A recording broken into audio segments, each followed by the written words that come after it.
Schon mal was Euer zu essen Ali für hier. Livestream. Bis gleich. Ich komme gleich wieder.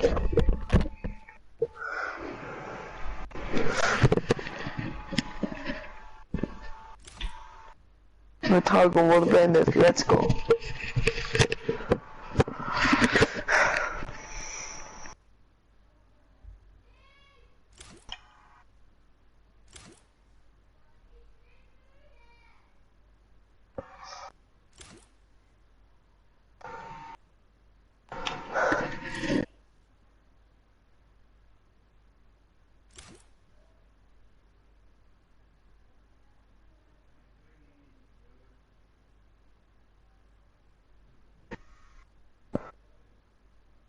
Also, ich dachte schon.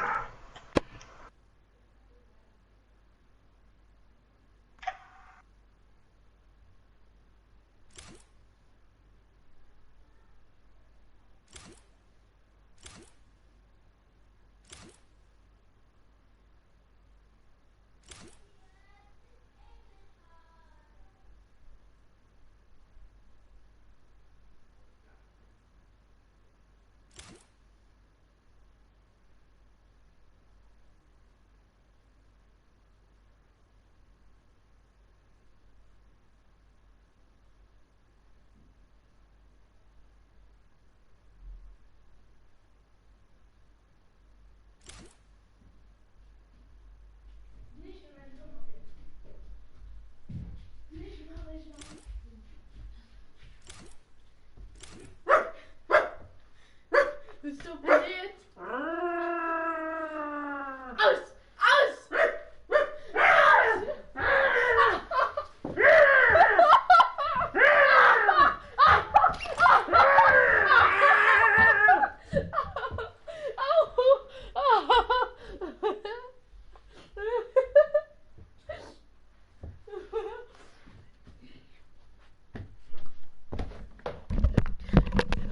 Ich wurde gerade attackiert.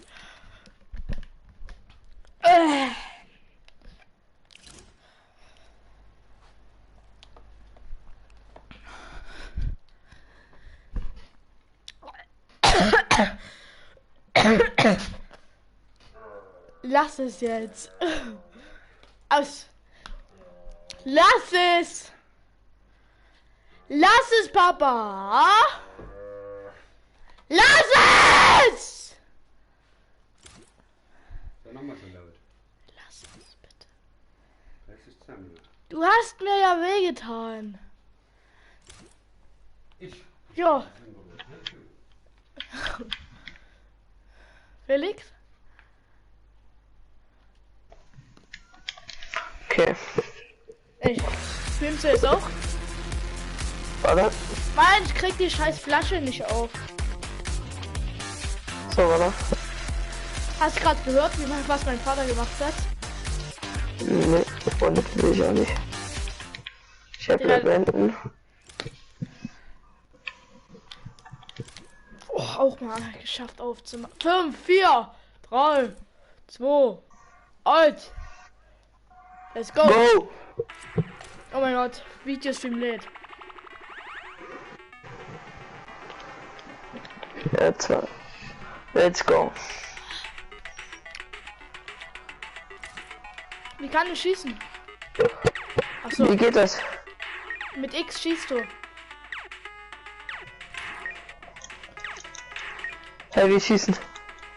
Mit X kannst Ach du so. schießen. Ach so geht es. Beim letzten Mal habe ich nicht verstanden.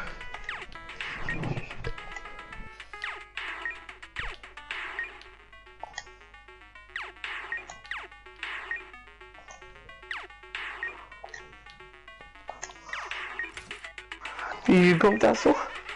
1500. 1600. No way, ich werde gekillt. Ich habe einen Gegner. Ich auch gerade. Aber jetzt müssen wir noch machen. Zu komplett schon down.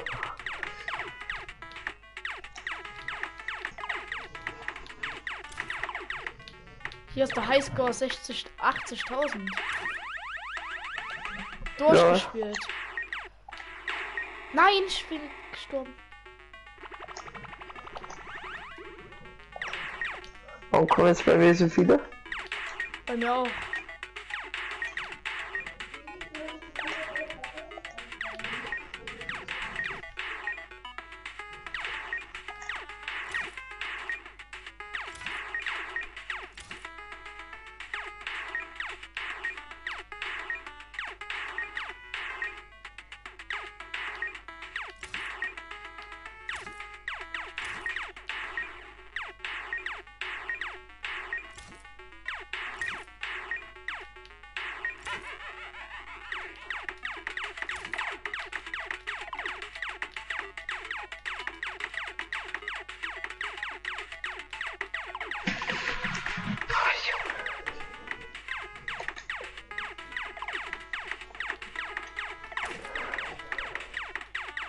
Ob da jemand.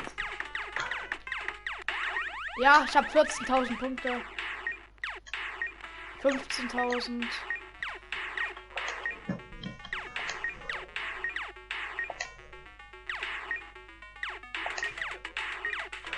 Als wir jetzt reinschützen werden. Sehr. Nein! Oh, ich habe noch ein Leben. Wie viel Leben hat man denn hier? Nein!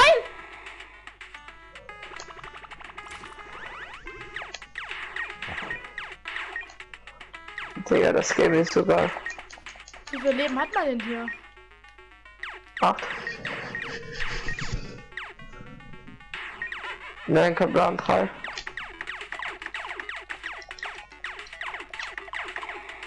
Oh ey.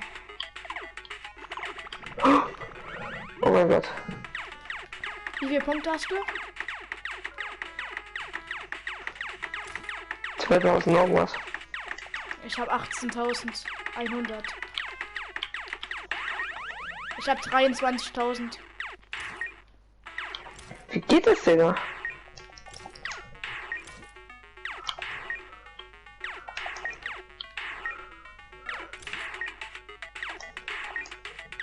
Wie geht's zu den Endgegner? Einfach übelst oft draufschießen.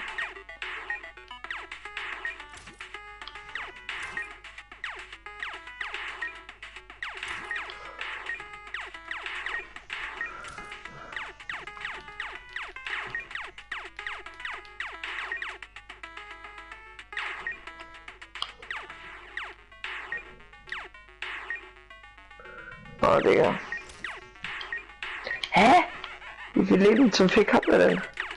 Viel, sehr viel. Nein, er hat mich. Ja, ich kann noch mal respawnen. Wie oft kann ich respawnen?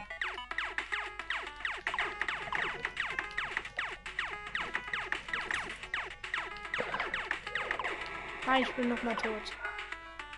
Wie oft kann ich respawnen? Ich hab durchgespielt. Ich habe schon mehrmals durchgespielt.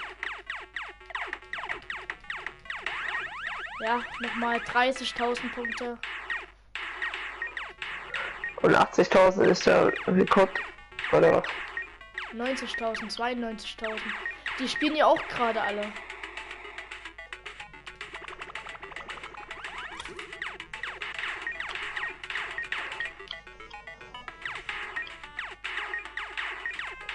Komm, 10.000. Noch 100. Let's go. Mit der Junge. Ja, man kann wieder man Leichnam starten. Ich habe Leichnam gestartet. Ich auch. Man muss einfach 5 Minuten das Zeug anschauen. Show starts in 10 Minuten. Jetzt Meine Banane weg. Ich fühle mich wie richtiger Twimix jetzt.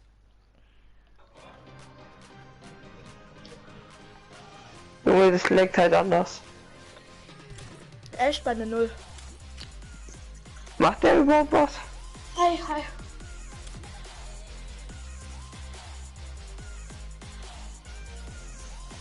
Macht der was?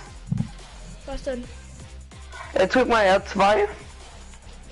Ja, hä? Bei mir wird gar nichts angezeigt. Bei mir sind nur so Videospiele, Alter. Ja, ach. Da steht unten Videostream lädt und dann musst du Viereck drücken, wenn es bereit ist. Und du musst halt mit der Pizza die Bürger abschießen und das machst du mit X oder mit R2.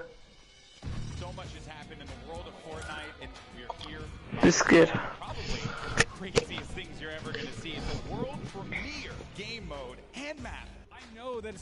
LOL. Achso, ich dachte, das wird die neue Map.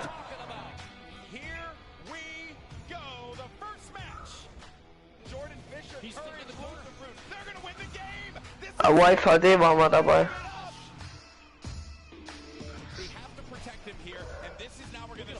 Wem schaut ihr gerade zu? Es lädt noch Shows, die startet erst in 8 Minuten.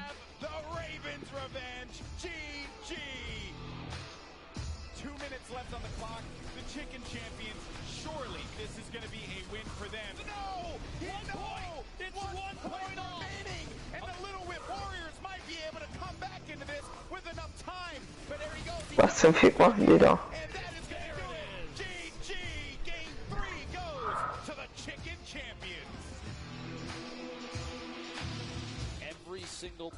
Digga. Macht Camo mit. Was? Macht nicht am Camo mit. Ja. Stimmt.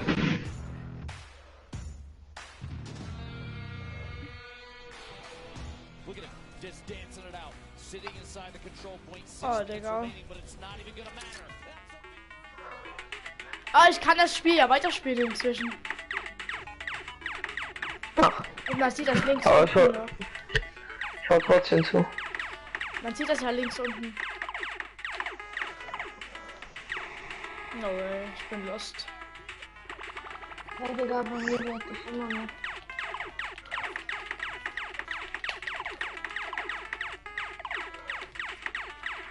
Ah, hier bin ich.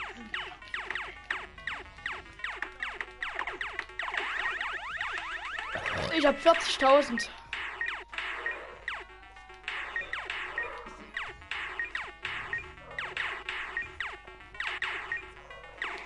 No way.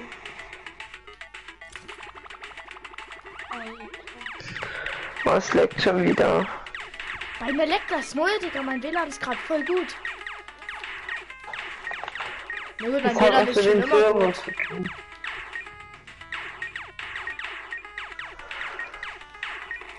Ach was? Mir guckt jemand zu, nice. Oh, bro, bin ich los, Digga. Was, dir schaut jemand zu? Ja. Hey, wie geht das? Nein, Livestream.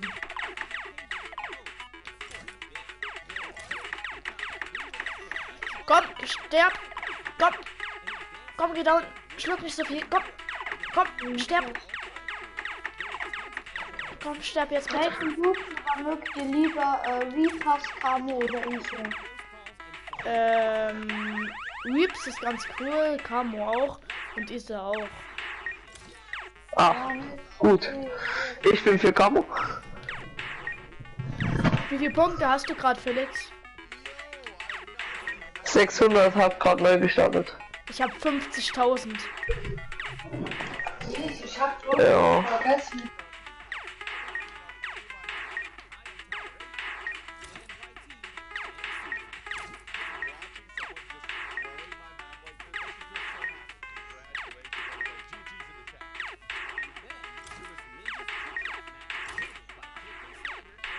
Spielt ihr heute lange?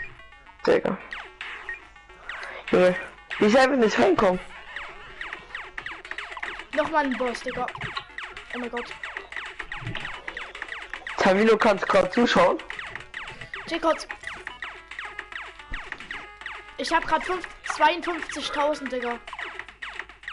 Ich könnte den Rekord schaffen. Ich habe 57.000. Streamst du? Ja, ne? Ja.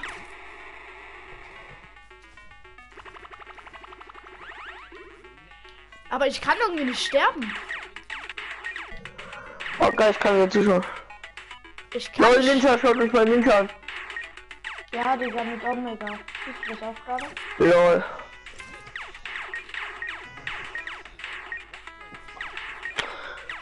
Ey, Junge, es ist...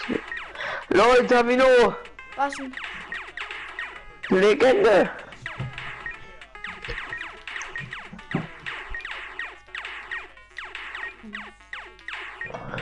Digga, sein Headset ist so kacke. Meins? Meins.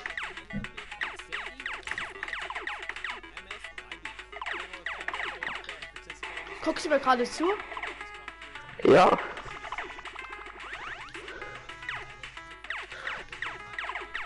Über Kannst du mal Stream reingehen? oder? Ja, ist schön. Wie soll ich das nur Oh, zuschauen? fuck, Digga. Kannst du mal reingehen? Wo denn? Ja. Rein. Ja, ich würde ganz Videostream gerne starten. noch zu Ende spielen, weil du siehst gerade 66.000 Punkte. Die kam. Hä? Rekord ist noch Ich nicht kann mal nicht 100. rein. Rekord ist noch nicht mal 100.000. Ich könnte hier einen Rekord schaffen.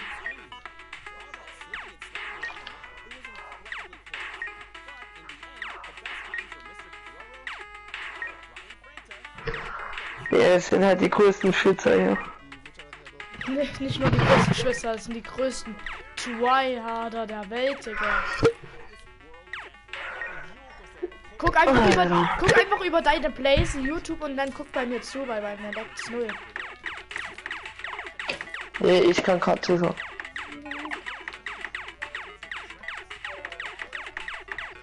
Zockt ihr heute lang? Was? Zockt ihr heute lange? Keine Ahnung, Ja, denk schon. ich auch. 74.000. Ich schau mal. Ich hab 74.000, Digga. Oh, diese Skytuberin ist so geil. Ist halt so. Digga, guck mal, wie die überall durchrennt, Alter. Junge, Skytuber ist so ein geiler Skin. Als Skytuberin. So.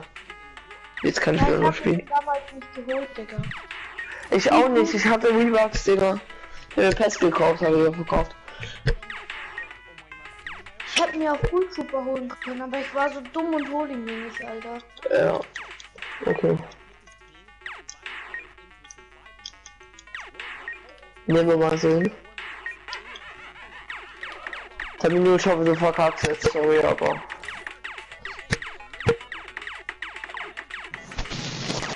Digga, ich könnte Rekord schaffen.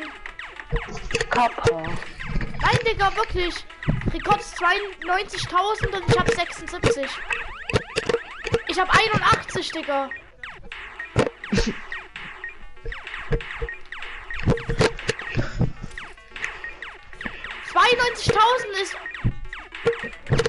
20 Leben habe ich gerade gesehen.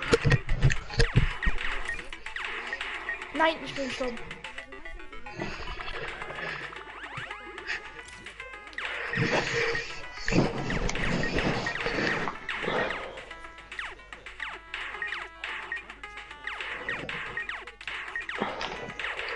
Warum leckt es so, Digga? Wenn ich einen Boss noch hab, dann hab ich Highscore. Jetzt.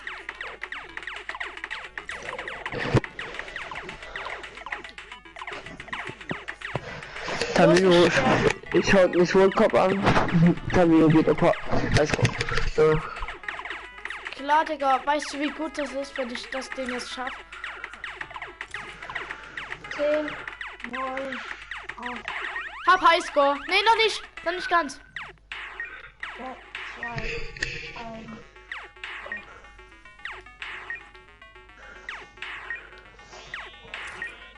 Und ich habe...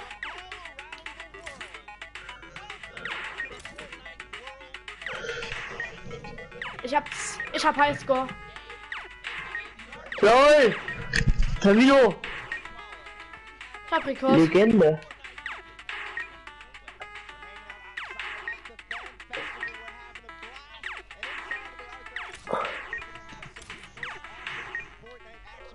Oder Könnte ist, man anders ausrüsten. aber es kann doch nicht sein, dass noch niemand über 100.000 geschafft hat. Das ist doch eigentlich voll easy, das Wie Game. viel hast du? Ich habe 93.000 Ja, gerade. das ist wirklich gesagt. Wie konntest du sterben, Felix? Felix, konntest du sterben?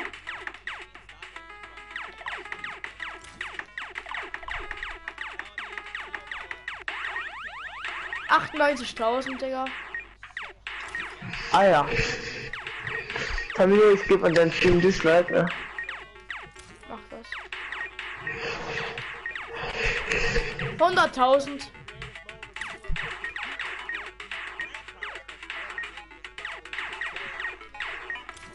Ich hab 100.000, Digga. Sorry, aber ich will jetzt schauen, dass du 100.000 hast. Bei mir steht Charlie irgendwas.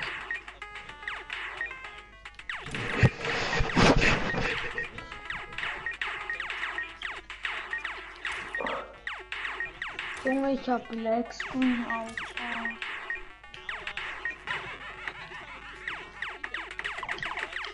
Digga, ich könnte das die ganze Zeit noch durchspielen. Ich sterbe einfach nicht.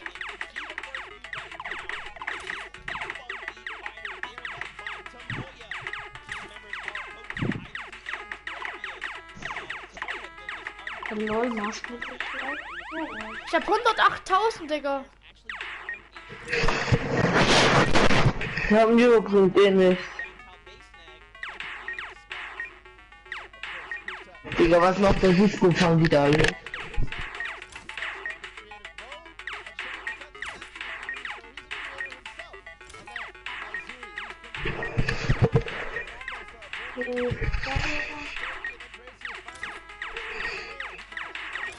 Ich guck dann gleich zu, aber ich kann hier halt einfach nicht sterben. Das ist Nein, halt geil. schau jetzt mal zu. Ja, wenn ich den nächsten Boss besiegt habe.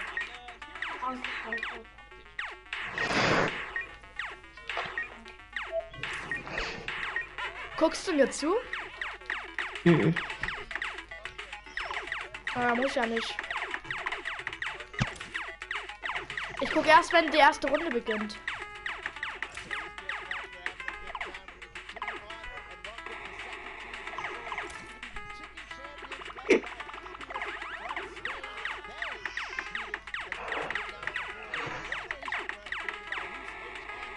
Chicken Champions.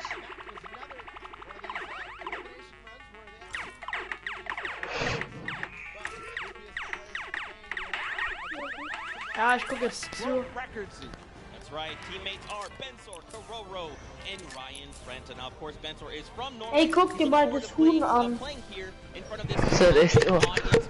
was Guck jetzt zu. Kororo as well. So, seid mal leise jetzt. Ich guck jetzt Two zu. controller players that are actually participating in the program, so that's a pretty cool fact. And of course, let's not forget Ryan Frenton's from USA and he aspires to be recognized. Oh Digga, ich mach mal kurz ein bisschen lauter. You'll love to see it. Also currently Ich höre dich gar Aber nicht. dein Headset bitte ein bisschen weiter weg vom Mund. Ah ja. if these teams did Besser? their homework ahead Ja. of the competition, Bensor, what did he say ahead? Ich mache jetzt mein Headset auch lauter. Chicken chaplains, and we're not clucking around. I mean, a man a few words. Guck You mal know, den if you're Fisch ready to an. compete, you're ready to compete. Digga. We have 4 teams to take a look at. Let's head Der up Fisch macht Billy Bounce, Alter. Fuck, was ist? Harry, Community, and Oh, Death Runner Scissors. You've got Tyler, you've got Zan, and you've got Suzu up on that team. And I mean, honestly, this team is pretty dang Scissors. good. Yeah, absolutely. Led by Scissors, one of the Scissors creators mit of dem the kind of Face-T-Shirt, game within Alter. the creative mode, the death runs. Guck mal, We'll der see what Fisch they're macht gonna be Money Ring. competing later on, but Scissors has put together a strong team, and he's a leader too. So I can't wait to see what kind of chemistry the Fish fam has put together with the rest of their teammates. Yeah, and actually what's really cool about this is all Bob. team members are from different places. Scissors from the USA, Tyler from Canada, Zan from Denmark, and Suzu from Belgium. And funny enough, we actually had a moment to catch up with Tyler, get his thoughts on the competition. Alter, ist so geil, ne? Hi, I'm Tyler H. from Team Fish Fam. My group of players were the first people to qualify for the Creative World Cup, and we got the godfather of death runs himself, Scissors, on our team. So we're definitely going to take this home. There's no Here competition. we for us. go back. Some strong words, some das confidence coming out Alter. there. Wegwaffel, Digga. Continue on, and Ja, Worldcup, Mac they're on the Waffel floor macht right now. gegen They're serving it Downs, up. Alter. It's time for the trick shotters of the Little Whip Warriors, led by team captain Ninja, and they competed on a trick shot map, one of the most unique out of all of them, and they're whipping it up, Zeke. That's right, Junge, man. You das got Ziel team members ist zu Taco, krass, ne? FaZe Kaz, and Taldex 7-2-3. These guys are insane now. Ninja, I Junge, mean, das everyone Ziel knows ist who zu Ninja krass, is. Alter. Taco, he's from the USA. He used to play on console but switched to PC back in Season 4. You've got Kaz. He's also from the USA, and he started playing Fortnite just 2 days after Battle Royale was released. And then Taldex, he's just looking forward to playing games with his teammates. You know, he's looking forward to being here on the stage. Look at how excited they all look. Absolutely. Digga, Ninja sieht so creepy aus. As everybody else did, so Ja. let's Ist halt so, Alter. Camo Cam schaust du auch gerade My name's Worldcup. Kaz from Team Yeah. Worldcup Warriors, and we're the Ah, most the skilled, face. the most creative, and honestly, we're just the best. Digga, wie die alle Augenringe Yeah, seine just, Ohren you know, machen. when you're ready and you're skilled, you just Der kind of just, Raven, hey, it's Alter. fine, we'll be here, no problem. Next up, though, we've got the Ravens Revenge. This team is War led ich by auch gerade Gold. I mean, obviously, you guys know this also man is ist the jetzt gleich French auch gerade monster. auf Stopp. Teammates Magma. Nein, du musst einfach kreisen und wieder rein. Kurz warten. We talked about it. He actually has played in a number of different things. We just saw Ninja. He actually once lost 19,000 in a rock paper scissors game against Ninja. That is an unbelievable sum of money. I mean, sometimes these things happen. It's during a charity stream, so you know. Yeah, it's all for charity. That's what this is all about at the Der end of the day. Raven, A little Alter. fun fact as well, Gotaga's, his trick and creative map was actually called Elixir City. We kind of talked about that a little bit before the pre-show. We're like, that is a joke. Ninja spielt man nicht durch gegen Fortnite. We've been hearing from the players. Next up, Seit wann geht das denn? Magma, and hear what he has to say about being here today. I'm Magma, and my team Ravens Revenge is going to do really good in the World Alter, Cup, and we're going to Magma, smash the rest of Alter. the competition.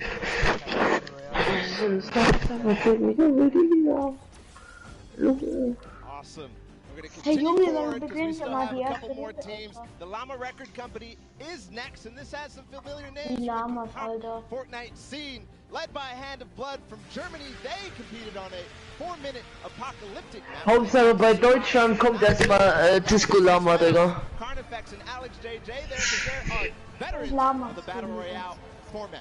That's right, and these guys have been competing, you know, Almost since didn't Summer help, though. Skirmish and beyond. These guys are amazing. Svenos has amazing shoe collection. You've got Alex JJ from the UK. He also actually played back in the Summer Skirmish, which is pretty cool. Carnifex out from Italy. And the favorite thing about creative mode is that you can pretty much build completely new custom game modes. We like to see it, man. About shoes from Svenos, 'cause when I met Denkst du, es gibt einen auf dem World Cup, der unter 100 Wins hat? But Nein. again, no surprise that this team qualified in the survival map. We're going to see if they were spinning any plans up ahead of the game. Let's find out. Camino, hast du überhaupt 100 Wins? Hi, this is Svenos. I play Yeah. with DJ Lamas. We're gonna win this one because we have 3 pros on our team and Okay. a team that is very intense and aggressive. Hätte ich jetzt beim Stream auch gesagt. And of course, if you watched during the Summer Block Ja, Party, you know Farbenbomber, Sundown Digga. had the tongue twister of a name, and they gave it to me this time. The Sunshine Soldiers. Didn't mess it up. Let's go, baby. That's how we do things here. You've got dual team leaders, by the way. That's Danyan and Ashen from Brazil and Mexico, respectively. Their teammates are Ford Turtle and Stewart. Quad 0-0-0-0-0. Stuarto, maybe. Digga.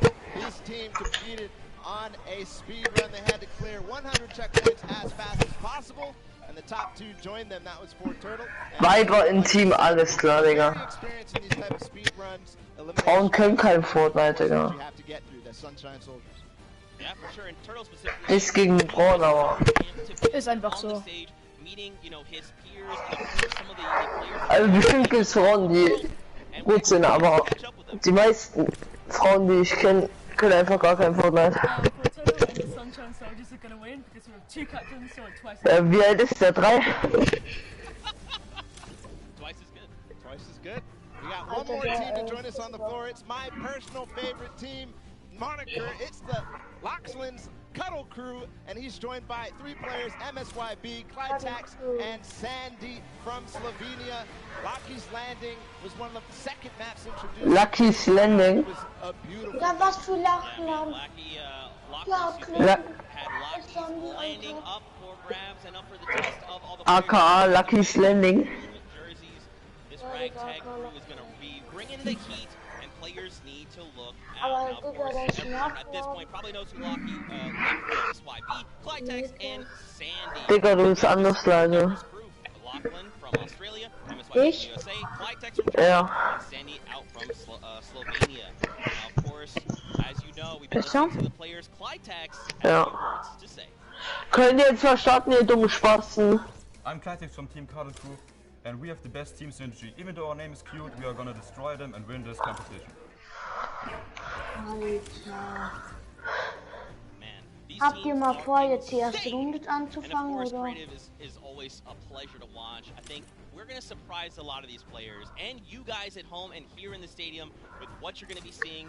It's going to be a really, really great weekend, and today is going to be amazing. Well, it's like the team captain surprised us with their beautiful Alter, maps. wollen I'm die excited nicht to see mal all of them, anfangen? how they contribute to the game. Lachlan, of course, he did have an opportunity to play at the Creative Showdown in June, so we'll see what he brings to the table, what kind of experience he brings to the Digga, table. really, Alter, ich Being hab keinen involved in Bock that mehr. first competitive event in Creative. Yeah, for sure. And of course, for you guys all at home that couldn't make it, we miss you, we love you, but of course, we want to give you guys an outlet to be able to watch the way that you want to. Ja, wahrscheinlich vermissen die uns und lieben uns, Digga. Time stats and different points of view in game. Head to Fortnite.com/watch and choose from this channel, a dedicated map channel, and 10 rotation options covering a selection of diverse players. We want you to be able to watch the way that you want to watch. Now, of course, I'm so amped to be here. I could not be more excited. The fact that I'm actually standing still is, I think, a surprise to every single person. And of course, here is just a few more ways that you guys could watch everything. You've got the first place, the second place, Als ob Tifio nicht mitmacht. specifically tune in to see what they're doing, how they're kind of navigating the maps. You can do that. Ja, Digga, Tifio macht halt Amazing. Nein. Warum nicht? Just like you said, Zeke, Kein I Plan. cannot believe you're still. I've been in the back. Vielleicht ist er nicht da. Ready, and you've been jumping up and down. So that means it's creative time, man. I cannot wait to get to these games. Einer guckt mir zu. Der Horror-Hacker. Geil. Finals in New York City. We're gonna walk away with world champion.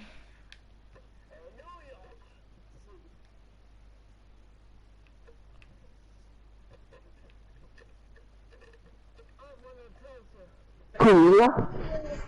Scheiße, was hab ich jetzt gemacht? Scheiße, ich hab verlassen aus Versehen. Der geht doch wieder rein, du Klapotzke. Ja, ja, mach schon. Actually have Pookie, who is standing by. She is chilling with the leader of the Scheiße, ist mein Rekord jetzt auch weg? Mein Rekord ist jetzt auch wieder weg. Nein. Thank you so Oh, halt doch mal den Mund, bitte. I'm here with Tamoya of the Funky Fighters. It is so exciting to have you here competing in the Creative Fortnite World Cup. How have you been preparing for today? I just practiced with my team yesterday and things went pretty good. And we didn't have as much time as I thought we would do, but we played really good, so I'm pretty excited. Yeah. That's awesome. Team synergy is definitely important. Now, do you know any of the other competitors that are going to be here today that you'll be facing? Do you have your eye on anybody? The Death Run map, I think is going to be the most competitive. Hä, wieso hat er jetzt Ja, so. verlassen? Yeah. Achso, okay. Do the Death Run map, yeah. So, I mean, Scissors is very well known for his death runs. Do you think you'll have any competition with him? Yeah, I think it's going to be really hard beating him, but my map was also a death run, so I think my teammates have a good chance. Well, I wish you the best of luck. Thank you so much for taking the time to speak with me. Zeke and Bala, back to you guys.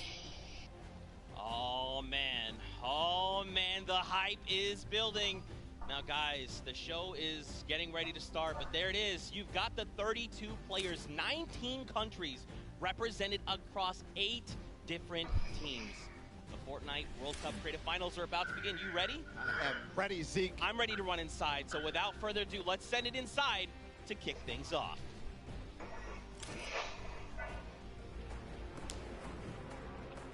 Komm, let's go. 9, 8, 7, 6, Jan lädt mich an. 5, 4, 3, 2. Lad tun Jan ein. Nicht bei dem Beitreten. Jetzt geht es los. Ach. Oh mein Gott, wie geil. Was denn? Digga, wie geil ist das hier gemacht? Ladies and gentlemen, what's going on? How you feeling today? That's what I like to hear. That's what I like to hear. Welcome everyone to the Arthur Ashe Stadium. I'm Golden Boy, your host, and I couldn't be more happy that you guys are here in my hometown of New York City. It's actually quite nice for me because that means I don't really have to travel that far. It's pretty cool. That being said, we have a lot of cool stuff that's going to be happening here today. Not only do we have the Creative Showdown, but we also have the third Fortnite Pro-Am that's about to go down. It is going to be incredible. You got some of your favorite content creators. They're going to take that stage and battle for your entertainment. Now, you know that we saw a few of the players that were coming out here. We actually have one that you all may recognize standing by with Pookie. Pookie, who you got for me? Thank you so much, Golden Boy. I am up here on the main stage with Ninja. Familiar faces for everyone in the crowd. Let's hear it. How excited are you to be here today at the World Cup creative mode? This is something different for you, I'm sure. Yeah, I haven't really done too much creative, but I've been playing a lot with these guys, obviously, the last 48 hours. And no, I'm really excited. I think we got a really good chance, and we're going to have a lot of fun. Now, tell me a little bit how your team came together. Yeah, I checked out their clips for the trick shots that they submitted, and they were all, you know, they stood out to me. They were special, and it was just an easy choice to pick these three guys. And, you know, like I said, we've actually been bonding pretty hard the last 48 hours. So team cohesion is an all-time high. Team cohesion, I love it. We Spielt should have Ninja named mit you guys the selber? Ninja trick shot warriors, really. That would have been awesome, but there's no, I mean, there's a ninja skin. Felix?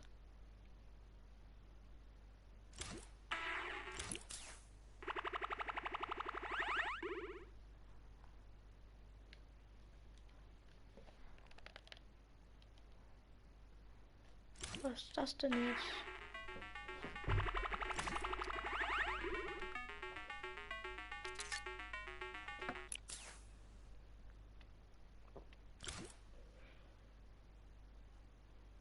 Pretty awesome, because the good news is we got 8 great teams that are going to be playing for a $1 million grand prize in 3 very creative modes, which means today's really all about fun. And who better to have some fun with than none other? You got Monster, Sundown, over at the cast booth. Take it away, fellas. And boys and girls, Jonesies, Bonesies, and everyone in between, welcome to the Fortnite World Cup Creative Finals. I'm one of your casters, Sundown, joined here by Monster. Monster, how you doing today, man? Doing great. This is the moment we've all been waiting for. 10 weeks of qualifiers, and it's all coming to life. And this is what we're here for. Yes, after the 8 trials now, what you'll be seeing on the stage will be 4 sets of 3 matches in 2 never-before-seen maps, and a little refresher coming from the Creative Showdown.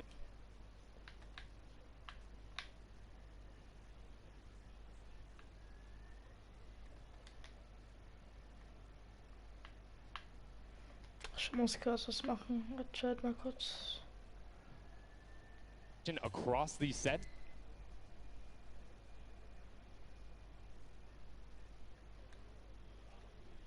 Here in a second, let's check out the overall scoring and how these guys are going to be competing and how they will win. So, as we said, that first set is Sky Station Showdown. Junkyard Juke will be the second one. Set 3 will be a never-before-seen World Run, and then set 4 will be the Golden Games. Now, the Golden Games will comprise of a singular match from each one of the other 3 with, as I said, a nice little remix on it. And the Golden Games is worth a golden llama, while all of the other sets are worth a singular silver llama. How do those llamas add up, Monster? Yeah, you want to accumulate the most llamas throughout each set. We're treating each set its own individual thing with a couple games in between. So they're going to get a couple runs at it, and you just want to do the best in every set.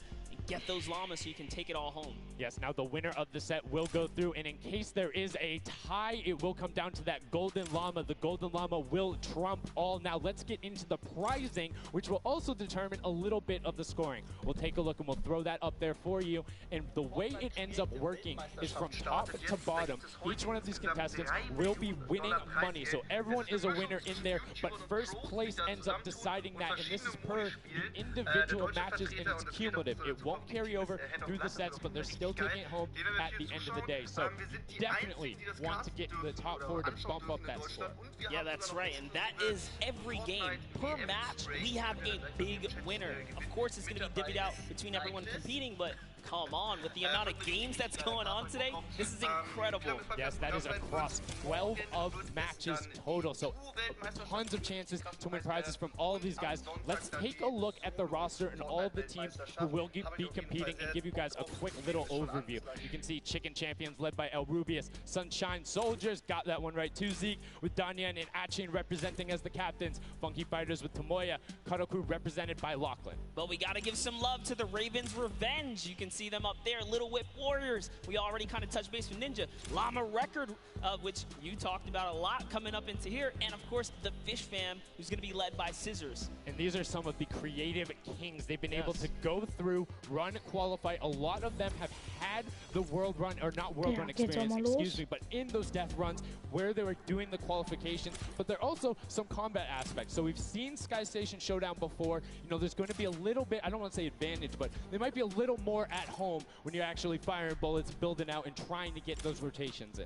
Yeah, I mean, you cannot underestimate any of these teams. These guys grind, and they all play Fortnite. But let's go ahead and take a look at the format here so we can kind of see a run and how they take these victories. So now the VIP will be those creative captains, and they have to be the one in the capture point uncontested to score points. They will get 3 points per second in the initial hills, and then the first team to 1,000 points or the highest scoring team by the end. And also, the creative captains will be wielding the Infinity Blade. That Infinity Blade will be important because they have to get to the capture points, A, B, and C, which will give 3 points a second. And then 7 minutes into the round, point B opens up, where you will get about a lot more, right? 12 points a second. 4 times is a lot. That is what you want to do. You want to gun for the point D on the map. That's your comeback, or that's your lead taker. Yeah, you can see a lot change when that opens up at 7 minutes, but now we're going to go in an overview. For those of you who are unfamiliar and didn't get to watch it at the summer block party, we got you. Zeke, catch us up.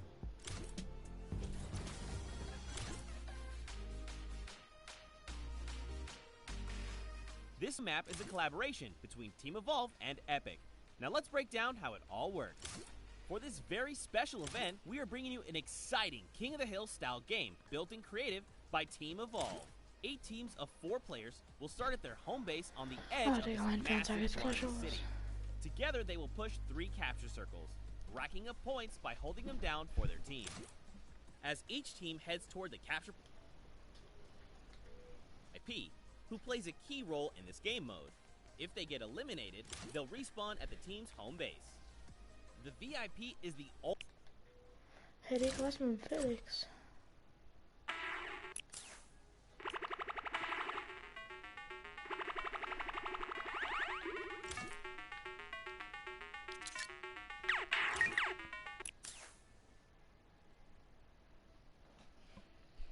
and stays there as long as possible without being eliminated. With 3 capture circles across the map, teams have to strategize to figure out which point they'll be able to hold. Pay attention to your surroundings, because if lots of teams are fighting for the same point, there could be an open circle elsewhere. Hold up. Did I say 3 capture circles? Actually, there's a 4th one.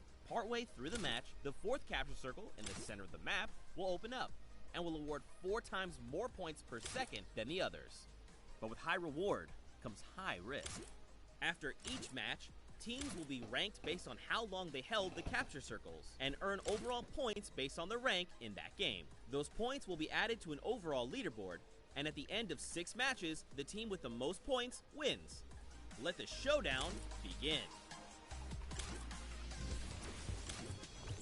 Love seeing that and getting a quick rundown on how the teams can go about playing. Now, Monster, I have to ask you, knowing the rules now, seeing the map, seeing the teams, who is your team to watch out for? You know, early on, I thought the Little Whip Warriors and the Fish Fam were going to do good, but hearing from the Ravens Revenge, Gotaga now, I'm just shifting towards Ravens Revenge here.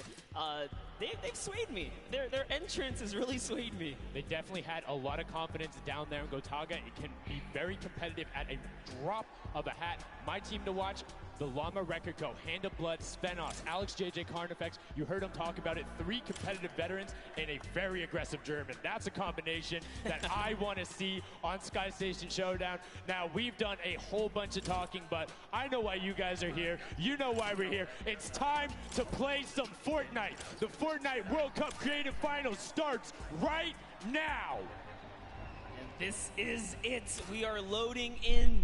Everyone's hopping out, and they are actually familiar with this map. So we're gonna see the strategies off the bat here. Let's see who can take away and break away with that early lead you saw there. Nice wide shot of all of our captains here. Here it is. Little Whip Warriors in the lead off the bat. Already you can see trades coming out now. A fun fact, the Infinity Blade wielder gets a bonus 100 health and shield, so he's sitting at the 200 mark. On top of that, Siphon is on. If you get an elimination, you get that 50 effective HP back over. That makes the Infinity Blade very hard to take down. They also get those big crescent move jumps to slam down. And as you can see going on the right-hand side of your screen, it is creative chaos all over the place, but now taking in with the Little Whip Warriors as they're able to clean it out, and Ninja's trying to rotate up top. Yeah, I'm sorry to break it to you, but the Llama Record was completely pushed off of their point. And now we have Ninja who's going in with the Infinity Blade. What a player to wield this one right here. Oh, he's getting pushed back. Notice how he doesn't even want to get eliminated. He wants to do as much damage as possible. But is that effective? I think you just kind of reset and you go, or you get up there and you start swinging. The 75 damage hit will be able to take it down, and the Llama Record Company establishes itself right back up. Now, what's going to be interesting to me is how the players utilize their building. You start with 50 wood, and then if you get an elimination, you get 25 wood directly into your inventory. So if you're able to kind of eliminate out and put pressure down, you can get some ridiculous builds, as we're already seeing on top of the blue hill. Yeah, this is actually a neck-and-neck race right here in the early game so far. Fish Fam, Chicken Champions, and Raven's Revenge are all trading spots at the moment. And uh-oh, Sunshine Soldiers comes right on in to wipe that up and get them out of there. Nice job for Stewart. And look at the Cuddle Crew across the way, just now getting their first points because they've been contested the entire time, whereas Llama Record Company has only had one team coming up towards them. Another thing to note, let's talk about the loadouts here, Monster. What are they rocking? They're rocking everything that you can get in the game, from blue tactical AR up to that hunting rifle. So you have the long range, you have the close range, you have the AR. You kind of just pick and choose your battle, what you want to use. And the one thing you're missing that the Infinity Blade wielder does not have will be 9 impulse grenades. So everyone has a bunch of mobility to be able to get up there. But you see right there, Scissor's able to cut down a bunch and get a decent amount of timing. Let's take a look at the score. Little Whip Warriors climbing up, but it is only a 5-second uncontested lead, and they're building on it. Right now, not a lot of points have been scored, which means when that hill opens up at 7 minutes, it's going to be that much more important. Yeah, this is going way better than I expected. There is no one dominant team so far, but the Little Whip Warriors are doing so great right now. There goes Ninja, and he does get traded out. Raven's Revenge kind of takes it back over. We'll go Taga squad, managed to hold it down for long enough to get their, points in. Don't forget, he has to clear out the point. If there's someone on it, you're not going to get anything. Right, and as soon as you're up there, if teammates are not building for you, you're exposed for the entire map. Everyone else is able to see you. You can see El Rubius going in, but the double pack plus the Infinity Blade wielder of Hand of Blood. This Llama Record Company team is looking to go platinum with a great defense of their point. There it is, very nice. Finally starting to earn some points, trying to break that, triple digit Hand of Blood. Little fun fact right there. His dog Falco is Germany's second biggest dog influencer on Instagram. That's impressive, but I wonder who the first biggest is now. That's like, is there a statistic for that? Like, do you go down the line? But one thing I do want to note for Hand of Blood, look at the eliminations coming out of the Infinity Blade. Already sitting on 7 and being aggressive. As the more he gets that siphon going, the better he's going to be. But the Chicken Champions come out on top there. No tender defenders are going left. Able to hold the top, and now crawling their way back up there. They're only about, 10 seconds or so behind the Funky Fighters? Dude, wait a second. Where did the Funky Fighters come from? Suddenly they're at the top here, and the Little Whip Warriors have not managed to earn any points. Sunshine Soldiers looking to kind of ruin that festival up top, but it's Tomoya. We touched with him with Pookie early on. He said, you know what, he chose his players, specifically because they're great at depth runs, but it looks like they battle it out too. They're doing a very good job of making sure they go at the same time. You can see Tomoya here being patient, doing everything he can to try and find an outlet, but he doesn't want to commit before his teammates are there. He's waiting for Kutu. There they are. Kutu coming up with him as well. And the fight is on, but we switch back over to Scissors just chopping it down. But the fish fam is a sushi there as the retake happens. That is actually crazy. Watch him kind of wait there, prepare the ambush. His team comes up and they collapse on the point. And bye-bye fish fam. And notice they had enough mats to completely encircle the top, but the Infinity Blade will be able to come right out. So instead, Tomoya jumps straight up to just stall out a couple every second, because every second matters. As you see Kutu also on 8 elims right now. The sword players putting in work. We have a bit of a tie up top. Funky Fighters and Fish Fam. Llama Records so close as well. This is a close one for the run in the top 5 so far.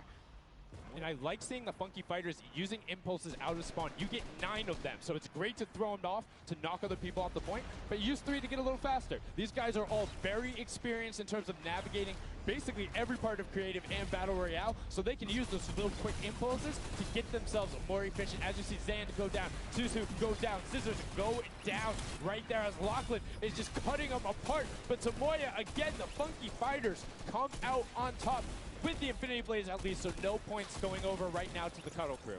Oh no, the Cuddle Crew does not have the Infinity Blade wielder here, so Clitex has to kind of hold it down for now and wait until the leader, the team captain, can get up to the top. If Lachlan gets there in time, he might be able to, but nope, they kind of lose their point of interest, unfortunately. And now Gotaga goes up and goes straight back down, not able to catch himself on the edge, so Raven's Revenge gonna have to wait a little bit before they get points, but have full control, and Gotaga unfortunately breaks some of his teammates' build there with the Infinity Blade. Yeah, you see Chappie. Chappie's from, you know, the USA. His favorite aspect of creative mode is actually 1v1 build fights, so this is why they're doing pretty good right now. And they kind of close it up. Looks like the Cuddle Crew has come back, but the Fish Fam is here to ruin that entire party. Can they shut it down? And Scissors survives just for a bit more. And again, you see every single time the Funky Fighters go up, it is never a solo person. It is always 2, most of the time 3. They get control and then they immediately box up. But while we've been talking about them, let's check in back with the scoring as we're now right around the 3rd mark in a minute out from that 12 point per second circle. And Ninja's team, the Little Whip Warriors, are Little Whipping all over as Tomoya goes up, comes back down, and the Shing was not enough. Cuddle Crew takes him down. Actually love that strat. You don't see anyone else really utilizing the dive straight up into the air to kind of disengage off the pressure. Ninja's doing a great job chopping up here. He's already at 8 limbs. That, never mind, make that 9. That was Gotaga who went down right there. And they finally get another run at, you know, advancing the lead here. And they are slaying out, too. Yes. You see every single one of them almost to the double-digit marks. But, Taco, hello.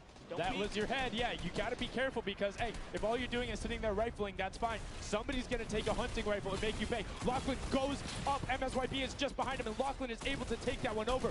Kaz is trying to do everything he can, and he does get Lachlan. So good delay coming out from there, but opening up about a 20-second lead. But here we go. 3, 2, 1. Middle point is open. That's 12 point per second, and right off of the bat, we see Cuddle Crew heading towards it. Impulse is going out, and a swing and a miss there with the Superman jump.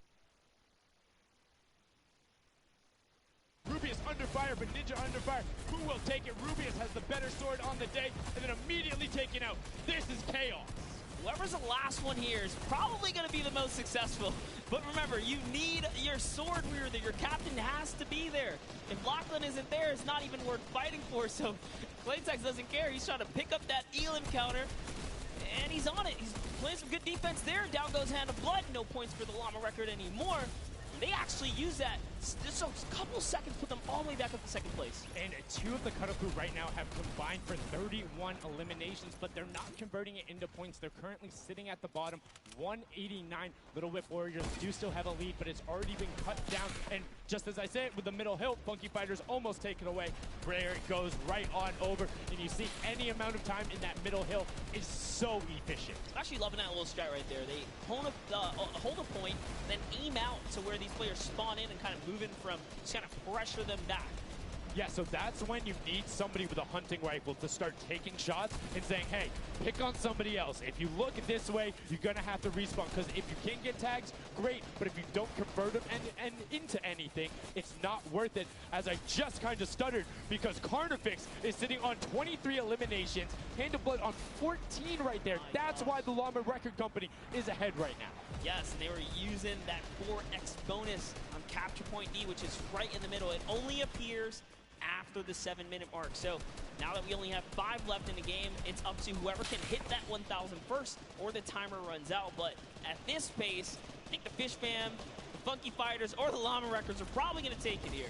Yeah, the Sunshine Soldiers are also racking up points quickly. What's interesting to see is the Fish Fam are pretty much now uncontested, as everyone has tunneled in on that center hill. But once you get later into the game, when you need to kind of go up a little bit more, consistent points end up winning out, because everyone will turn their attention to the 12 points per second. You'll have impulses going down there, random hunting rifle shots, builds 24/7, because they see that tick happening. And look, as I said, all the sword players are down there, 2 of them going off, the attack shotguns being thrown up, walls everywhere, but it doesn't matter. Points aren't being scored right now. Yeah, they're trying so hard to get all the bonus points that the Fish Fam is just like stealing away the lead right now.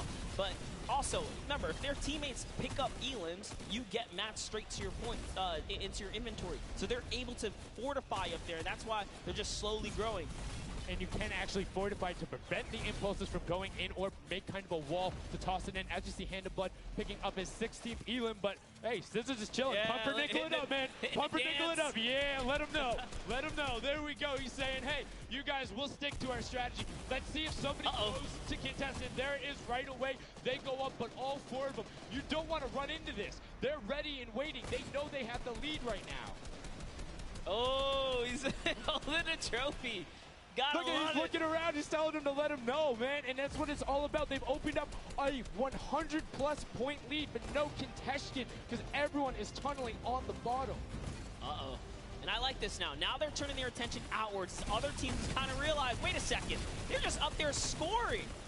Like, what can you do in this instance? They see the other scores. That leaderboard is running for them. What they have to do, if you're the Llama Record Company, you hold the middle and lock it down for that time. And then the second you get the lead, start running at the Fish Fam. Don't let them come anywhere near any point. Nobody else is going to catch you unless they get the middle. Everyone's attention is there right now. And the Llama Record Company now has the 100-point lead back in the span of just 10 seconds. They let their guard down one time, and suddenly Llama Record takes the lead, as if Fish Fam wasn't just farming all those points. Nope, Fish Fam no longer have a free point. It is up to everyone to stop the Llama Record Company here, because Hand of Blood has 17 elims, and he's going for the middle now. He's got his team ready. Let's see what's he gonna do. Hits the vent, goes right in, nice and sneaky. Oh, he's still waiting. Look at the big brain plays. Comes out the collateral right there, and it's all his. The center point is his to earn points now, Sundown. It's so close. It's just a few more Gotta ticks. That would be it.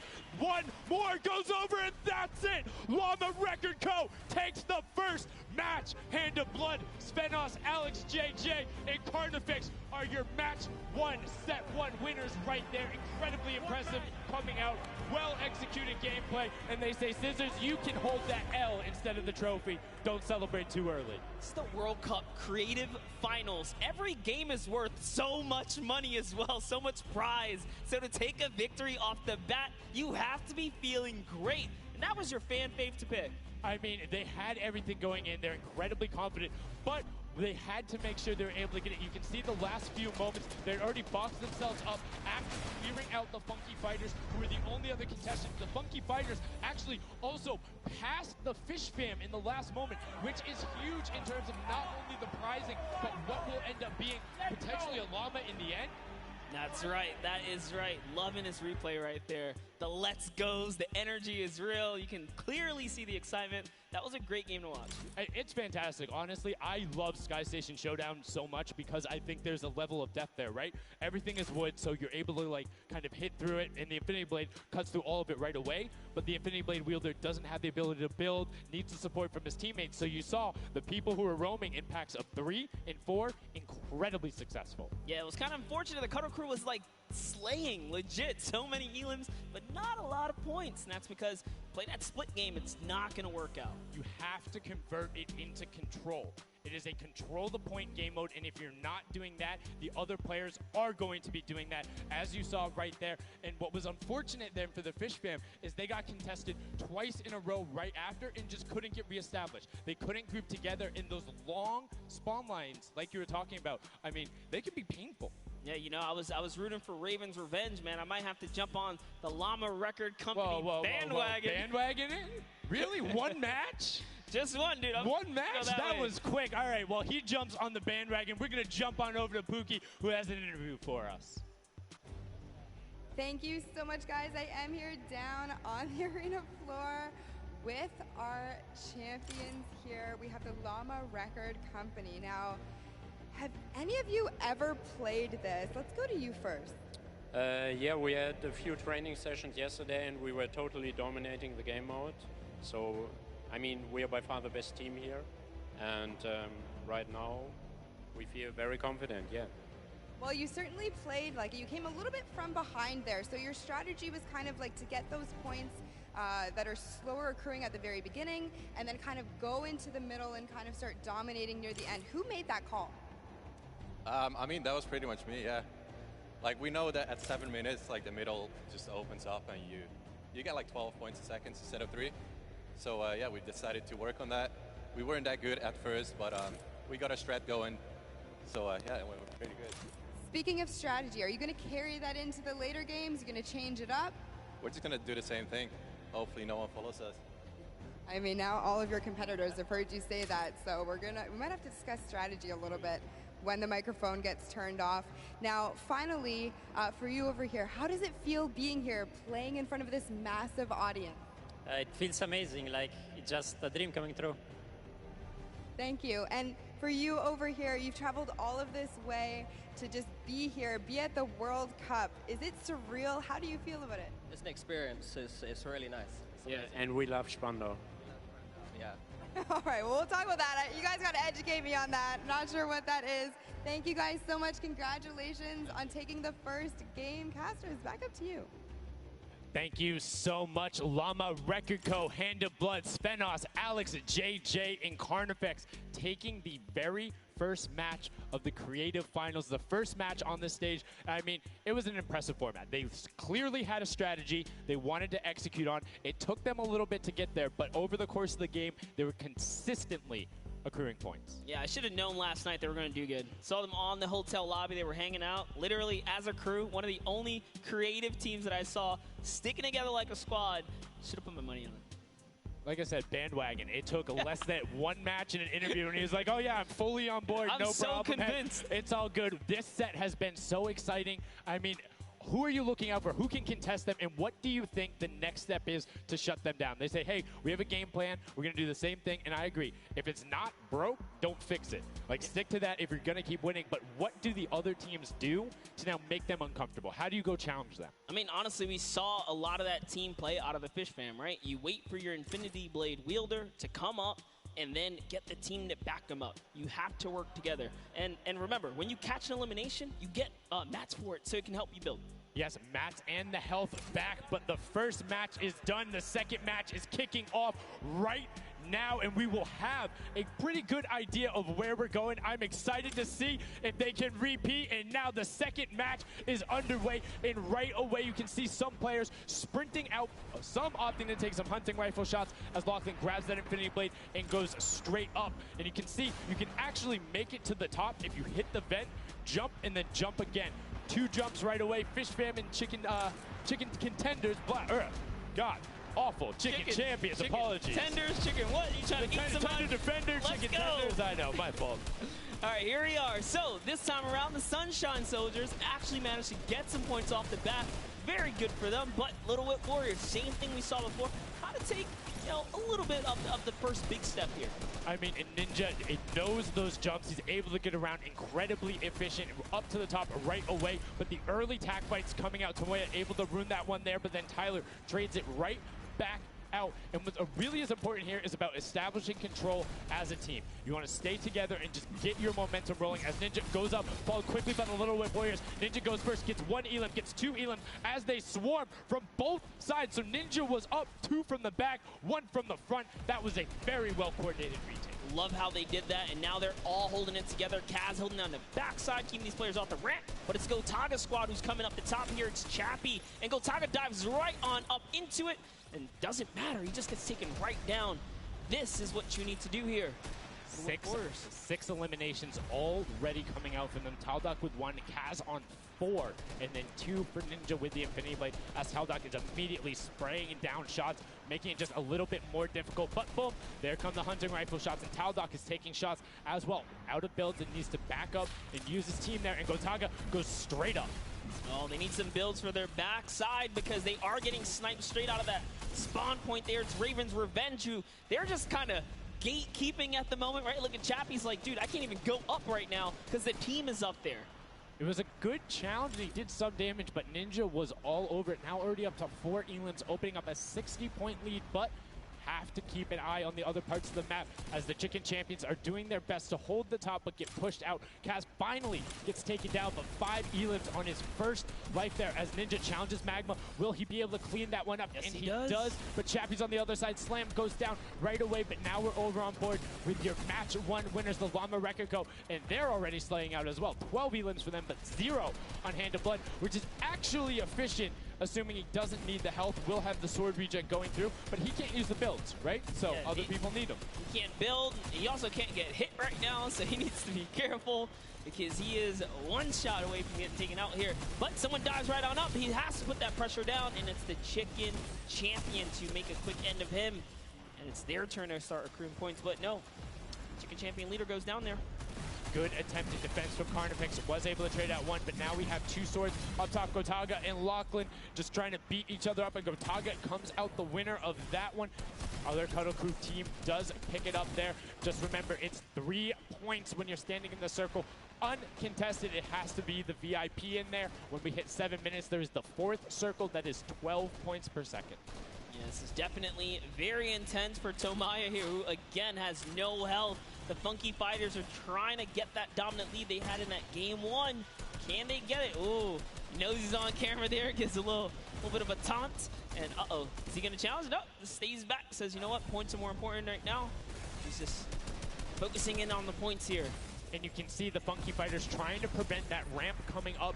It's very efficient to just immediately, as soon as you come out, have 2 team members ramp up into the left or up into the right so you can get up to the first level. However, the Infinity Blade will break that in 1 shot, and you have a ton of rifle ammunition. All of these guys being maxed out on ammo. Let's see here. These are all the spawn points. You can actually see the banners hanging, so you know if you really want to focus in and kind of shut down a team, you totally can. And Llama Lords are not doing great this game.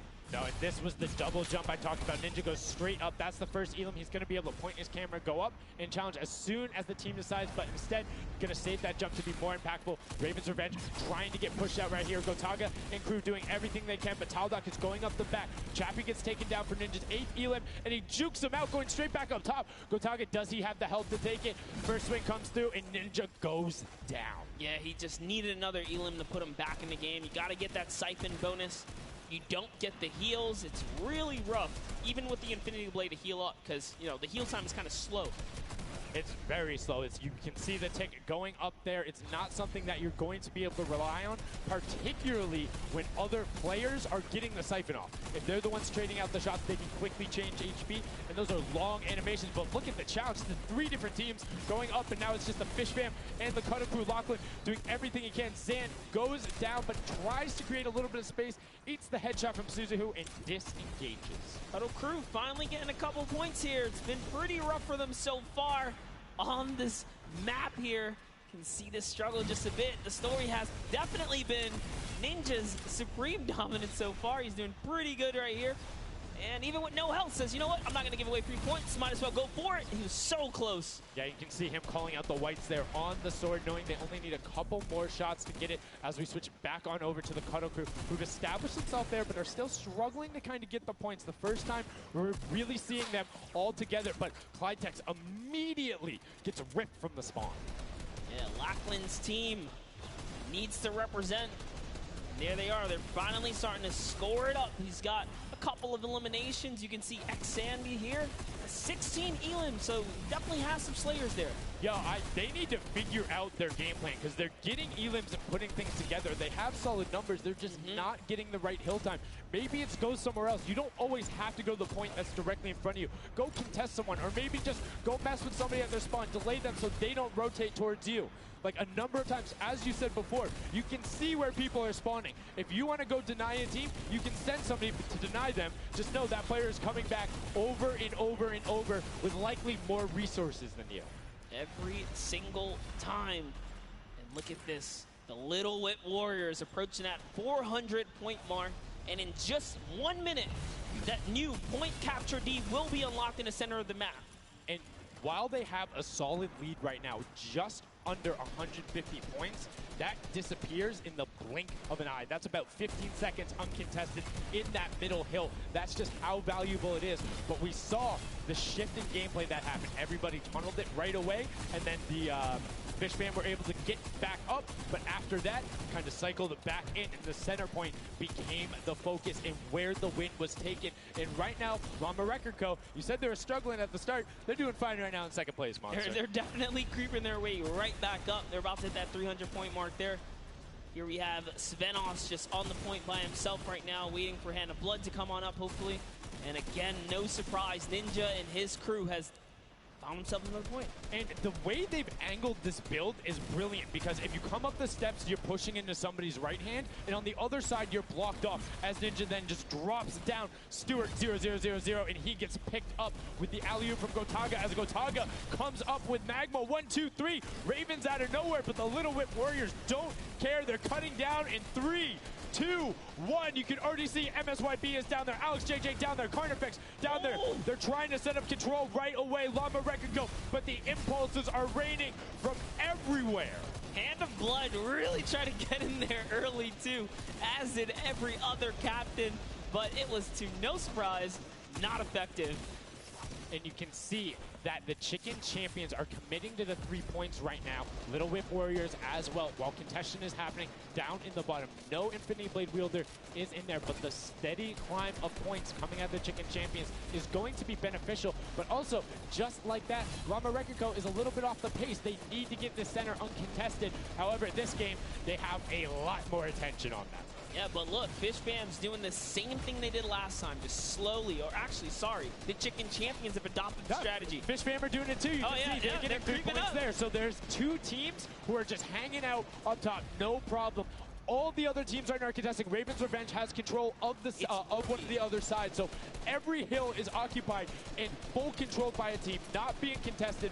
Everyone else is looking at the middle. Yeah, and it's actually working. The Chicken Champions are right behind the Little Whip Warriors right now. They're almost in the lead here. They just have to kind of hold it down. Honestly, the Little Whip Warriors have to identify what platform they're on and go take it. Well, this is what happened to them last time. They kind of had a good lead and then stalled out. You need a game plan with the middle platform goes, and you either need to stick to it or, depending on the score, be adaptive. Because right now, Chicken Champions, they're being fine. As long as somebody isn't controlling the middle, they're going to be able to have that lead, and you can send one person to just throw impulses down there over and over. Just be annoying from the top. Here's Scissors. 6 Elims, looking good on this other point, and now he's in the top 3. They weren't even close before, but just by slowly, consistently gaining points here, you can see they're breaking those thresholds slowly but surely, and Little Whip Warriors are no longer in the lead. Yeah, Little Whip Warriors actually unseated the Chicken Champions there from their control point. They're taking it over. They're trying to get it back, so that's a battle right now. But the Funky Fighters out of nowhere, middle hill, and all of a sudden, just like that, into first place, going to pass 700 in just a second. Nope, get pushed out, and now they're back in there. Tomoya going off right now. Llama Record Co. down there and trying to push him out, and you can see they're contesting it over and over again, but they're not getting the points they saw last game, falling off the pace. Yep. They are slowly just battling for this number 1. Chicken Champions kind of overtake it now as well. The Fish Fam not too far either. Everyone's so close here in the top 4. Don't forget, you take a victory, you win 55,000 bonus in prize. And right now, Suzu is going off 21 eliminations. And right as I say that, apologies for the caster curse, but 21 eliminations from the Belgian. He loves practicing his builds in creative and is showing it off here with really clever defensive cone edits up there. But right now, Little Whip Warriors are going at it. Tomoya gets the better of Ninja and he gets cut down, but Funky Fresh Fighters then get sent all over the place thanks to the impulses from above. I love this strat. He kind of sends out for a second there just to kind of catch a breather, see if his teammates come back.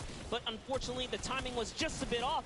And the Llama Record Company now control the middle point. For how long, we will find out here, as this is their comeback story, because they need these points desperately here. Hand of Blood still alive, just long enough to get a couple of more points. But Scissors is playing the long game here, just eating away at the threshold here at the top. So Suzu isn't grouped with them. I'm assuming they've sent him to just go either watch middle and be their middle control. No, he just came up the backside. There you go. And just like go flying at people as the Cuddle Crew come up in a very well coordinated pinch.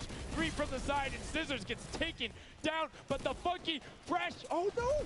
No, they got stopped at 1 point. Yo, so if you are the Fish Fam or Little Whip, right now you have to send somebody to stop them. If that Infinity Blade wielder gets out of spawn and goes anywhere for 1 second, they will win. Somebody has to deny him. It is all on Tomoya.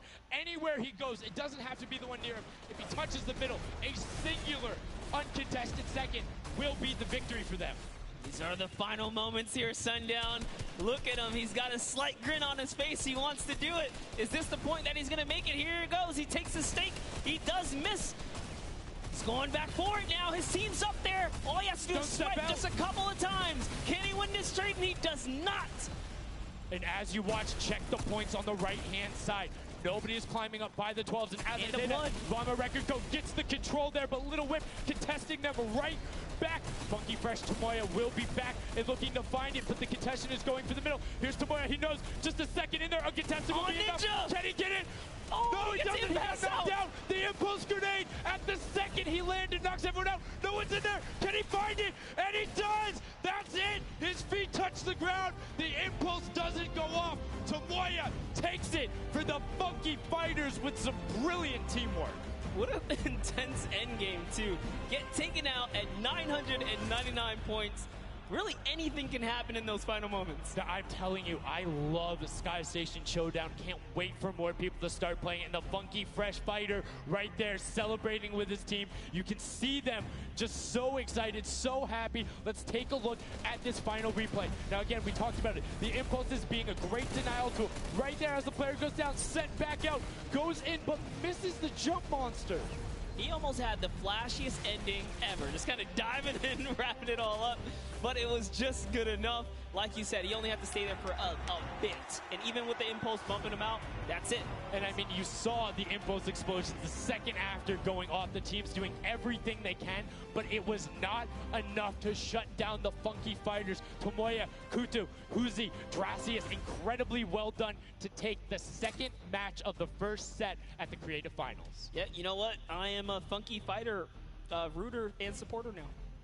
I'm rooting for them. I can't really? do it. Okay, just gonna bandwagon right after. Yay, the next team who won, I'm their fan. But no, great performance coming out from them. And it's one thing we talked about, right? The adaptation that happens from match to match. Llama Record Co was like, oh, we're gonna stick to our game plan. That didn't work out. Yeah, it really didn't in those end game situations. They really just kind of crept up and snuck and took the entire competition. They did, and they were able to make sure that they got time in the middle when Little Whip and that team weren't able to get there. Llama Record Co and Little Whip were going at it constantly. Funky Fresh were just able to step there. Yep, and that's just kind of how it happens, you know? Now they find themselves one step closer to taking the Silver Llama for this set. Because remember, at the end of the day, these are just the games, but they have to take the entire set now. Now the pressure's on.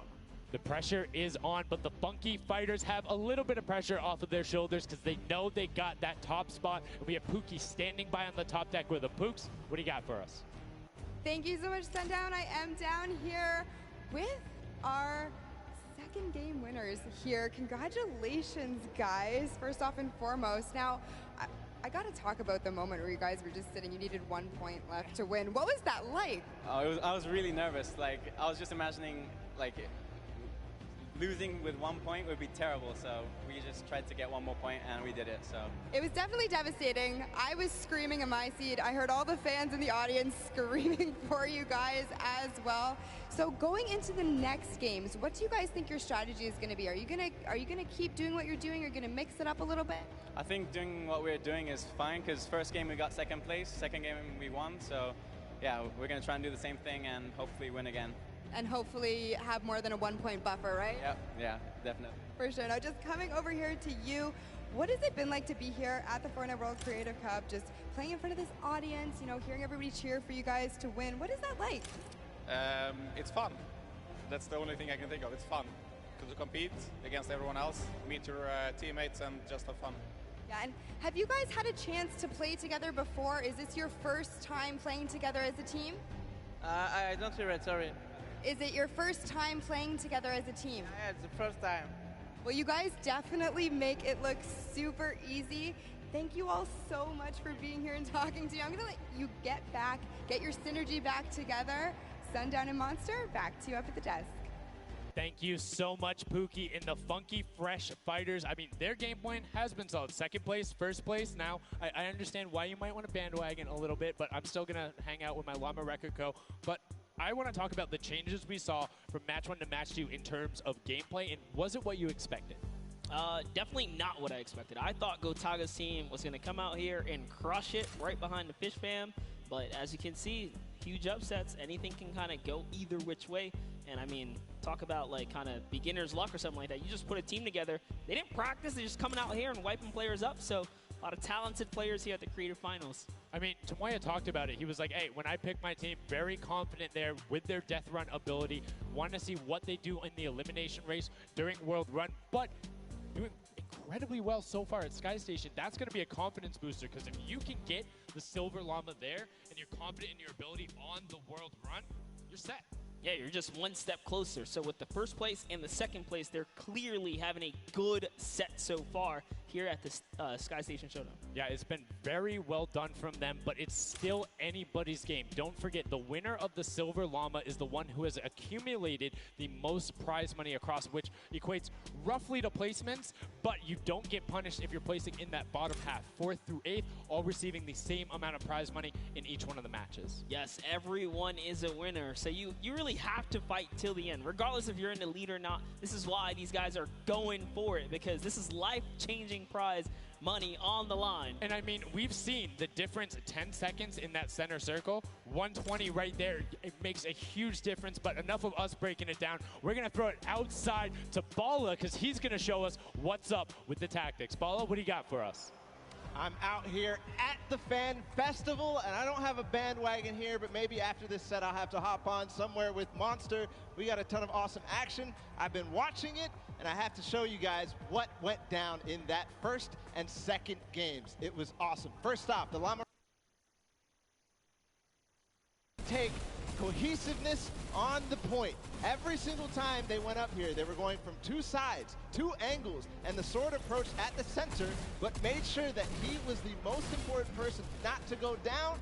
You see there, Hand of Blood and his teammates all backing up. He's going to have an engagement on the side. These sword fights are really easy for him to just mow it down, but immediately as he realizes his teammates are up on the point, about to get up, about to push the ramps, he comes up from the side, slices and dices.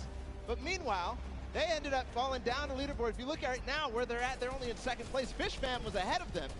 But all while Scissors was dancing and talking all the smack, telling his teammates to try to get the crowd involved, it was Llama Record Company making the plan, making the play to get in towards the center. Absolutely amazing take in the center on this first game. Led to Hand of Blood staying in that point and absolutely dominating with the super point there. Guys, 2 matches down on Sky Station Showdown, 1 more to go. We'll see where Monster lands at the end of this, because I will maybe join you on that bandwagon. Guys, take it back. I mean, that's starting to get a little awful crowded, man. Real quick, you guys hopping on those bandwagons. But as you said, there is one more regular Sky Station Showdown match in this set. We will see it again later in the remix version during the Golden Games. And it's been so fun to watch the difference of players, who's able to be very strong with the Infinity Blade, how the pinches end up coming. And now in this third match, it's only going to get better from these guys. Yeah, definitely want to see some more of that kind of team work happening here. And why not just hop right into a game right now, right? Let's go see some more action here because this last game of the set is loading in right now. Yes, and this will be the final match of this set. Set one after this, a Silver Llama will be awarded, and we are in the match. It's Sky Station Showdown. Set one about to be over, and here we go. All right, gotta love those players just kind of beelining out. And don't forget, you know exactly who your neighbors are. You know who is to your left and to your right because you can see the banners and the designs on their spawns. It's a nice look at our captains right there. And right away, you can see a number of teams finding ramp paths where they're able to use their first 5 materials. Next 5, Sword does a double jump. Boom. Right to the top. Chicken Champions excellently executed. Yeah, this is what matters right here, is stopping the funky fighters because clearly they have been doing some good work together as a team so far. Tomoya is off to the races here though, sent to run away. Can the Sunshine Soldiers come back? Can the Cuddle Crew make a big appearance for themselves? Because they can really shake it up here.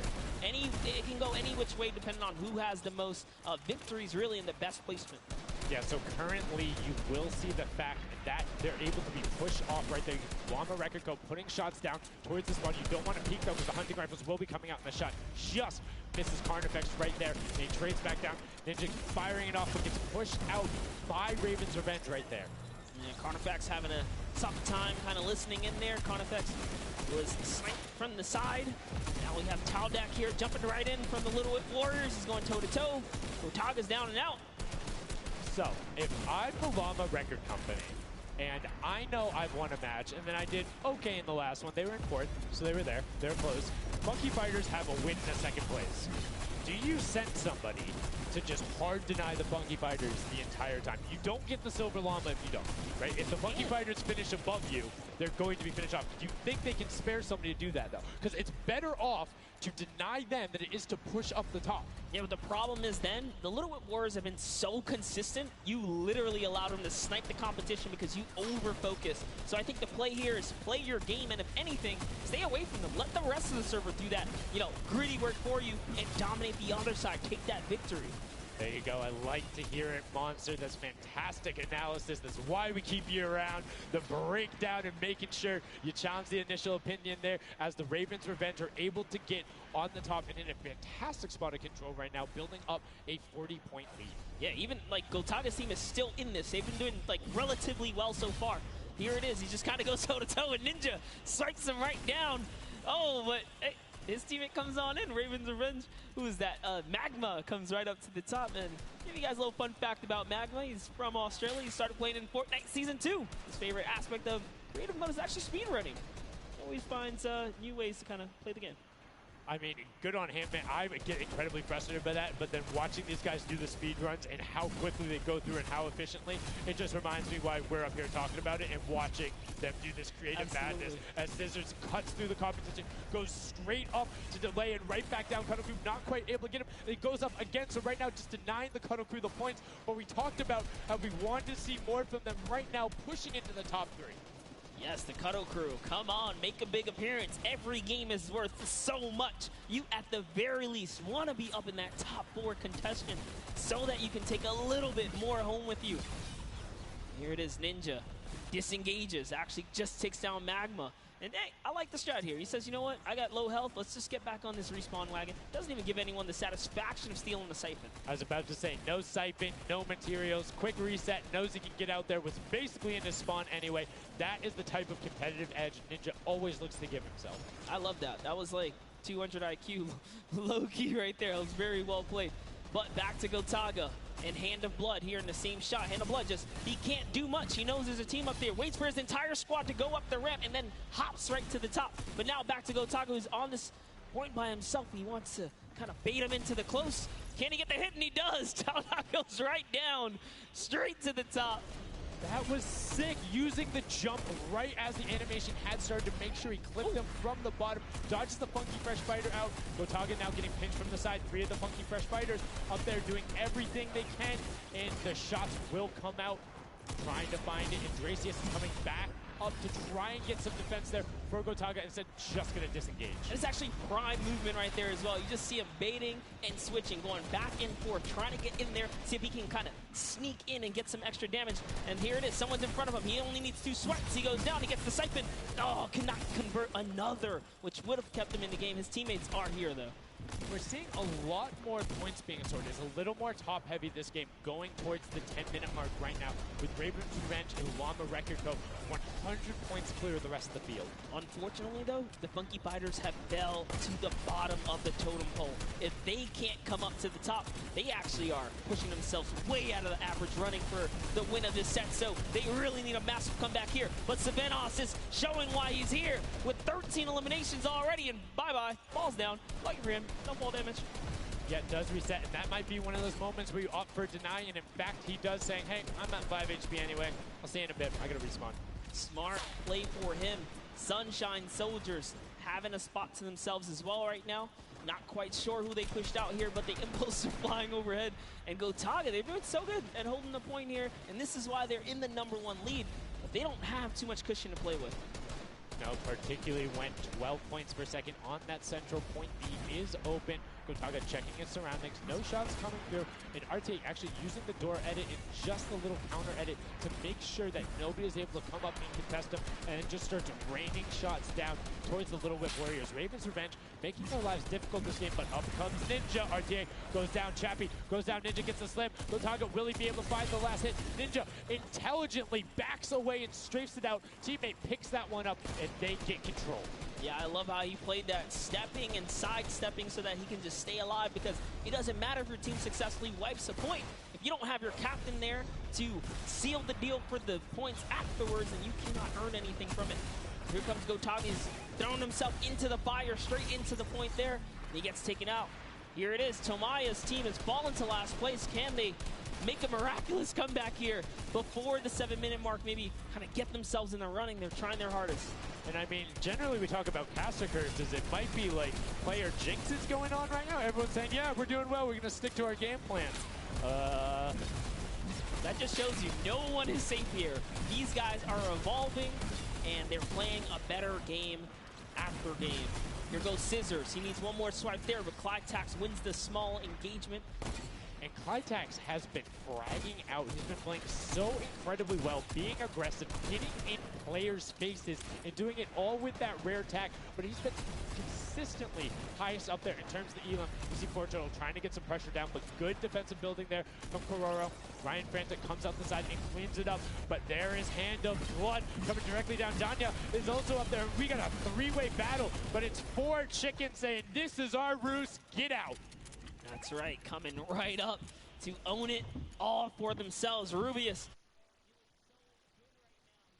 He actually has a record on, was it YouTube for live streaming? 1.1 million viewers, imagine. Yes, one of the biggest content creators in Spain. Will they be able to push down towards the middle? As you can see, Little Whip and Llama Record Company already down there. We've seen this story before as the Funky Fresh Fighters go in, but you can barely even hear the shots over the impulse grenades going off as everyone's like, no, we've seen how this goes. The Funky Fighters need this. The Llama Record Company need this. So many of these guys, it's riding on this game right here. They have to get as many points as possible. But even with the 12-point one, we haven't seen a lead like this from Gotaga and crew. They are nearly 300 points clear of the next team. Nobody else is contesting there. The Cuddle Crew has now been able to catch up a little bit, but they both just established control in their top zones, and Cuddle Crew won't pass Raven's Revenge by just sticking with 3 points. They're in a fantastic spot to win this match. Yeah, they've actually been very consistent as well, right? They've been doing okay in that top 4, just doing a pretty good job at staying relevant after all of these rounds. So if Gotaga's team takes this, we actually don't know who can take this set right now. It's actually that close right here. Little Whip Warriors have kind of fallen down a bit here, but Funky Fighters clearly in last place is not good. And now, right now, you can see Tomoya coming in, doing everything he can to knock it down. Carnifex challenging as best he can, and Lachlan is just hanging out inside the cone. Lachlan's doing a great job here. He's just kind of hiding, loving the low profile kind of position and take here on the point. He goes hidden, but hey, he has to come out now and defend themselves. It's 3 chickens who surround him and take down that Cuddle Bear. Oh, man. They're supposed to be the tender defenders, but that was a whole bunch of aggression coming out from them there as they now immediately look and start to take shots. And the Ravens Revenge have now finally been unseated from their 3-point game. So a little bit of room to start for the catch-up, but it is utter chaos in Point D as Tomoya gets taken down, and the Funky Fighters are still in 8th place. There's still 55,000 minimal on this game alone here. You want to win this one. Ravens Revenge, can they hold it? Or will Cuddle Crew find themselves a big piece of the pie here? Because we're in New York City, you know, you got to make pizza references. That's how we're doing it. Here comes Gotaga kind of hopping on overhead. And all right, he wants more points. He's hungry for it. It's unfortunate they're just clipping off the side as Magma goes down, sitting on 23 eliminations right now. And Gotaga doing his best to find where they want to go up, waiting for his team, but knowing that time is running short since that middle hill is still open and being constantly contested. But the Cuddle Crew are catching up with their steady 3-point game. But now Gotaga goes up right around the back, able to pick up the Elim, and Control is resting. This is scary because the Cuddle Crew is also getting points right now. So yes, they're getting a lead, but the Cuddle Crew is keeping up and keeping it very close. They're keeping it very close. This is what we were talking about. We wanted to see a strategy come out, something defensive where you can get your control. They have now walled them off on each side, thrown a cone on top of them, and they have firing angles towards the other 2 platforms and towards the spawns behind them. Nobody wants to go contest them, but right now, Gotaga, oh, we saw what happened when Scissors did that. Don't count your chickens before they hatch because they're catching up right now. You can see that 12 points ticking over, but they do still have a lead as players are trying their best to deny Ravens Revenge. Yes, you have to keep him safe. This is the protect the president strat at its finest. Cuddle Crew still gaining points. Llama Records still getting points. In comes the fire from all the other platforms. Cuddle Crew's putting on pressure. They don't want to give him the freebie here. You have to look at Ravens Revenge, though. Everybody is so focused on the middle. Nobody is going and challenging the top team. You know they're over there. You know they're uncontested right now. You have to be putting shots down there. You have to find the tags under Gotaga. Here it is. And they got him. They got him. The difference now. Look at the Cuddle Crew climbing up on their consistent 3, but they still have control of the top. They just don't have their sword. It's 2 hops to get up there. That's right. And now Lachlan can just sit here. He can just hang out, earn these points. This is what he needs to do. And he's almost there. He is almost there. The first place can be his. Right now he can take this lead, Sundown. But they got control at the same time. It's literally ticking over a half-second away from each other. Their shots are going. Cuddle Crew has the lead, though. Will the shot be able to go through? Yes! Cuddle Crew gets taken down. 999, 1,000. Gotaga and Ravens Revenge in the closest nail-biter yet. Edge out the Cuddle Crew in 2 teams who we said we wanted to see more. They brought more. Are you kidding me? The Fish fam step up and shut it down. Just the fact they stepped on the point, they couldn't earn points and they lost the lead. They were just a tick ahead. That could have been their game. I mean, it's just, let's check out the replay. You can see the counter in the top right, but the Fish fam going up and challenging on the other side. You can see them hopping up there. No one was at the Ravens Revenge as soon as they were there, and the celebration too. You have to be excited when you see that Victory Royale screen pop up when you're up there. I mean, what's it like to win a game on that stage? I have no idea. Those guys do, though. We you know, at some point before the day's over, we really got to recap the other point of a point of view there, because they had it. They were 1 tick ahead. They were there, knocking on the door, 55,000 away from bonus prize on top of this entire competition. It was right there. And it got taken away, and this is why I love Sky Station Showdown. The clutch little moments, the interactions that happen, very similar to Battle Royale, where every single thing that is happening on the map can affect the overall end result of the game, as you see there in Ravens Revenge, closing it out. Gotaga, the competitive veteran, able to clutch it up in the final moments. Magma, Arthier, and Chappie as well. Just a great performance out of them, taking the top spot in the final match of the first set. Now I get to say, I was right the whole time. I started off with, Raven's Revenge, kind of making me feel like, hey, these are my guys. Let's go with your gut, guys, all right? Raven's Revenge, that's who I said when I started this whole thing. I told you. He's not wrong. They were able to take it there, but we're going to throw it up top to an interview with Raven's Revenge with Zeke. Zeke, you there, buddy? I am here, son. Now, thank you so much. Fun fact, Monster did in fact say Raven's Revenge would win. I've got your back, Monster. I am here. You guys got your revenge. I got to ask, first question to you, Gotaga. How does it feel to be here in the stadium, the fans, the roar, and to be facing off against your peers? Was it what you expected? Honestly, it's crazy, and I have a really strong team. We are learning a lot from our mistakes, and I'm so glad to be here, to be honest. I don't know how to describe it. It's pretty crazy. It's pretty crazy being here. I'm right there with you.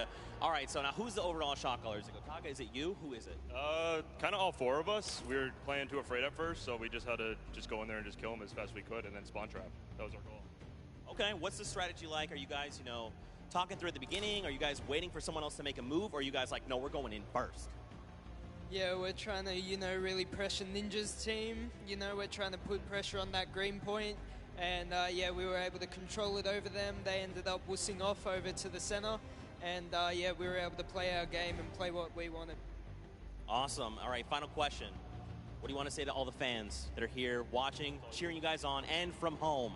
I don't know, it's just incredible. I'm happy that so many people are here. I don't know, just enjoying the show. It's amazing, honestly. Well, congratulations, guys. Now, I believe for now, we're going to send it over to Golden Boy, who is standing by.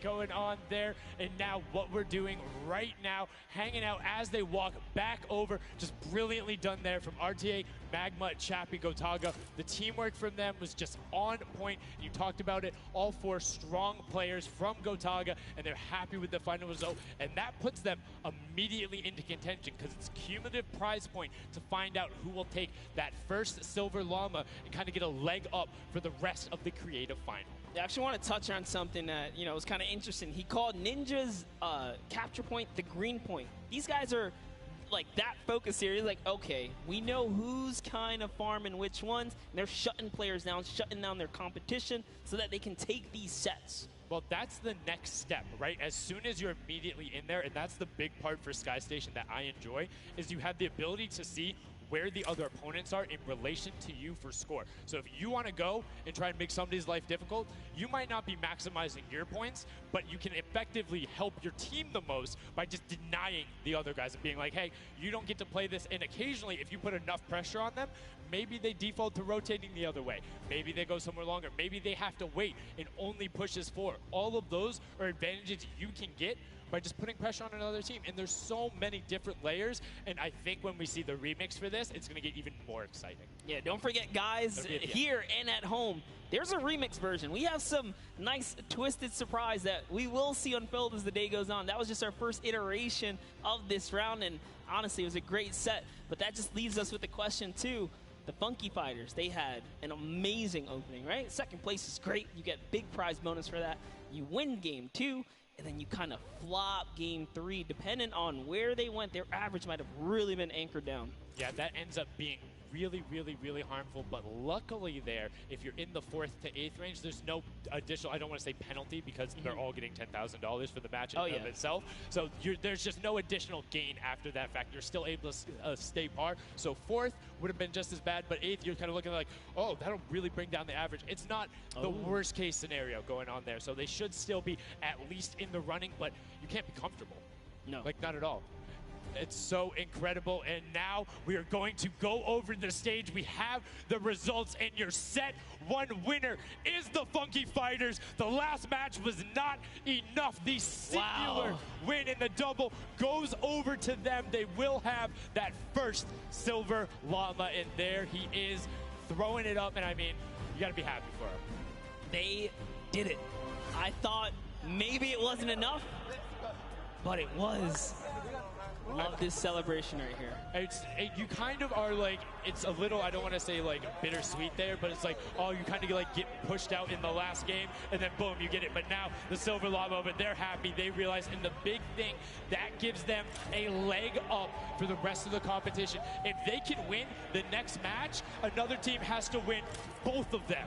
But such a great job from the Funky Fighters, sticking to their guns, staying with the strategy, getting 2 top 2 finishes, one of them being a win. I actually love this right here. They're all getting together, showing team harmony. They're clearly happy. They take the first set. That's amazing. They're off to the right start, really. They can get another 1 or 2 of those, and this entire creative finals is theirs. Well, and again, we talked with Tomoya beforehand, and he was like, yeah, we're really confident when we can get in the races. We want to be on that world run. We know we can do there. We have some really good runners. And then they turn around and do that on Sky Station Showdown? Yeah, I was just going to touch it. I was like, you know what? Yeah, this wasn't even their strong suit, right? He did a death run at some point as when he recruited his people for this creative challenge.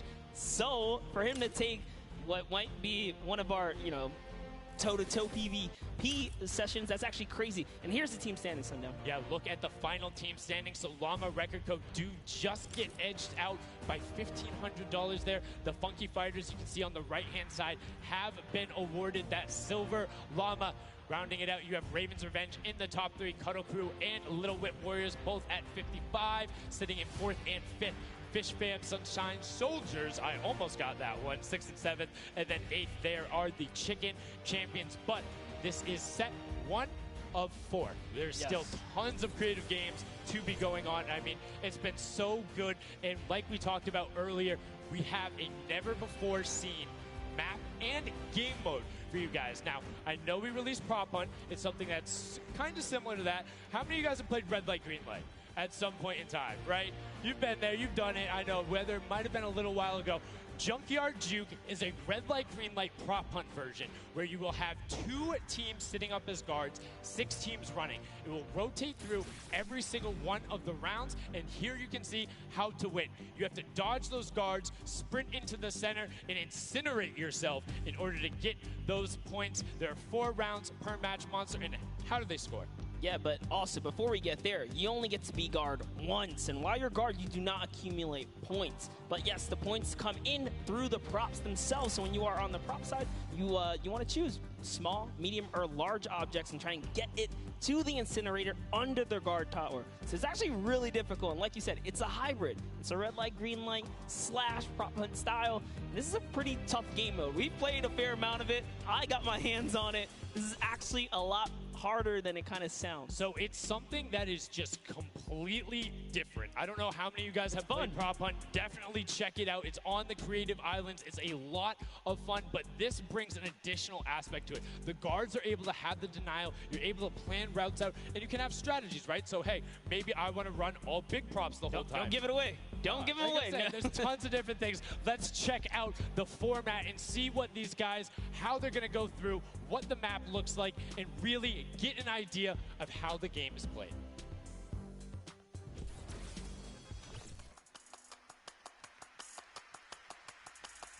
Get ready for more creative Fortnite with the latest competitive creative map, Junkyard Juke. This new game builds off the fun of Prop Hunt with a twist. 8 teams will rotate through different roles on the map. 6 teams will transform into props and attempt to make it into the center of the map, while 2 teams of guards try to keep them away. Teams will rotate their roles over the course of 4 rounds, each team getting 1 turn as the guards. Their objective? To defend the incinerator from the other team with revolvers and their keen attention to detail. During each round, teams of props will earn points by reaching the incinerator in the central pit. The bigger the prop, the more points. But be careful. Being bigger means you're easier to spot. To keep themselves from getting eliminated, prop teams need to time their movements very carefully. Every few seconds, the guard teams will be blinded for a short time, and the center point turns green, giving the props a chance to rush for the hills, or rather, the pit. Once a prop reaches the goal, they respawn at their home base to start over, running as many props as they can before the match ends. If a player is eliminated, they also respawn at their home base and need to start the trek all over again. After 4 rounds, each team's points from their prop rounds will be combined, and the team with the most points wins the game.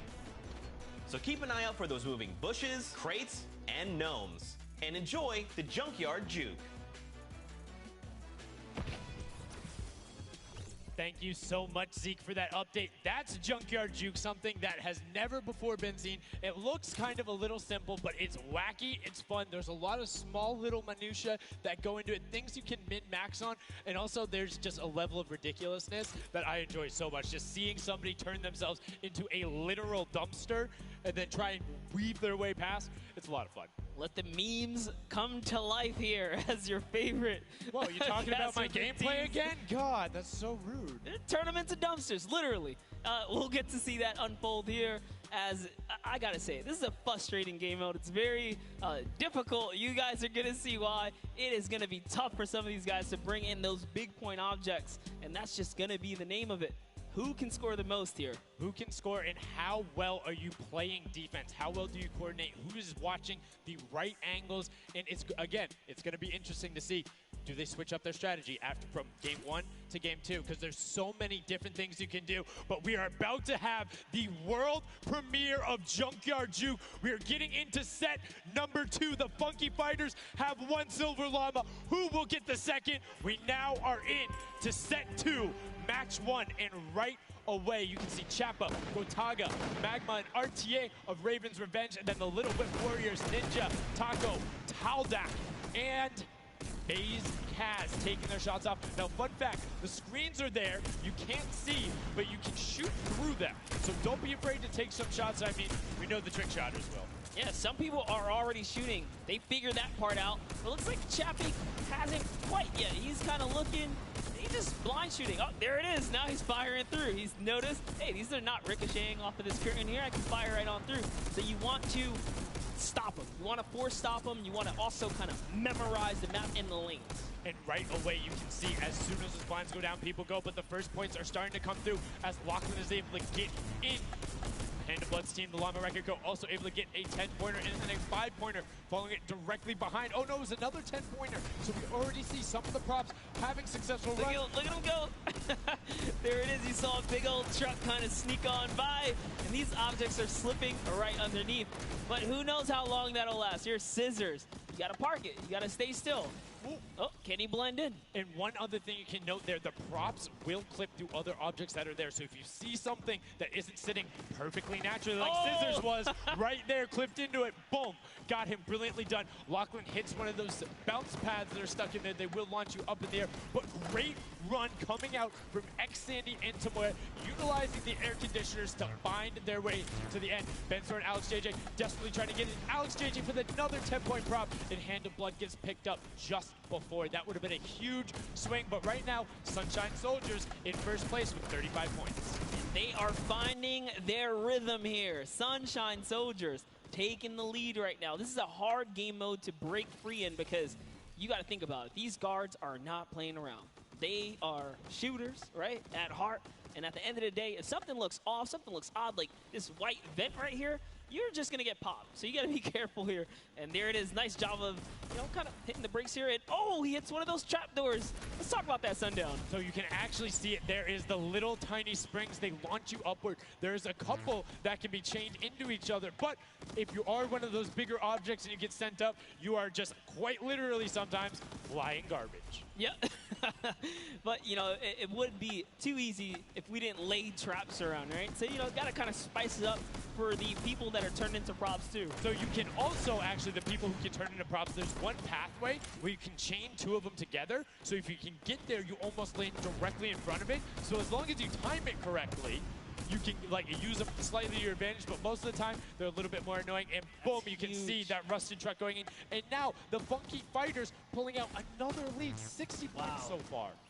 And this is something important to know, guys. You have to get it into the incinerator, fully processed before the timer counts down, or else your point will not be processed. Which is a big thing on the min-maxing. What we mean by that is maximizing your efficiency. So if you were to get the most points possible, you run only 10 points the entire time, not only because they're worth more, but they take less time to sort because they're the first one that goes through.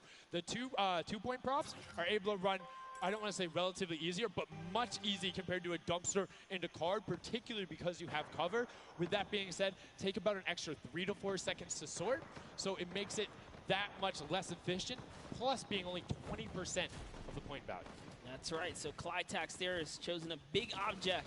Achin and Zond over here, smaller objects. They're kind of blending right into all of the dumpster trash, clearly harder to track down and kind of, I guess, how do I say this? Sort out, right? Yeah. Amongst all the clutter here. Exactly. You want things that don't stick out, or you want to find a path for an object that you can take all the time. So you notice how there's a section where there's like 4 or 5 rusted cars. Grab a rusted car and go park yourself with those, because yes, the guy knows, oh, there's a bunch of rusted cars there. Screen goes back up. Oh, there's still a bunch of rusted cars there. I'm good. Next thing you know, the prop walks his way up. You can also, as you're running, block rotation. So if you hit your crouch button, whatever you have that bound to, whether you're playing on controller, iPad, PC, all of them end up completely stopping, so it will send you totally naturally, just like what you would see. And this is also those moments, right, when you're in the guard, oh, someone spotted there, popped him. Tomoya, nice job seeing something out of the ordinary, but notice he gets an elimination on the object. You don't earn points for that, so it's just your job to stop everyone from getting any kind of points, so don't break away with the lead. When you're in the guard tower, you can't allow other people to score, and you're not scoring.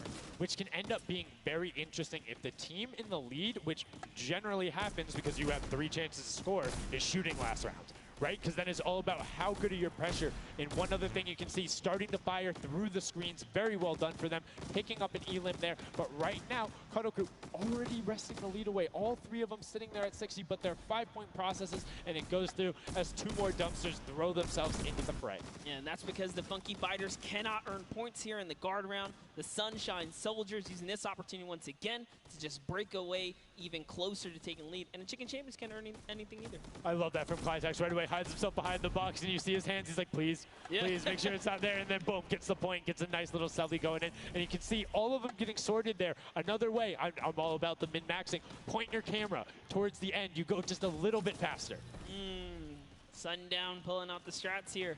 The question is, can our competitors figure it out fast enough with their limited amount of games here? But 20 seconds on the clock. Can he get this in time? Remember, you gotta grab the dumpster, drop the dumpster, and get it processed. That was perfect. That was so good by Stuart000 because he dodged the little springboard there. You saw him look at it and be like, oh, no, I'm good. And that was the last run. None of these props are going to be able to get sorted. Lachlan gets picked out at the end. You can see 3, 2, 1, but not going to be enough. You need to get all the way through and sorted on the point as the rest of the denial comes through, and we're gonna rotate the guards up again. Yes, so we will have some new guards take their place. This is honestly Chicken Champions' opportunity to start scoring some points and hopefully close up the gap here. The Sunshine Soldiers are now at the bottom layer of the guard tower, and the Fish Fam are at the top.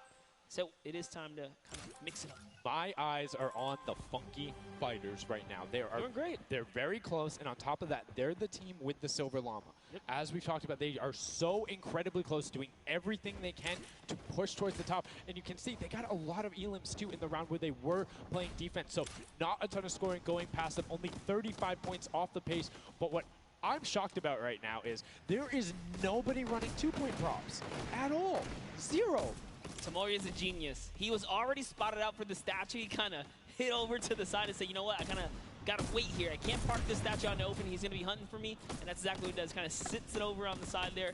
And that's how he earns himself another point. So they're actually playing very, very smart here. And that's why they've been doing so good at these competitions. I think the guards need to be slightly more aggressive. There's is unlimited ammunition. You can't run out. If you think something is suspicious, or if you just want to take a shot at it, shoot your shot. Yeah. What's the worst case that happens?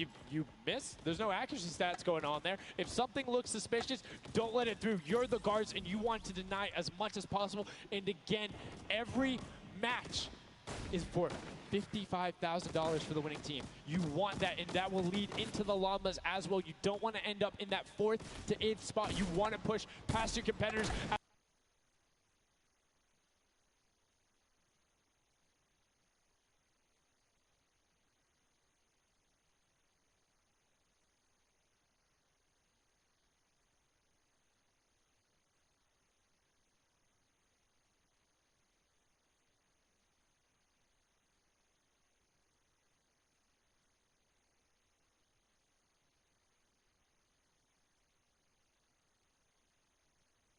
Domination here in this junkyard juke.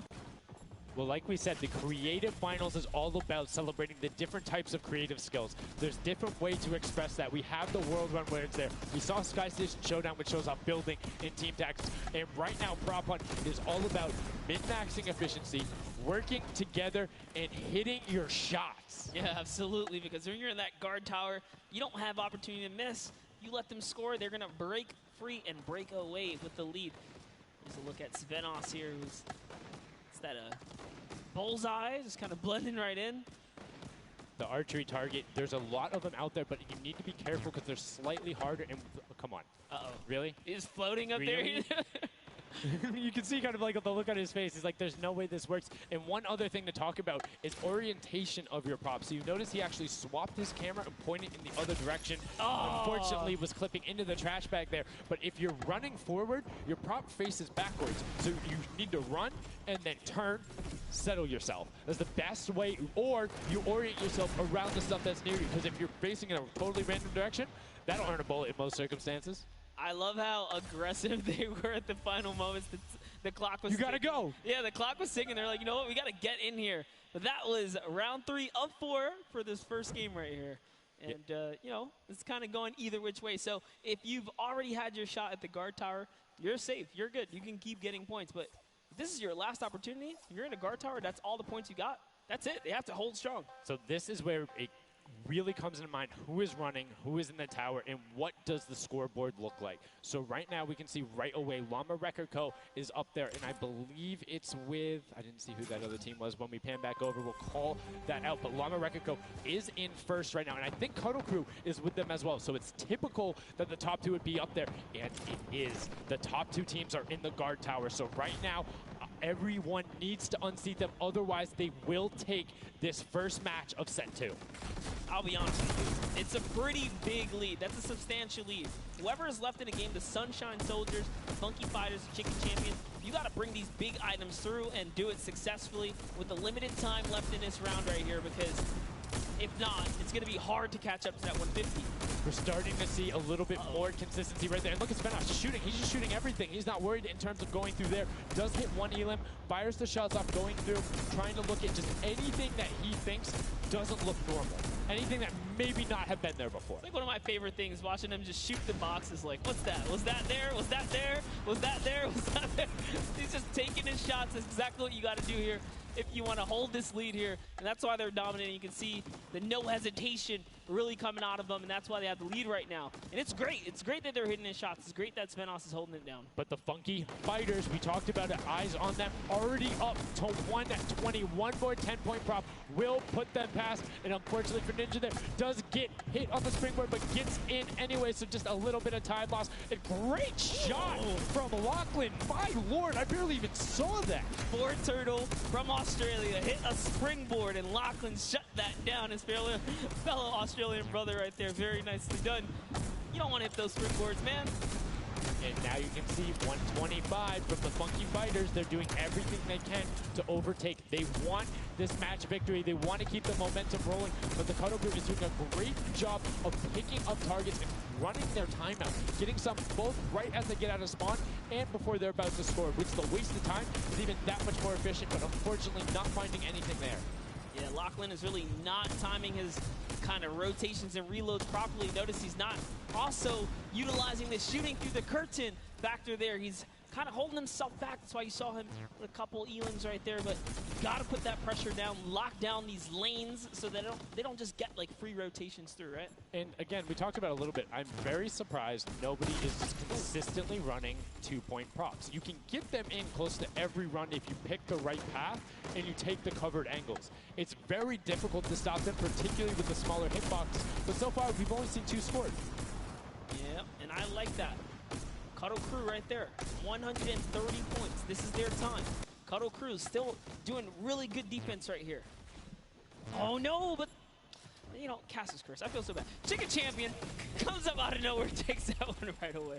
Able to get him there, and now the Funky Fighters 5 points out. Anything going in will be enough, and the time ticks over. They didn't get it in there. Oh, did they get it in there? They might have got the 5-point right at the end, but no, wasn't enough. Llama Record Co. on the defense says lock it up. We good. Brilliantly done from them. And that's what I'm talking about. When you're sitting there on defense, you know exactly how long you need to keep them out. Exactly what you need to do in order to take the victory. And no surprise there. The guys who are all about that apocalypse game mode during the creative trials, able to take home the very first match ever on Junkyard Juke. That was well played. Valiant effort for everyone that participated in that run right there. And it was a close one. 150 points to the contender having 145. Just 1 point. One small radiator.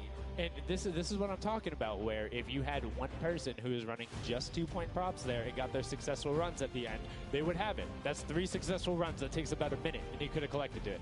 So go ahead. Nobody opted to it. Maybe some of these guys need a little help here. Let's redo this. What would you suggest here, Sundown? I don't want to say suggest, but I had an opportunity to play a decent amount of it. I'm a big fan of kind of adjusting based off of the scoreline. So if you're seeing you're able to consistently keep running 2-point props, get the guaranteed points. If somebody's playing really good defense and you're not getting 10-point props in, you need to pivot away from that strategy, because getting any points at all is better than none, and particularly if you waste a run on a dumpster where the entire time you're going and then you're stopping, and then you're going and then you're stopping. Eventually, even if you get all the way to the end, sometimes it's not enough, right? And then you've wasted that 35, 45 seconds, 3 rotations to get just there, whereas you could have grabbed the burger, grabbed the bucket, and ran the entire time, weaved around, trying to like catch a good area, as we saw with the statue, able to hide around the corner. So would love to see in the next match a little bit more, I don't want to say like determination going into it, but be a little bit more deliberate. That's right, but let's go on and hear from some of the deliberate actions over with Zeke, down with our winners.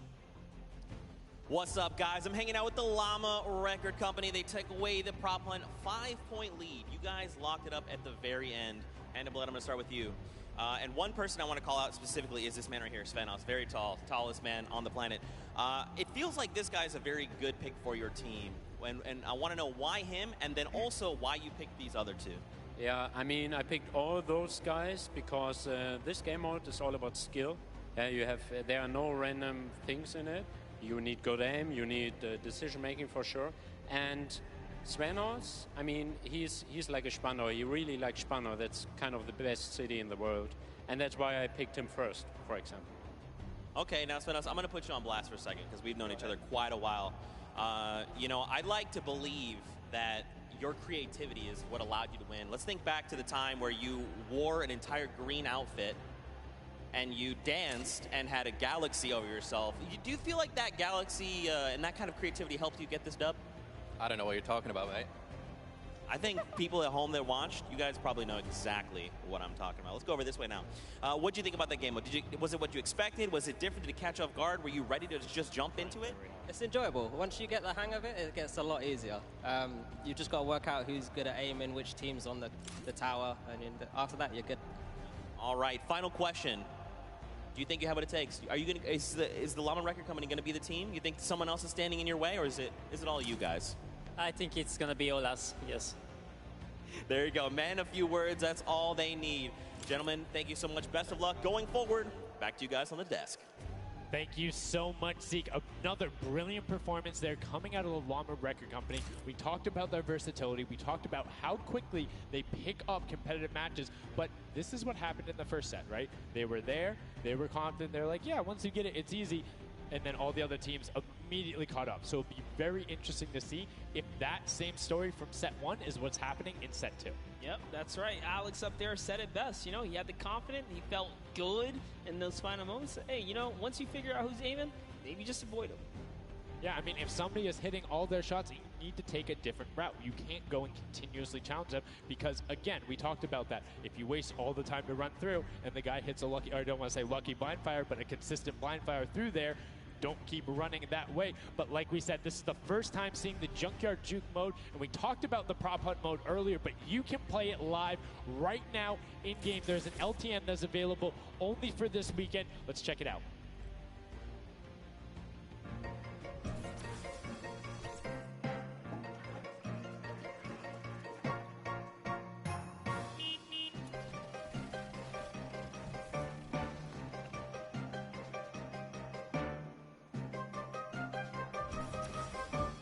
Like we said, you can check that out live in client. It's an LTM that is available only for this weekend. And Monster, have you had a chance to play Prop Hunt? Well, all week long now, I finally really got to experience the Prop Hunt. And before this, I kind of heard you guys talk about it. I was like, is that something I want to try out? But no, it honestly was very fun.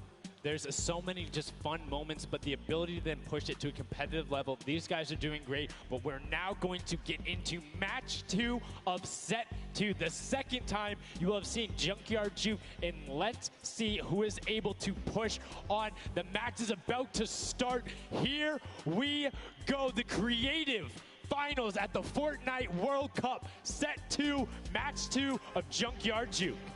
That's right. So in the tower, we have Ninja's team, the Little, Whip, Warriors, Taco, Galdock. We're jumping straight into their POV. So notice Ninja firing right through those blinds. He saw something moving back there. He's trying to pinpoint. What was it? He does, of course, track him down. Sport Turtle, who just a little pixel. You know, you stand out, you're going to get popped here. He needs to make sure he's still watching his left-hand side, though, because there is a whole run on that corner right now where people would be able to come out, and now all of a sudden you see Alex JJ, Tyler, Ryan Fanta, MSYB all heading that direction. Nobody is checking that corner. He's checking it every now and then, but he's primarily aiming on the right, and right as I say that now, looks back on over as the rush comes through, but MSYB and Rubius are able to get in. Brilliantly done from them, getting the first points on the board as the Funky Fighters again are able to pull out to a decent lead. What do you think? Would you rather be up in the guard tower first and kind of get that out the way? Or would you prefer to kind of jump in as a prop and get your points first? So for me, it depends if I can get a lead. If I have a lead, obviously I want to be a guard tower at the end because I'm very confident in my ability to just spam shots in the right direction because I know like I can find the sight line and all that. With that being said, if you can get in the guard tower early and you do incredibly well, it gives you the bonus. You know how many points you need to get. You know how consistent and fast you can run. And right now we're seeing a lot more 5-point props than last round. People consistently trying to get those in, recognizing, hey, they're a little bit quicker. People are finding their angles now. But as I say that Achim with the Sunshine Soldiers gets in that truck. 10 points going over to them, and 15 actually as a 5-pointer got sorted right at the same time. That was perfect. Yeah, and the Sunshine Soldiers had a great last run. Achin and his crew really pulled it together. They were at the top for a while there, but in those final moments, we saw the Chicken Champions take away and kind of break away. And now look, no surprise, Chicken Champs, they're feeling it. They found their rhythm towards the end of the last one. If they carry that over, this is going to be a close one. Yeah, and you can see Carnifex hits the jump pad twice over there, doing everything he can to not get hit, and he does get the teddy bear in. 10 points going through, and Clytex gets picked right at the edge. Right through the current. Taco is like, you know what? I'm going to check the close area. Look at how Chappie's doing it as well. He's actually eliminated 9 props so far, so he is really firing away here, trying to see if anyone's trying to make a mad dash while the curtains are up, and Sandy gets caught right there. Good shot right away. 20 seconds left, so players need to start running if they're going. Good shots coming out from Trappy to get it there and get the reload off. Saw the truck over on the side, is able to pick that one up, and now is looking for the smaller props towards the side. Knew there was movement, just wants to fire it up. Only 10 seconds left. They should be able to get the defense, but there goes a bucket.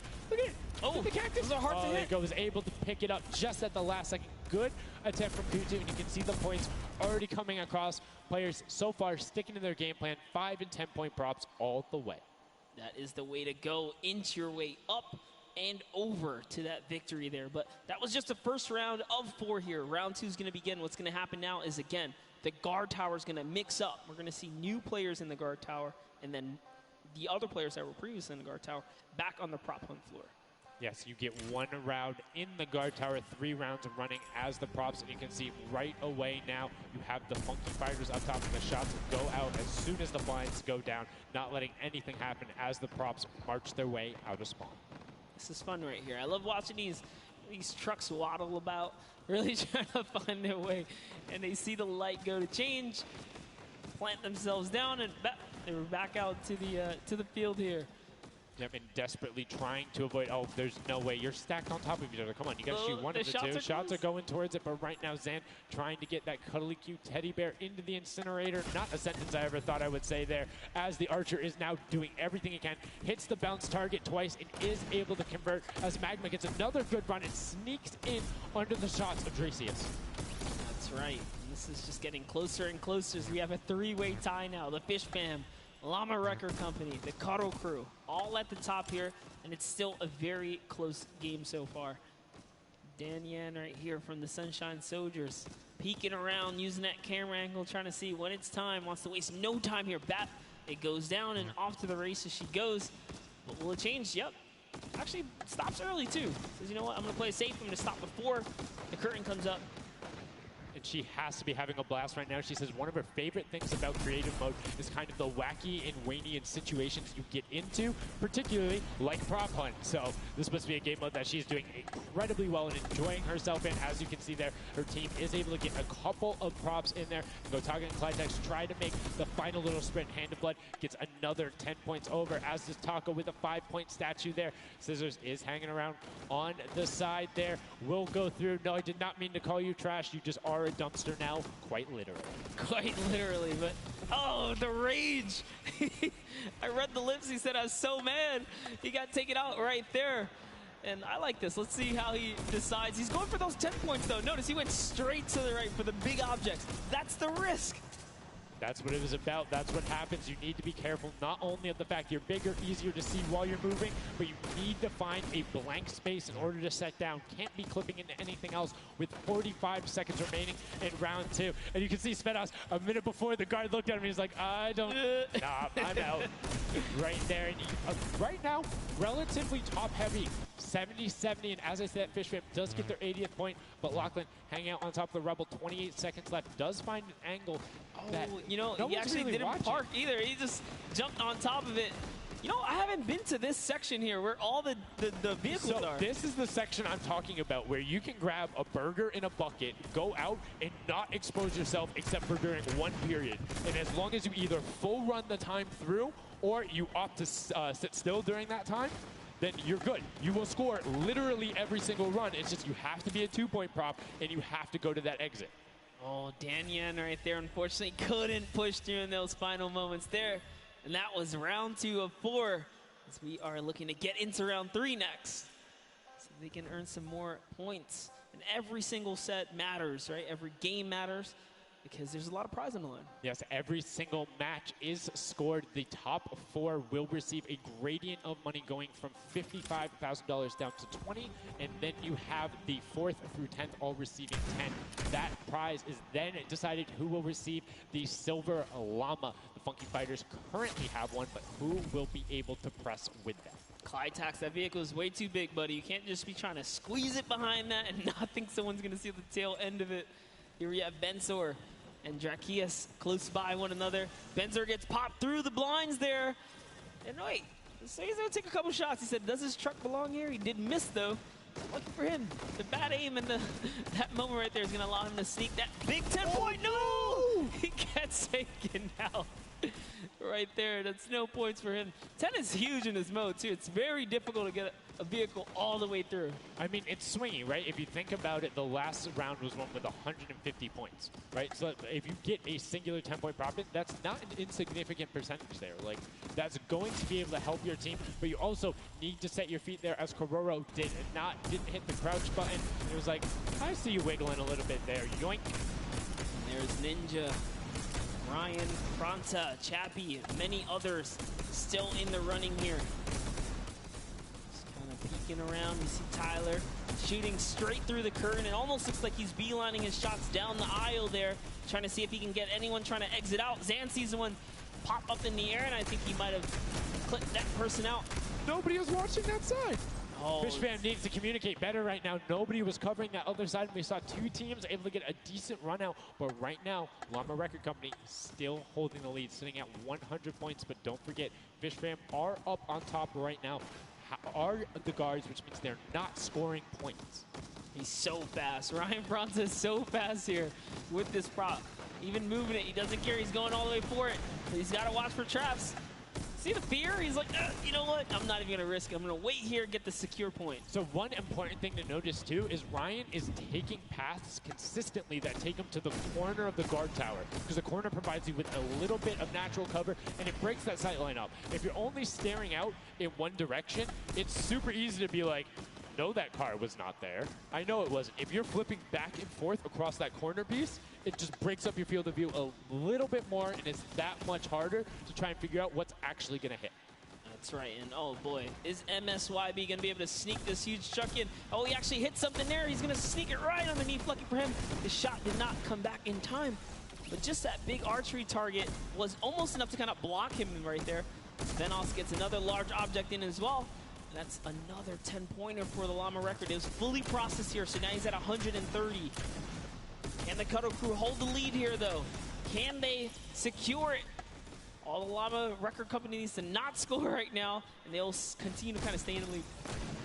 And you can see Scissors is hitting a ton of shots. They're trying to get the retribution as the guard, and now we're heading in to our final round of match number 2. So we'll see who the guards are, see what the stakes are, and who will be able to take that #1 spot. Again, first place, $55,000, and that much closer to Silver Llama #2. And again, we have the Cuddle Crew and Llama Record Co. up on defense. Let's check out that scoreboard. And Cuddle Crew, Llama Record Co., first and second. Who will be able to overtake them? And they are so close to 5 points separating. It's a battle for first and second now. Yes, Lackland and the rest of his team are trying their hardest. They have to stop people from scoring. The Chicken Champions get up. They can just easily snag this away. But for now, they know the Llama Record Company cannot. They can't take them over.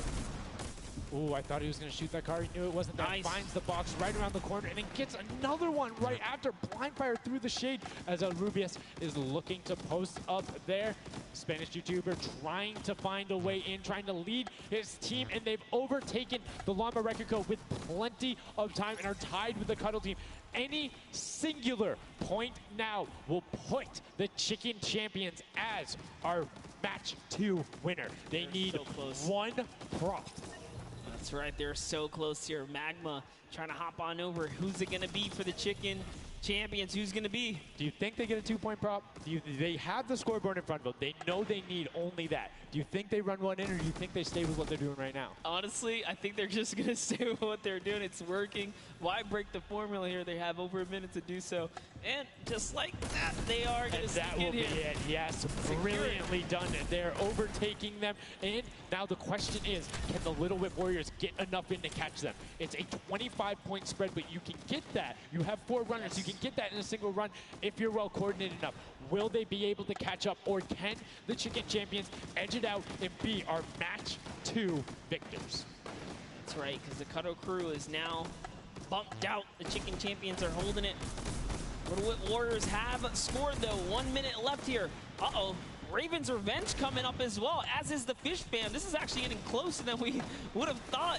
They're close to pushing out the Cuddle Crew and the Llamas. Yep, and Little Whip Ninja also getting the 5 points there. Will be able to overtake. Don't forget, you don't want to end up 4th to 8th. It's all about at least breaking the top 4 to get a little bit of the differentiation there in the prizing. But the Chicken Champions are pulling ahead. They're keeping that 25-point difference so far between the Little Whip Warriors. Little Whip needs to find a coordinated run with 10-point props in these last 30 seconds, or they're not going to get it. Meanwhile, Bensor running that statue in, trying to lock up everything he can for the lead. and he's being extremely patient with it. Taking a corner run, finding everything he needs to do. Little Whip does get a 5 and a 10, and they're still now only 20 points behind, but Bensor is going to be able to lock that one up from there. 5 points, 25, 15 seconds left. The Chicken Champions are sitting pretty.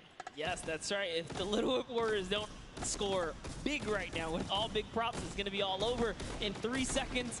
And it's not going to be enough here because the Chicken Champions, they actually pushed the lead even further. Did you see what happened at the last second? They did score. No. Raven's Revenge grabbed a 2-point prop, hard ran all the way through, got it in, right? And then that pushed them from 4th into 3rd. When we talk about every little interaction mattering, that was it. But the Chicken Champions, one might be able to say that was excellent. They were able to tender defend that title for the match 2 victory and putting them in a good spot to contend for the set 2 llama.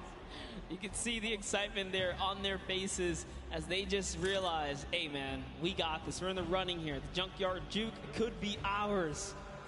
And you can see they're still talking gameplay right now. Like, they want to know, what can we do more? That play you did right there was awesome, but they want the next one because there's 3 matches for each one of the sets, and a win there would put them in a fantastic spot to get the 2nd Silver Llama. You need that in order to be in contention, and if they're able to split it up away and deny it from the Funky Fighters, field's wide open.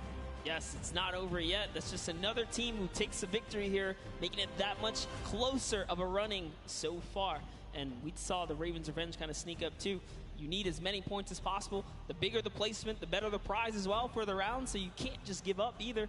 You got to push it all the way to the final moment. And hey, hats off to whoever's call that was on Ravens Revenge. That was a brilliant decision, showing exactly why you were able to qualify for the Fortnite World Cup Creative Finals, why you're playing on that stage. Those are the big plays, but again, brilliantly done from the Chicken Champions. Consistent runs, stuck to their statues, stuck to their routes, and took the corners. And now we're actually going to have a chance to talk to our Chicken Champions, the Match 2 champions. Zeke has them up there on the top floor. Zeke, what do you got for us? What's going on, guys? I'm hanging out with the Chicken Champions, guys. That game was insane. Feathers were flying, and you guys clutched it up.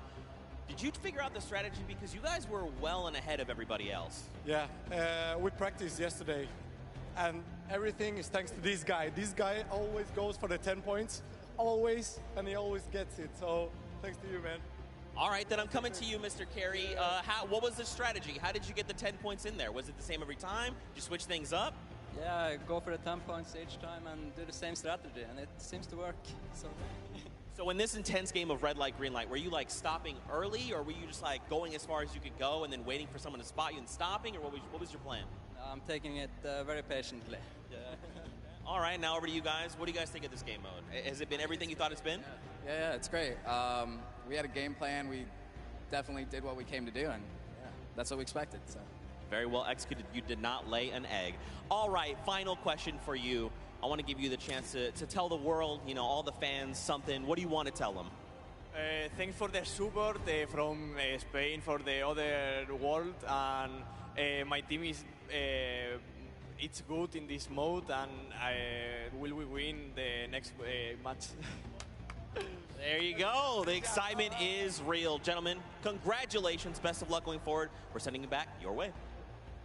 Brilliantly done there from the Chicken Champions. Thank you so much, Zeke. They're excited to be there. They stuck to their gameplay. And shout out to Bensor. The one thing he was looking forward to on this trip, he wanted to play in front of a big crowd. He got that moment, running through, securing that for the Chicken Champions. And immediate El Rubius turned to him and was like, it's all him, man. He put the team on his back or put the team in his dumpster. I don't know. That normally that wouldn't be a good thing, but in this circumstance, hey, it worked out for him. Yeah, another prop to Kyoto as well. The only, or one of 2 controller players here, you know, in the creative finals. So very nice of him to kind of represent for those guys as well. And again, just showing that he's got the moves out there. He had the moves, was able to find the right angles, and now we've seen some developments from match 1 to match 2. Yep. What was the big thing that stuck out from you that was different? In that last one, honestly, finally seeing someone pick up those 2-point props, right? Using those are points right there. But with that, we'll jump over to Bala. We'll take a fun look at some of the things that developed in our last few moments. Thank you so much, guys. Yes, the Junkyard Juke is developing nicely. Everybody's starting to figure out what all the different tools and props they have available to them. So with that, we're going to hop into some of the tips and tricks that I've seen from the Junkyard Juke so far. We can roll the clip right now as all these players. The first thing I want to point out is there are these springboards. Unfortunately, Dan Yen gets picked out of the sky there. Not too happy about that. But moving on to Tomoya using the statue. This is one of the interesting scores I saw with the statue. Those higher point objects being useful. Scissors here with the springboard. The recovery and just barely doesn't get into the incinerator at the last second. And then here we have Tomoya. No, sorry. We have, again, just an awesome run towards there. Looking like a scene out of everybody, you know, crossing the street at the same time. Here's Dracius hitting some amazing shots through the black. And then he just continues shooting, just hoping that he can get a shot. This is the other team, the Cuddle Crew, doing the same thing, but then also synchronizing, making sure they have coverage on all angles. Finally, Tomoya made some amazing calls. We'll listen to them in a second, but this is what he did. Always timing it perfectly so that he can get in and make sure that his teammates also go at the same time and make it into that incinerator. So we're gonna head and listen to what those communications were like from Tomoya and team. In this one, they made sure the countdown was perfect. 1, 2, 3, 4, 10. I score 10. I score 10. We are both. We are both. Yeah, 1, I'm gonna score 10. 2, 3, 4, 5. Stop. Oh, they kill me. If they don't kill me, I score 10. Don't 1, 2, Okay, 3, I got 5. I 4. got 5. I got 10. No, he killed me. Oh. We are strong team. Yeah. I scored 0 in the second round. That's the problem. I scored 0 in the first one, so. Like, we are all close points. There you go. The Funky Fighters, you know they won the first Silver Llama. We're going to see if they can win the next one. We've got one more match here on Junkyard Juke to go, and we'll see who will come out on top with the Silver Llama from this. Guys, back to you. Thank you so much, Bala, for that great breakdown. Listening in the comms, that's one thing I hadn't considered. I always just kind of like, yeah, it's going to come up now. But these guys all on comms talking, have one guy counted out. That guy's just like a metronome. Make sure he has it on the dot every single time. Brilliantly done from them. But will they be able to take back that top spot? We've seen them do it. If they can grab that Silver Llama, they'll be in such a good spot. But right now, they aren't seeing the same success they saw before. Yeah, you want to get the Silver Llama, but to get there, you got to make a new strategy. I think that right there, there was a lot of information in that bit right there. You kind of noticed the team synergy, and he said something very important in his interview there. Talked about being patient. You really have to be patient. You can't let the frustration get to you. You saw Scissors very expressive on the cam. Just, it's hard to get the pointer, and that's what I talked about before this whole thing started. I said, trust me, this is a lot harder than you guys think. You might just, you know, oh yeah, I'll turn it into something and run it through. Nah, man, you're gonna get shut down. But I mean, it's just like, if you think about it, it's the mental aspect that really comes with it. If you're able to frustrate somebody else, then they're that much more off their game. And these guys are all great at that, coming through from some of the Death Run qualifiers. It makes it that much harder. But thank you guys so much for joining us here. And again, don't forget, there is a fantastic, awesome event-specific merch starting here right now, today on the 26th. You can also get it on retailrow.com. Make sure you celebrate the event. Remember it, grab some from your friends, your brothers, your family, people who couldn't be here, and celebrate the first ever Fortnite World Cup. Yeah, you saw some of your favorite pros and competitors here rocking that new swag. Definitely loving it. All types of collaborations going on here. I love it when Fortnite releases new gear, you know? This kind of allows me to always spice it up. I'm always a fan of anything Fortnite swag. That's pretty much like 98% of my wardrobe at this point. I mean, love the logos, love the bright colors, but enough from us. Match 3, set number 2, the final one on the original version of Junkyard Juke before we see the remix later on. Are you guys ready? That's right. And let's begin. The first round is underway. Match number 3, set number 2. Who will be able to incinerate the props the most? Who will push out to the lead? And can anybody upset the Funky Fighters who took that first llama? You need to make sure they don't get this one here. And basically, everyone's first place. Yep, and you can see there, Taldeck did land a shot straight through the curtain. Very nicely done. Another kind of lane, right? You want to look at your lane, see which lane is available to you that's easy to maneuver the objects you want to bring through.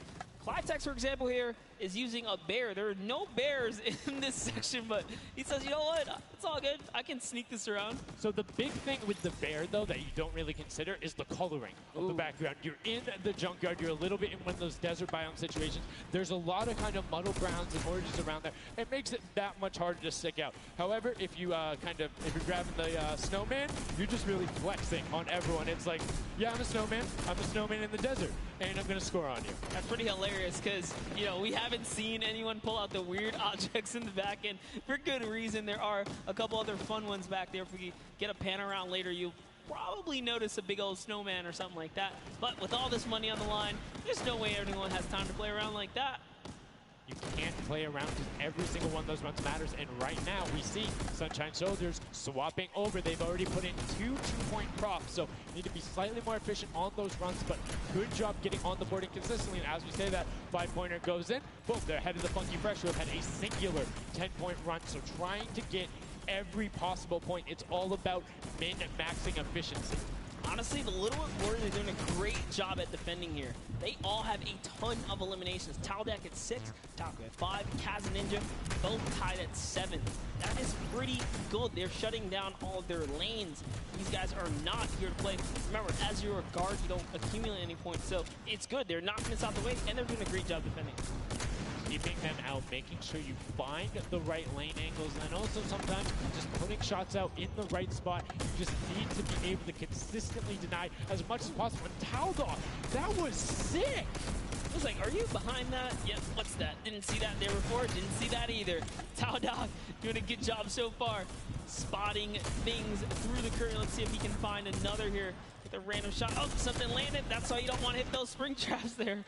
They make it so difficult when you're a larger object coming back down because it's just so much motion on the screen. When everything else is still, if you see that thing falling through, like, it's an easy shot. And particularly for all of these players up there. I mean, Gotaga and Crew, everyone on Raven's Revenge, him, Magma, RTA, and Chappie, all have been able to hit their shots. And then, I mean, Little Whip Warriors is a team of hit your shots. That's right, and there it is.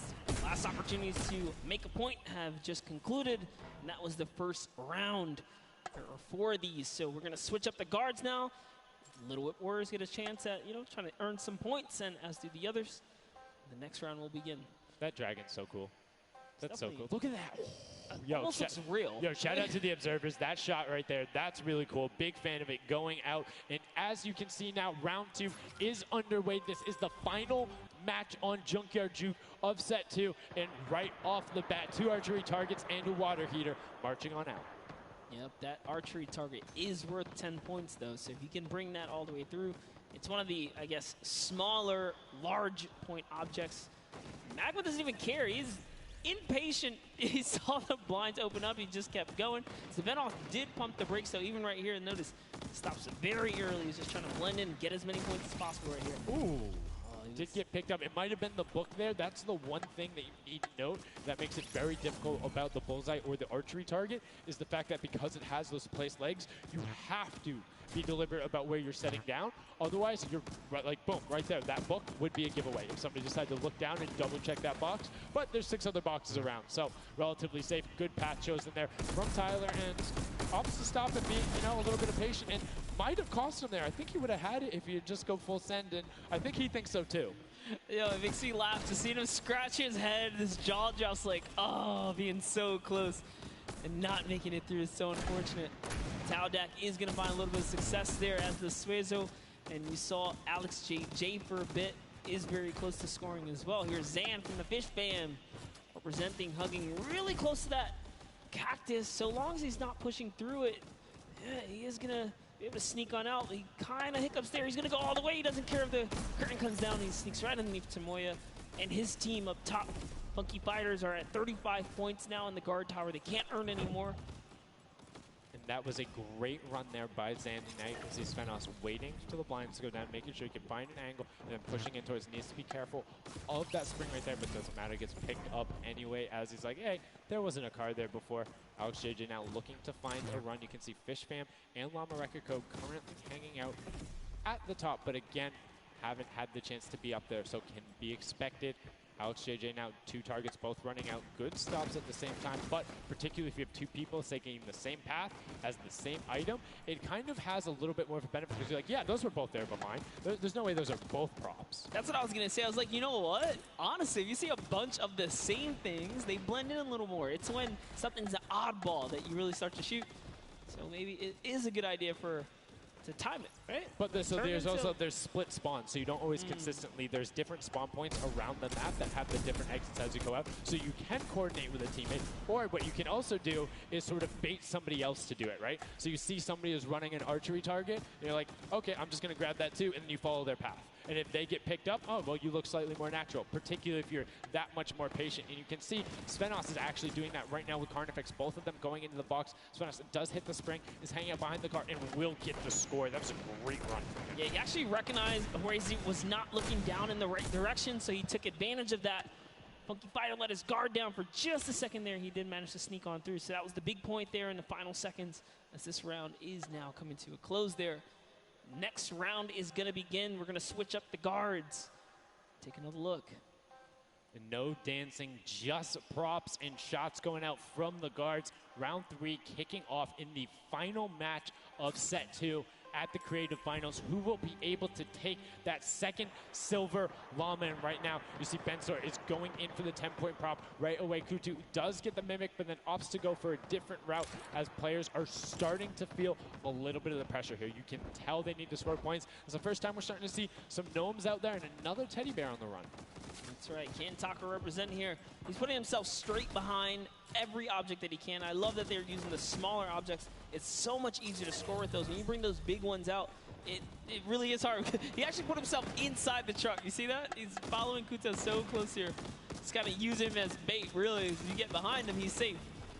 Yep, because they don't think they're going to fire twice in there. That's the benefit of it. But right away, you see Kaz, Taco, Chappie. Great little run there from the Little Whip Warriors. That's going to push them back into contention. There's 65 points currently, but a dumpster going in from Hand of Blood. There's another 10 points for Llama Record Co., pushing them up to 90. And they were the winners of that first match. So if they can hold on, they know they'll be the guards in the final round. They need to build up as much of a lead as possible here.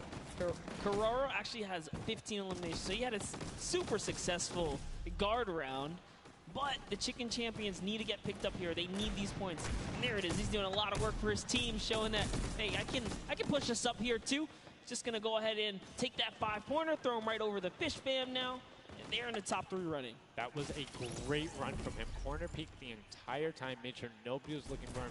Like, he was barely threatened, but right now, Bensor coming through. The Chicken Champions, can they overtake in the last minute? That's 10 more points. That is going to go through for them, and it starts pushing up. Llama Record needs to get in some runs. The Chicken Champions will not be on the defense with them for the last one, so they're pushing it through. Right now, it is the Sunshine Soldiers and the Fish Fam up there, so they're doing their best to delay everyone. Sandy gets picked off by Tyler, and now Carnifex is chilling in the back on that rusted out car. Hand of Blood just barely avoids the shot. Oh, saw the hitbox going through there. The Tracers finding a way through the window, but not enough as Dracius gets in. 2 more 10-point props also going over, and we're seeing, I think, a little bit closer of a score here, minus the fact that the Chicken Champions haven't shot yet. Yeah, this is pretty rough. Neither have the Llama Company. The Llamas have not shot, went into the guard tower at all. You can tell because when we go to their POVs, they don't have any elims, so they have not taken a run yet. Yes, excuse me, I misspoke there, meaning the Chicken Champions had already shot. Oh, the fact that they're already yeah, so they're doing great. Llama needs to press on it. The only team who really has a definitive lead right now is the Chicken Champions. Effectively, they're up 30 points on the rest of the field because Cuddle Team and Llama Record Code both have to shoot next round. Oh boy, so if they can't secure a big lead here in the last couple of seconds, if something can't get processed, oh, the poor Burger at the very end. Burger did not get processed. We like it, never frozen there. Brilliantly done. Doesn't find it. Great work from coming out, and Carnifex doing a great job. Round 4 will begin. It's going to be the last match, and we're going to see what the line is going to be. Who is up in the tower? Who will be able to defend? And can they hold them off? Again, it's Llama Record Co. and the Cuddle Crew up there.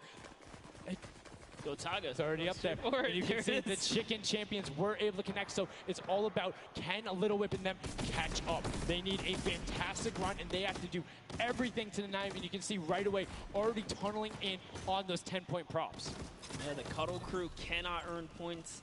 The Chicken Champions already have the lead. They just kind of continue to press on here.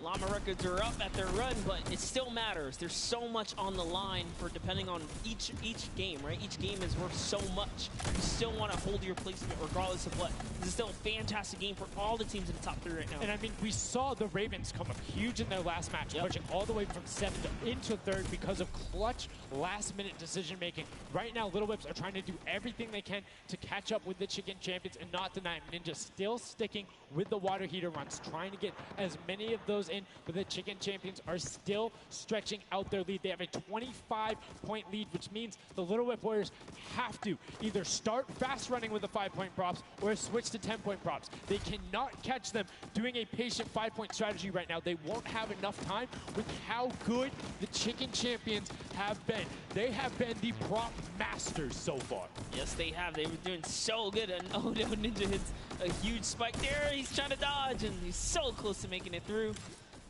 It's very, very close. And here comes a 10-pointer from Taldoc, sneaks it right in. That's great for the Little Whip Warriors. That's actually going to throw them over the Llama Record Company right there. Cuddle Crew actually is somehow up. Look, the Little Whip Warriors actually went to 2nd place now. They're so close to overthrowing the Chicken Champions as well.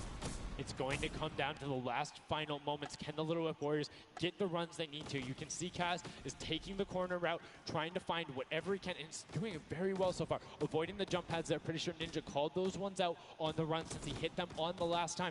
You can see they're only 20 points down. They're all on 5-point props right now. They will be able to do it, but all of a sudden, Fish Fam is right there as well. They're only 25 points up. Here comes a rotation of prop. 5 points will be coming across for the Little Whips. Fish Fam also getting it, but Cuddle Crew does finally get pushed up there. Brilliantly done. 15 points now separates them, but Ryan gets one in for the Tender Defenders, pushing it back up to 25 with only 30 seconds remaining. Rubius knows if he can get this water heater in, if he can be safe. Oh, apologies, hidden so well. He was the statue going on there. And as you can see, hits the jump pad, stays on the corner, will get it in. That's going to push them 30 points clear.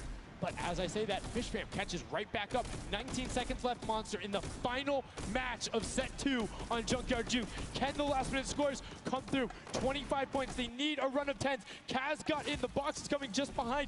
Fish Fam gets picked up. The Chicken Champions have done enough to round out the final match.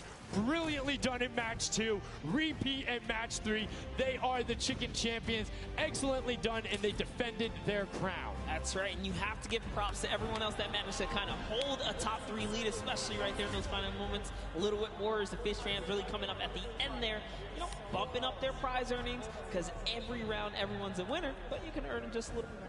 You can win a little bit more.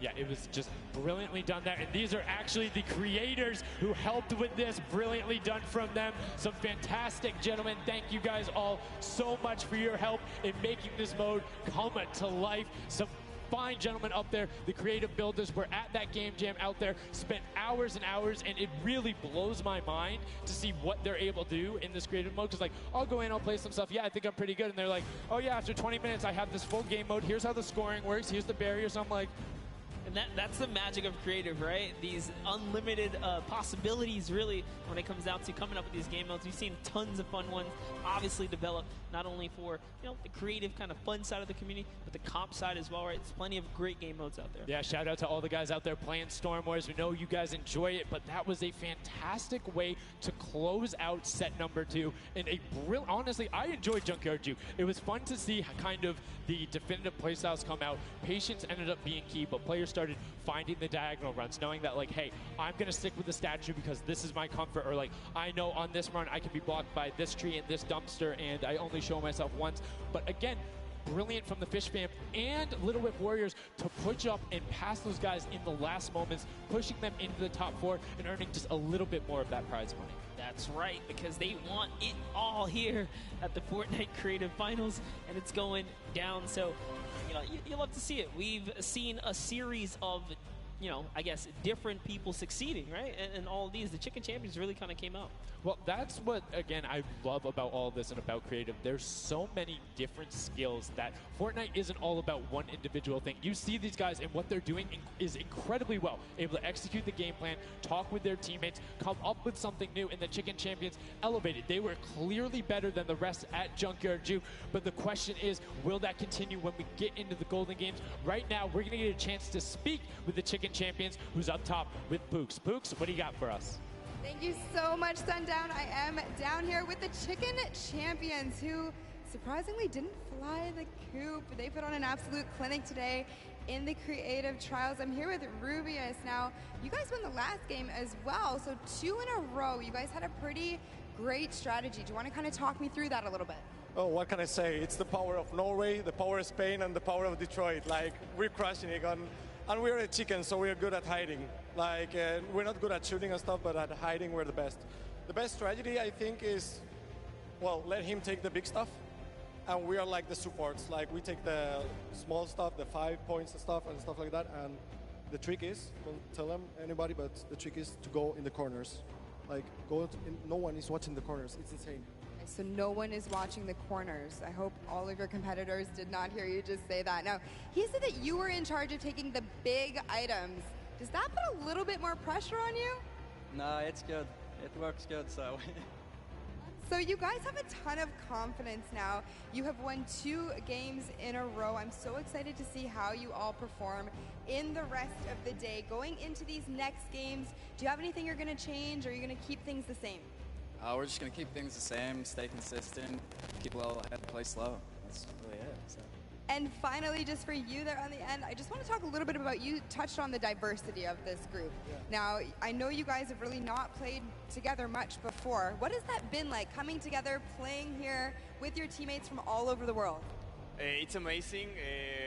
I share these moments with my team, and the next mode, it's amazing. And bueno, this parkour, I think my team is very good in parkour, and I win. We win. You guys are so confident. I love it. Hopefully that carries on into your next games. Congratulations again, guys. Thank you so much. Sundown, back to you. Can I send some love to Twitch chat? Oh, Let's go. Twitch chat. Twitch chat. There we go. It's everywhere, man. Thanks for the plug out there, El Rubius. Fantastically well done. Love to everyone all over, no matter where you're watching, whether it's Fortnite.com/watch, on Twitch, on YouTube, in client, you're loading up all that stuff. Thank you guys so much for all of this, it being here. Set 2 is done. It's wrapped up. But, I mean, we saw a big shift in the gameplay. We saw a lot of different changes going on, and it's going to be interesting to see what ends up converting into the Golden Games when we see a little bit of a remix on it. Not going to spoil any surprises. I know, it's fine. But I'm just curious to see who is able to then take their gameplay and enact it when you get to think on it. Because you get to then process and be like, okay, we were this close. We were right there. If we had maybe like a little bit more aggressive, or like maybe if we were a little bit better on defending, or maybe one person picked a different lane, the result could have been different. And these guys have been so good at adapting to the circumstances that I have no doubt that the Chicken Champions aren't just going to comfortably sit on top. Yeah, not only that, they gave away some strategies, so we'll see if Bala outside can, kind of break that down and see if he can give us a little more insight on everything. Thank you so much, guys. The action is heating up. It's also heating up outside. Trying to cool off a little bit here at the Fan Festival, but awesome games of Junkyard Juke, and Chicken Champion seems to be racing away with this one. We're going to take a look at some of the moments from that last game and how they won. So here, first off, just having a good time in the front, and also maybe flexing a little bit their trophy that they may have just secured in terms of a llama. We'll find out that later. But their strategy the entire time, they said it before in the last game, they're just trying to go for the high points. They're just trying to score these, at least getting not those 2 points that Monster was advocating for, but go for the statues, go for the boilers, all those things that net you tons of points, and that's how they came out to a lead. Here it is again, them just cheering on. We have the reactions from the Chicken Champions on their win as well. Nice trophy lifts. Maybe they'll be doing that later on here. The statue using that to get above the opponent's vision, their field of view. so that they can't see, they can't hit their shots, and the reactions of the wind. Just bliss as they win their second game there on Junkyard Juke. Absolutely amazing stuff, guys. I can't wait to see who's going to earn that and who's going to continue on towards their path to the Creative World Cup champions. Thank you so much, Bala, for that in-depth analysis. Now, I know you guys want to see the standings. We want to see them as well. Unfortunately, there was a slight little hiccup. We want to make sure everything is right because this is a huge moment for all of these guys up on that stage. So while we sort that out, we're going to go to a quick break. And when we come back, we will have the standings after set 2 and then move into set 3, which is the world premiere, never before seen world run. So if you need to go do anything, go do it now. Take your bio breaks, take care of everything you need, and then we will be right back.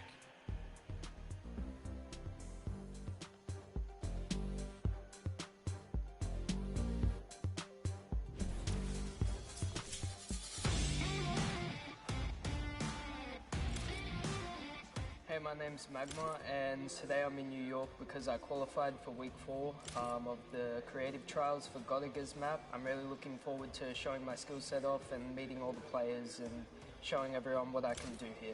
When it was first announced that there was going to be creative trials, I was really looking forward to it because it was all I did pretty much 24/7. I looked at it as an opportunity. I find after playing Battle Royale, when creative first came out and Scissors released his first death run, I just instantly sort of, took a liking to it and I enjoyed playing it. And I guess from there afterwards, when I found there was money involved with doing death runs and stuff, that sort of caught me and caught my attention and I started playing more. So with my team, my captain is Godiga. He's a French content creator and my teammates are Chaps and Ardia. I think we can do really well at the Creative World Cup. I think our team has a good combination of the death run skills, but also the shooting and building and the good chemistry we have in the team. I think it can really make our team do well. Magma and my team, Raven's Revenge, is going to do really good in the World Cup and we're going to smash the rest of the competition because we have the Battle Royale skills, building, death run, we have it all.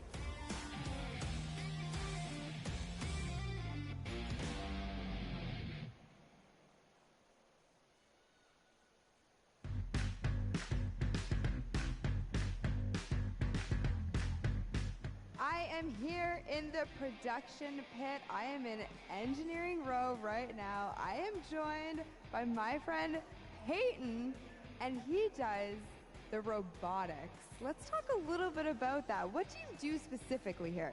We have a bunch of robotic cameras around the arena that we shoot different angles from, and we're able to pick up shots of the players that are playing the game. We also do a lot of crowd shots, so we're able to shoot the audience and get some really great reacts for both the stream and for the front of house feeds that go up on the screens.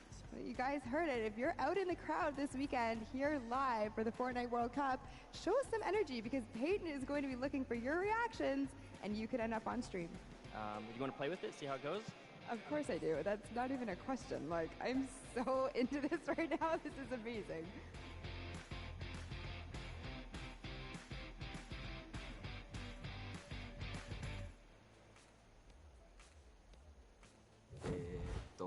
I'm Scarlett. I've come from Japan. I'm happy and excited to be playing with so many players that I've seen on the internet. My favorite place to drop is Fatal Fields. If I win the Fortnite World Cup, first I want to buy a house, and then I'm going to eat a lot of food.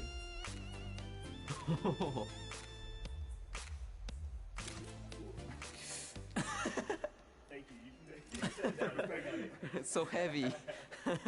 World Cup Ponsen. I'm definitely going to win the Fortnite World Cup, so keep cheering for me.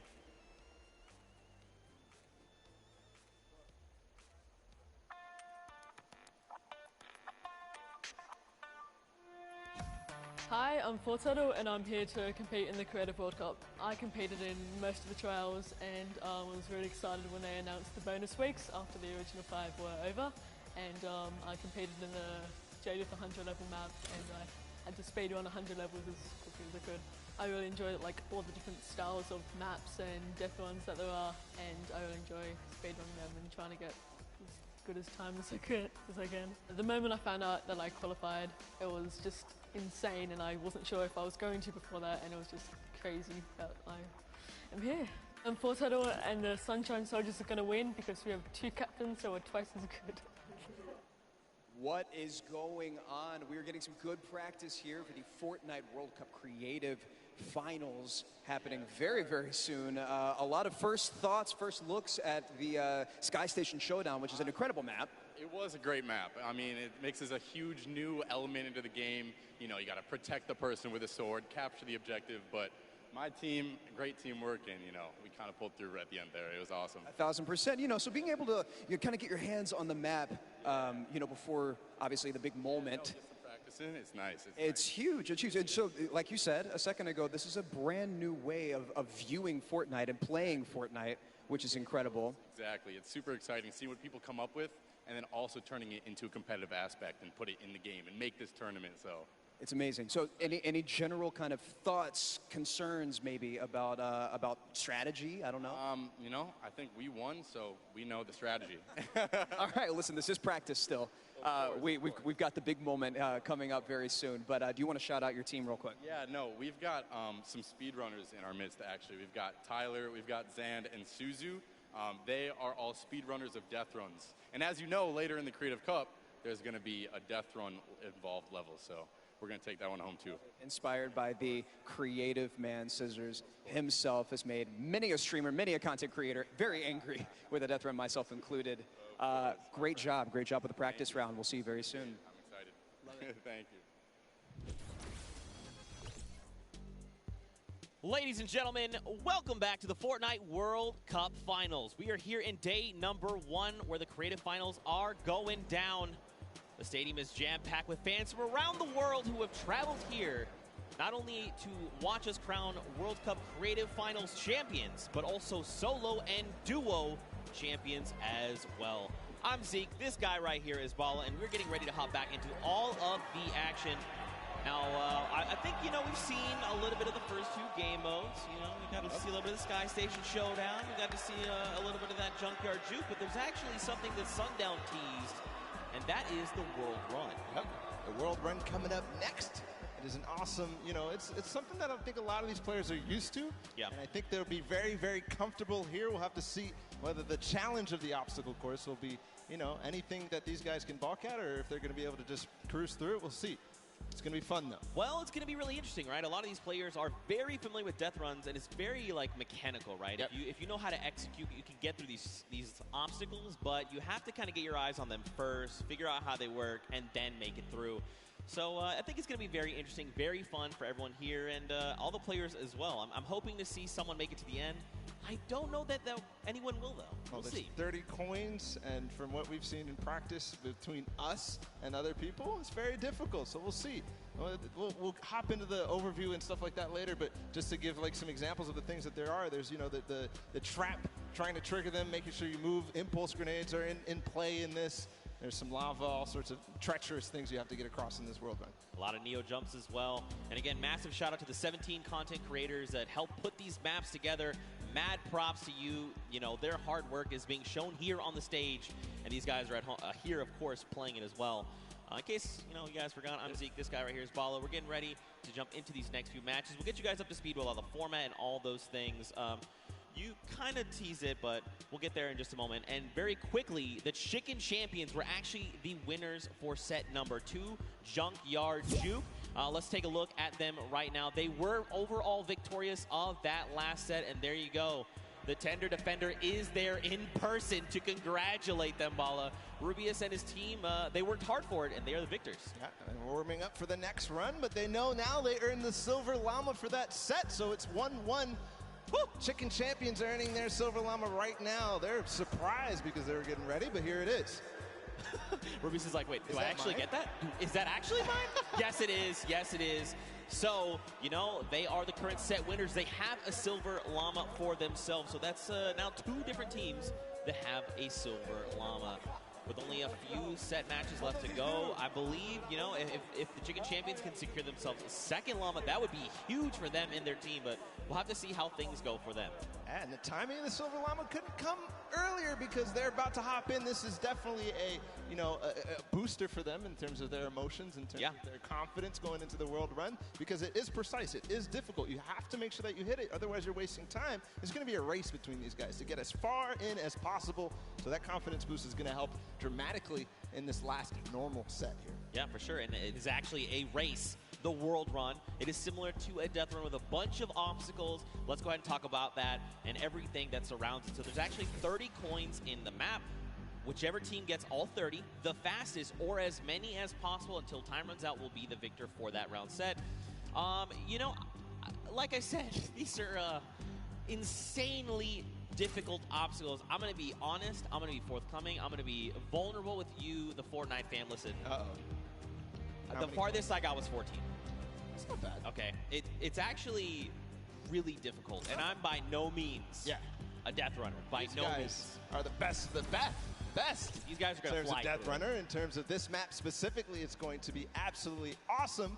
We're going to go ahead and take a look at some of those obstacles right now. So go ahead.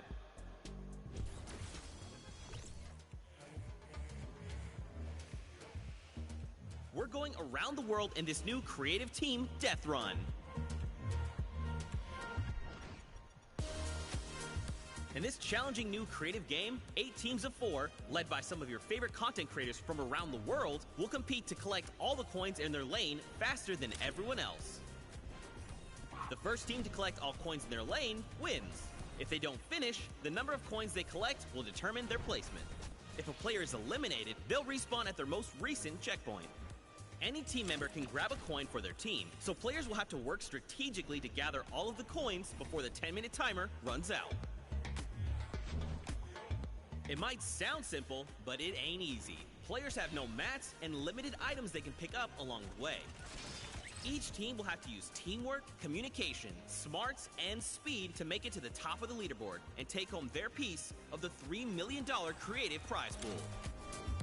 Ready, set, run!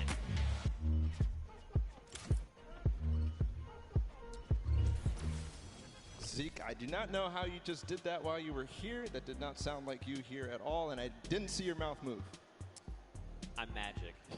That's just how it goes. That's just how it goes. But yeah, World Run, you got a little bit of sneak peek there. We're getting ready to hop into these games right now. Speaking of which, let's just go ahead and do that. I think this is going to be very, very fun.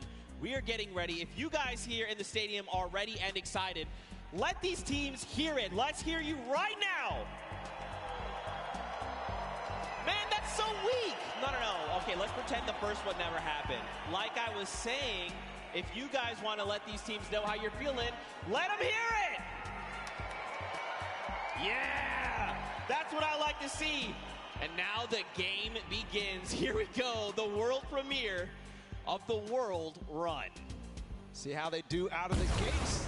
They are open now, and it's all up to these guys to start hitting their first jumps, and people are falling left and right.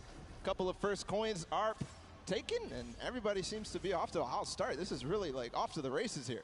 Man, Turtle and Zan are already flying through these first set of challenges. Again, you know, these are the very, very top of the best of the best of the creative world, right? They've worked all 8 qualifier weeks long. They've made it through with their team captains, and now they're here.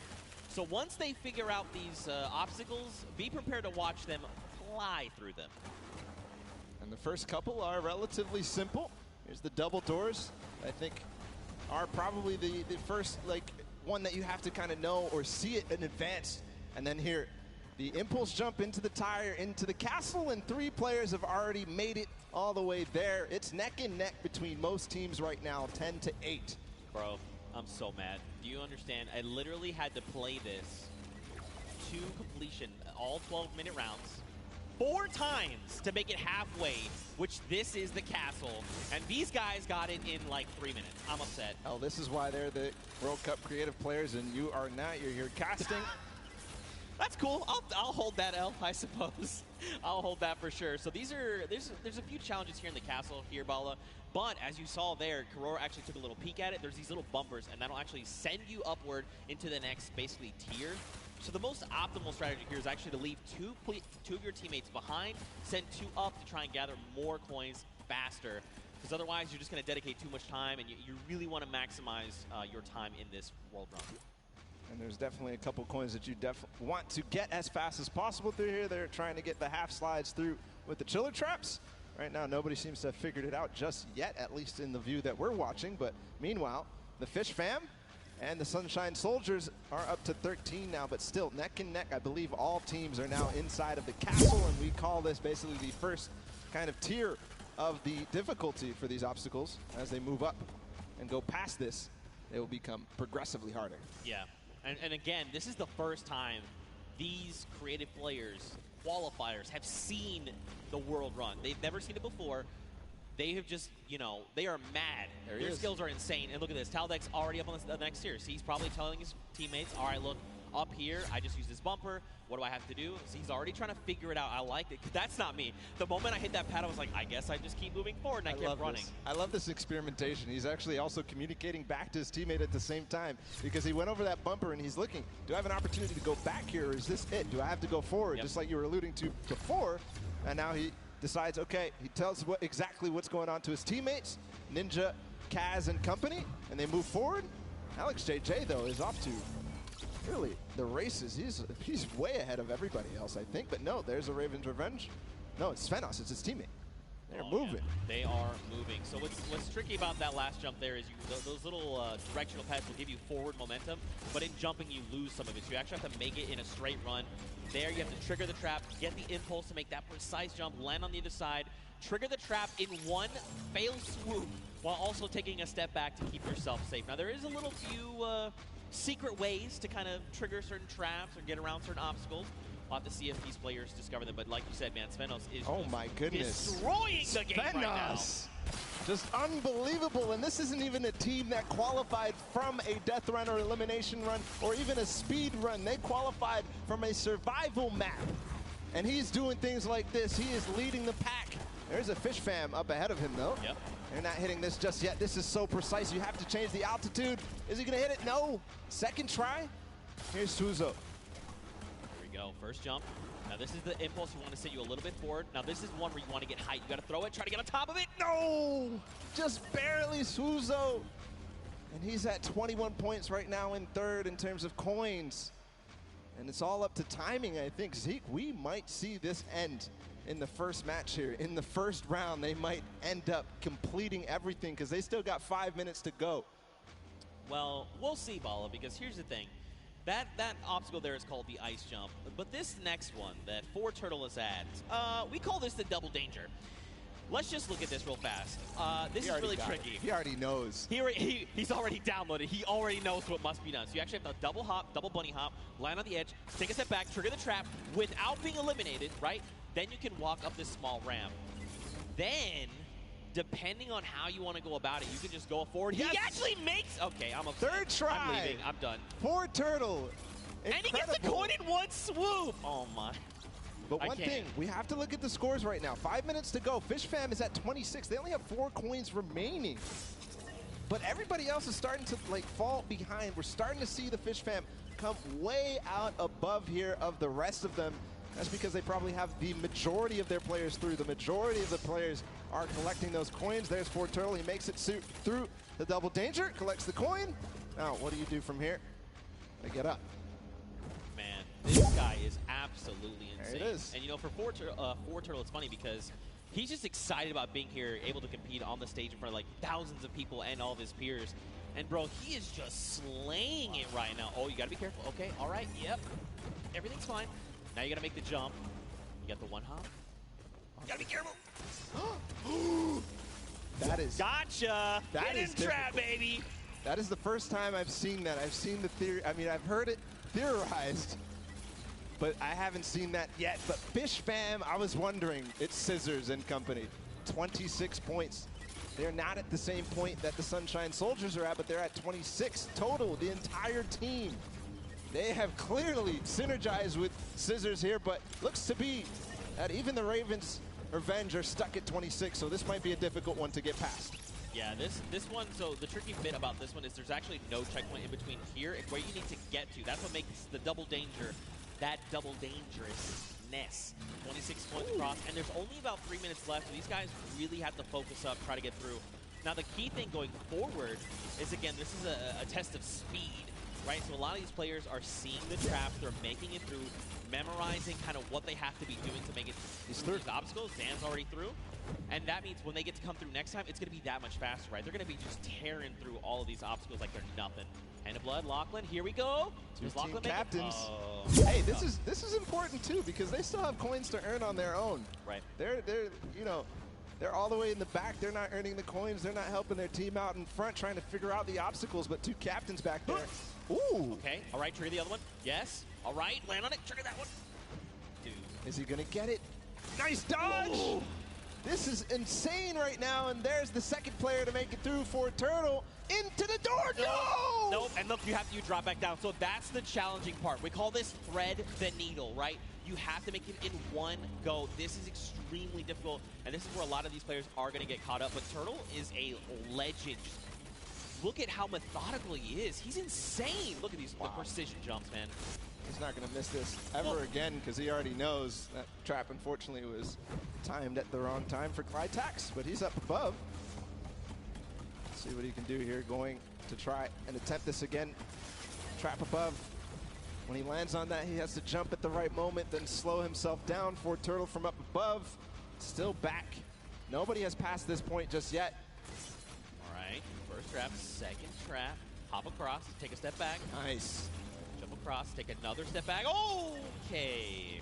He was trying to be a little greedy there. I respect it. You know, you sometimes just want to land on that without having to kind of hop back out and kind of just risking that. So it's good that, you know, well, it's not good. It's bad that he messed it up, but it's okay. This is Turtle. He's an MVP. We're watching him. This is crazy that it comes down to this. There's a minute and 30 seconds about to figure this out. He got up here before, and he didn't make it through the door. He's not going to make it again. Unfortunately, everybody is hard stuck at 27 coins with 1 minute left. I believe whoever is going to be the first to make it through here might find themselves the first winners on the world run. 1 minute left. You got to be thinking, are they saying Raven's Revenge? Wait, they just got the 28th coin. They might be through Thread the Needle. Next up would be, I believe, bump jumps. Did get through. We saw the end results up there. Made it through the door. Okay. Yeah. Ooh, nice catching yourself. All right, you got to trigger the trap. That boost pad on the side. It's just disappointment and frustration in his face. Ooh. If he wants to secure this, he needs to try to get one more coin in the next 30 seconds because I think poor Turtle is going to be able to catch up. Here's the jump. Right. This is the first time we're going to see this. 25 seconds. Okay. So this is where you risk it all, man. This is it, the leap of faith. Watch these precision jumps. We've got 18 seconds left on. So these are these Neo jumps, right? You jump out and around, keeping that momentum. 10 seconds left here. 1 coin remaining for the Ravens Revenge to find. He just got to get around that corner. I don't know if he's going to be able to climb these staircases just now. No, he's given up. He says no. Everybody else is left in the dust. Ravens Revenge take the first world run with 29 coins. Not quite finishing the map, but I believe next time they might. And these legendary birds of the sky, they made it all the way up there, man. They were on the leap of faith, that last little section there. They had 29 coins, and if they had made it up, especially if they made even just 2 people up there, they could have been kind of starting a rotation, right? You jump first, see how far you can make, I will follow. But the big key for them is now they know what every single relay is, right? So going into this next round, they can say, we know we have to do, don't forget, make this precision jump here, do these little things to try and get through. And that could prove to be a very good advantage for them. Yeah, and they don't have the Silver Llama yet. They don't have anything in terms of Llama, so this is important. Any of those teams that don't have a Llama right now, they need to earn it if they want to be in. Of course, every match matters, Zeke. They are earning prizes every single match. And that's got to feel good, right? To have a stellar game here to get some of that prize pool for yourself and your team. That's huge, right? Like, so much respect to these. Also, Turtle, what the heck? Yeah. What is this kid on? Yeah. Ridiculous. He was one of the first to achieve every single obstacle every single time. Finally, he got stuck on that one at the end. I don't know what you were calling it. It was a nice twist of the tongue. But just amazing there from Fort Turtle to be the first every single time. And then getting overtaken at the end. But, you know, next time, he knows it now. He's probably going to be the fastest to get ahead of everybody. Because he knows it all now. And you saw how mechanically good he was once he figured out the obstacle. So I think all signs are pointing towards another Fort Turtle performance like that. I mean, like you said, he's downloaded it all, right? He's got it up here, and now just put it down on paper. I mean, again, though, Ravens Revenge have got a little bit of that that advantage, right? They've seen the other plays. I think the big thing, though, is trying to get more of your teammates through to the challenges, right? Like, it's very difficult to try and get all 4, you know, in one fell swoop, Raven pun. But if you can make it even just that second person, like the moment you start to miss a jump, you're like, all right, I'm going to be eliminated, just go forward. And maybe that person sees where you went wrong and is like, okay, I can make the jump, and then they go forward, right? And then you're just kind of constantly frogging through, getting more coins, and getting where you need to be. Yeah, and there was also an aspect of covering for others as they made it through, especially as that castle point happened. We saw Lachlan and Hand of Blood, the 2 team captains, all the way back in the back, but their teams were still up there because they were covering for them, they were getting those coins. But next time, they definitely need to be trying to make the effort to get all the way through and collect those coins as time progresses. Yeah, for sure. You know, I think what would be only fitting is to hear from one of these teams. Specifically, I want to hone in on the Cuddle Crew. We've got none other than Monster standing by with them to hear their thoughts. What happened here? Okay, yeah. All right, so here you have it, Lachlan. I know, I've heard from the grapevine, these guys and yourself actually qualified for the creative finals through a death run, and boy, oh boy, I just got to know what happened here. How did this translate? This is a death run. What happened, Lachlan? Look, the qualifying map was a bit of a puzzle death run, so, you know, they had time to work with it. It was our first attempt running through, so it was a bit rough. I don't know if you guys caught me sitting on like an impulse level for like 10 minutes, but that was fun. So we're not going to do that this time. Clytak's over here. He's our designated carry, so hopefully you can carry us harder in the next round, and yeah. I hear that, I hear that. So now I gotta come this way. Lachlan is dependent on you guys. What was going on? Was the death run, did it catch you by surprise, or was it just certain tricky moments that kind of choked you up and had you hung up there? There was a bit of confused in the castle because I didn't know where to go. And then the impulse jump to the at the beginning, it just messed me up a bit. And at the end, I didn't know where to go. It's just a bit confusing. And I have one more question here. So you guys have not seen the death run prior to this. Do you think that kind of held you back? And if you have another run at it, which you will, do you guys think that second time around you'll kind of have the strategies down packed? And I'm going to come down here with this. Yeah, I think that the first time around is always the hardest because, you know, you're kind of going into this environment, you don't know where to go, but the second time around, I think we'll be a little bit stronger and hopefully we get better time. Absolutely, I bet it. So once again, this is the creative finals here. You guys, like I said, Lachlan pulled through with the puzzle death runs, but just showing the difference here. So we're going to send it back up to you guys at the desk. And again, thank you. You know, Lachlan, you are good at many things, but apparently you're showing the world you're not the great at impulses. But it's okay. You're going to have another shot and showing them that the original thought we had is wrong, because I know you can do this. I know you can. We had a chance to talk earlier, and you're like, bro, I'm the best. And I was like, I know that. Show everyone that. You just got to show them, Bala.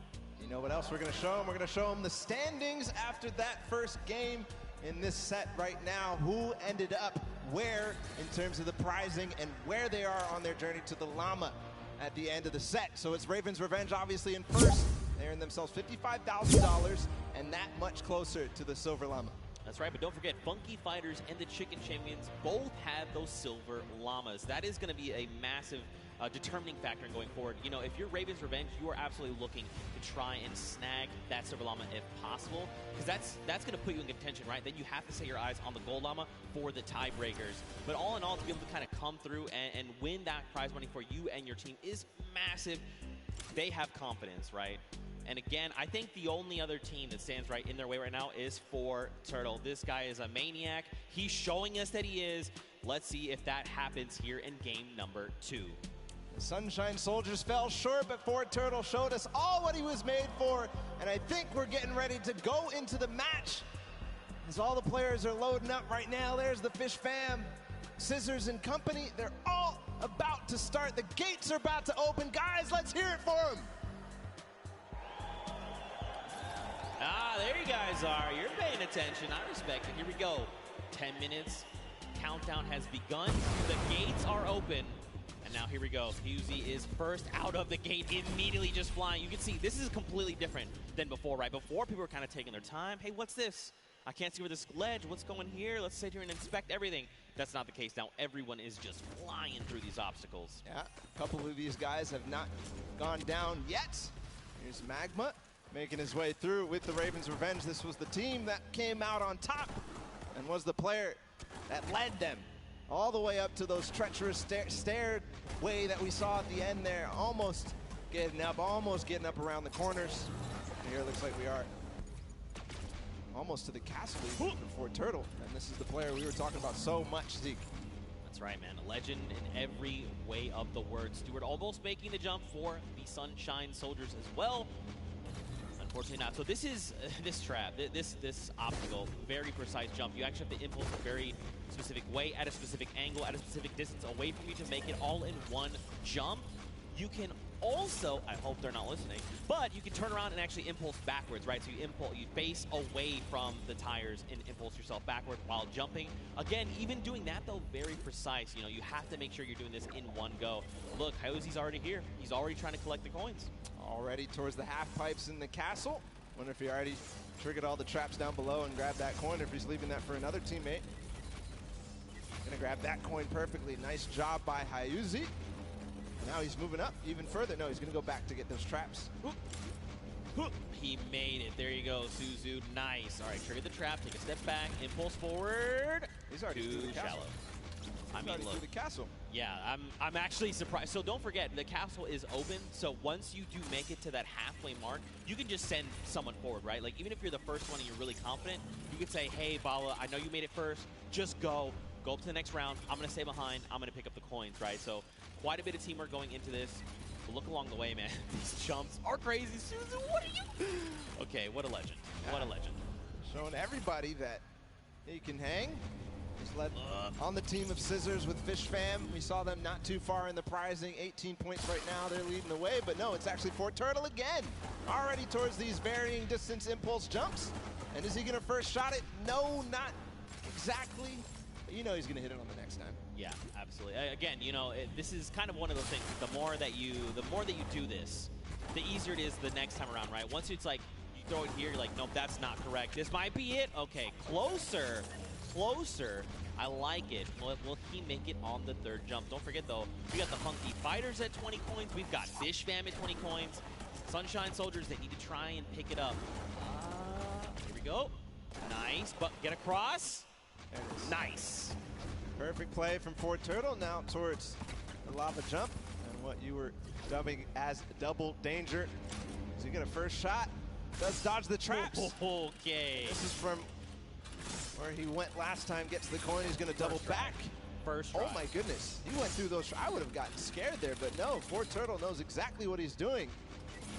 Going to get all the coins in first try on the double danger, but doesn't make it through, so he has to still complete it. And Suzu and Sand, meanwhile, from Fish Fam, are taking the lead. And that's what I kind of talked about, right? Trying to send two through. If you and your duo partner can make it through these jumps and get there, then you can start watching, right? Because like you as a player, you go to do it, you mess up and you're eliminated, you're like, what happened? What exactly did I do? You kind of go back and then kind of relive that moment. Not here, right? This is the moment that they were all stuck on for so long. Suzu knows it now. He's not going to hit the first time. Zand also attempted it at the same time. Not going to work out just yet. Here, they're going to give themselves the opportunity. Suzu trying again. Triggers two. The third, yes. The jump. All right, yes. Nice. Oh, and Zand. He was worried there that he might have pushed the door him off. Not sure if he made it. I don't see him falling down. Yes, he did make the doorway, and now he's back towards this thing where he has to go under at the same time as triggering the trap. He does it. He's back to the stairs. The Fish Fam only need one more coin, and they're about to do it in 5 minutes. It is so fast here. The last time we got here, it was 1 minute and 30 seconds. So one more coin for him to complete the map. He makes it farther than any player has yet so far. Where's the next pad? He actually found it first try. I don't believe it. No, that was not where you gotta go. You gotta go back inward. It's okay though. He's gonna get another shot. Man, that was very impressive. Honestly, I would have been like, where am I supposed to go? But that's why this is called the leap of faith. You've got to jump around that corner and hope that something will be there to catch you. Faith he has. And with 4 minutes and 50 seconds to go, not a single person, not a single soul in vision. he's going to have plenty of time to work with. We'll see if the Ravens Revenge can repeat and get back to where they were, but it looks like Sand is also going to join as well, but no, he falls just before. Yes, Tyler too. So the Fish Fam is coming through in big numbers at this last leap of faith. And you know what could be huge here for Fish Fam? If they can make it through the leap of faith and they can actually get this coin, they're going to stop the timer, right? So less time that everyone else kind of has around to observe what's going on and try to get this practice in, the better. Here we go. Nice. All right, you got to jump in and out and around. Out and around. Yes, use the wall. Okay. All right. Yep. Look around. Uh-huh. Yes. All right. Okay. All right, here we go. Wait. Last jump. Ooh. And he needs to hit the coin. This is going to be it. No, he didn't touch it. Just barely missed there. Finally hits the bouncer and he's gone. There it is. The first players to complete the world run in 5 minutes and 52 seconds. An unbelievable time compared to what we saw last time. But still, the remaining teams have to battle it out. Back to the Ravens Revenge. They're still on the double danger. And they are going to get through. He has to hit the door, though. Oh, he almost fell all the way back down. Here we go. Not finding the speed, not finding the bounce there. Threading the needle. Oh. You hate to see it. Now, don't forget, remember, Ravens Revenge was the first team from last round. They made it here, and they're already kind of right back where they need to be. You've got the Sunshine Soldiers also going for the leap of faith. But look at how many coins they have, right? In theory, they should be at 29. This should be the last coin that they need to pick up. But someone hasn't picked up coins. Now, where? I'm not sure. But that could make or break their performance right here. That absolutely could. We know Sunshine Soldiers had a great performance last game. Ford Turtle has completed the map. If you see him up there, he's just watching on down. But the Ravens Revenge seem to have completed just a little bit more. Everybody now, I think, going to be trying to attempt these last couple of jumps. And they must try to complete the match. But important to note is the Ravens Revenge in second place right now. They need one more coin as well. That puts them in a huge advantage for that Silver Llama when we go into the third game. What just happened there with Stewart? He just climbed to the top with the tires. That's right, the secret tires. See, these are little things you discover as you're... Oh, it's okay, Stewart. Don't worry. Take a deep breath. Line it back up. You've got this. 2 minutes left on the clock, Bala. Taga all the way in the back. He's catching up with his team. He's going to hit that. Can he hit the last one? He lost a little bit of speed, but he does. So he's joining up. Maybe he can collect any coin that he missed. No, it's actually going to be Arthur up here. He's got to finish the leap of faith as well. So a number of teams here. Man, you got to think, if you're everyone else, you've already seen the Fish Fam stop that timer at 5:52, right? Just under 6 minutes. So you're thinking, we have to go. We have to be hitting these jumps, and that's just applying more pressure, right?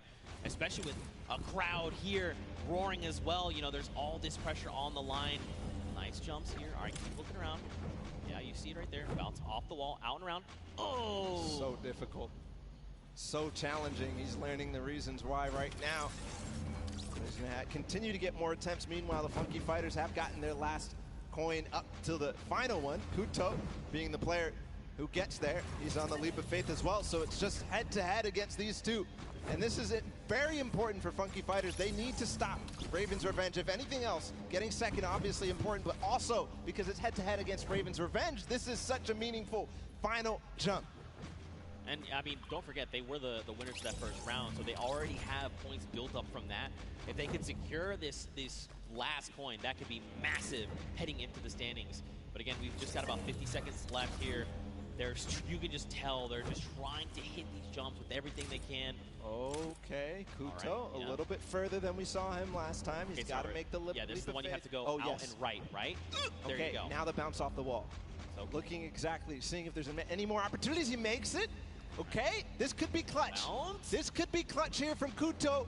Just gets to the top here, and then he needs the bounce pad. Yes, perfect. Just the coin now.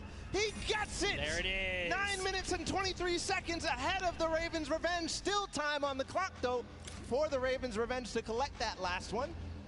And what's impressive, too, is that 2 players have actually completed 4. The players up above, but now the rest of them, 1 second remaining.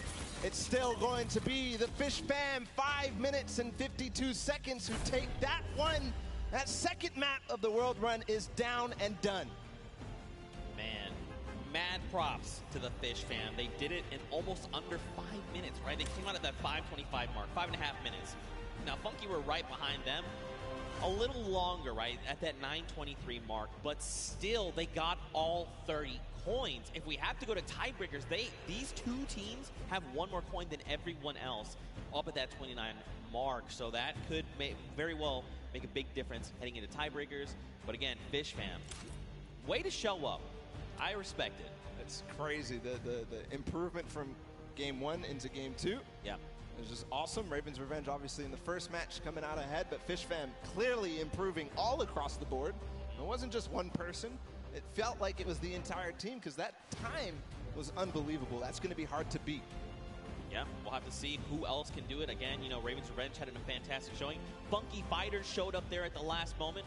And then, obviously, the Fish fam. But don't forget, you still got players like Turtle over on Sunshine Soldiers. Everyone, all of these teams have someone that's going to get them very, very far, right? We've seen that.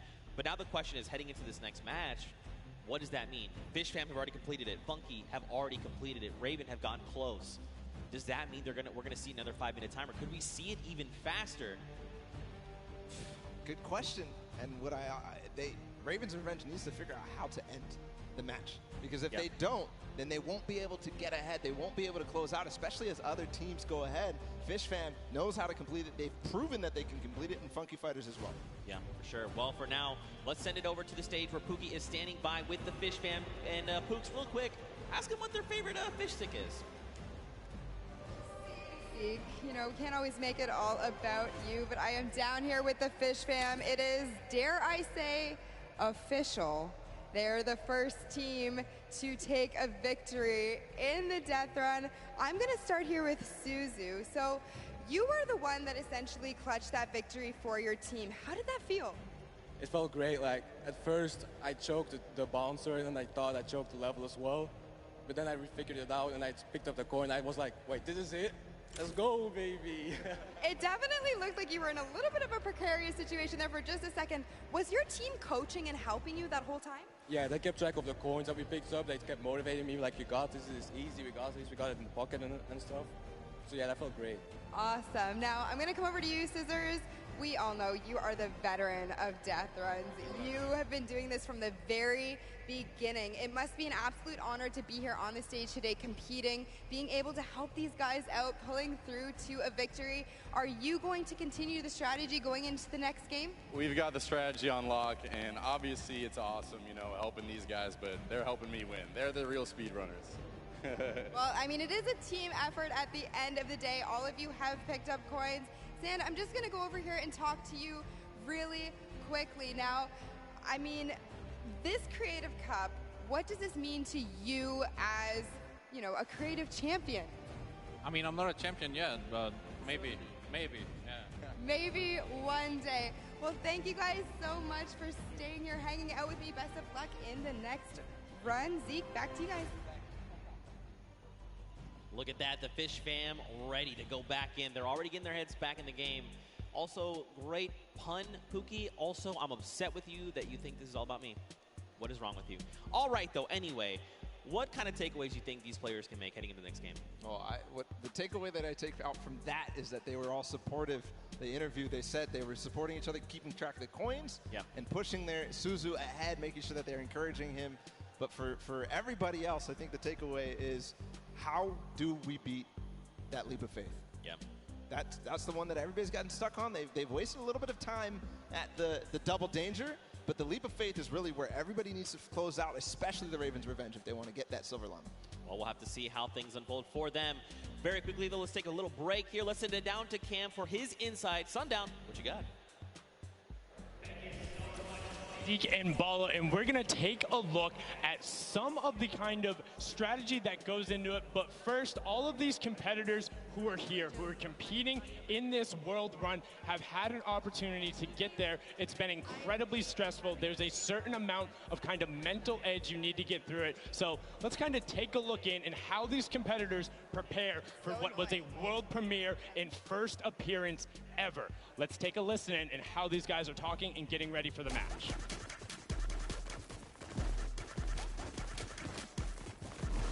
Sunshine Soldier team. The Ravens, all the Ravens getting out there.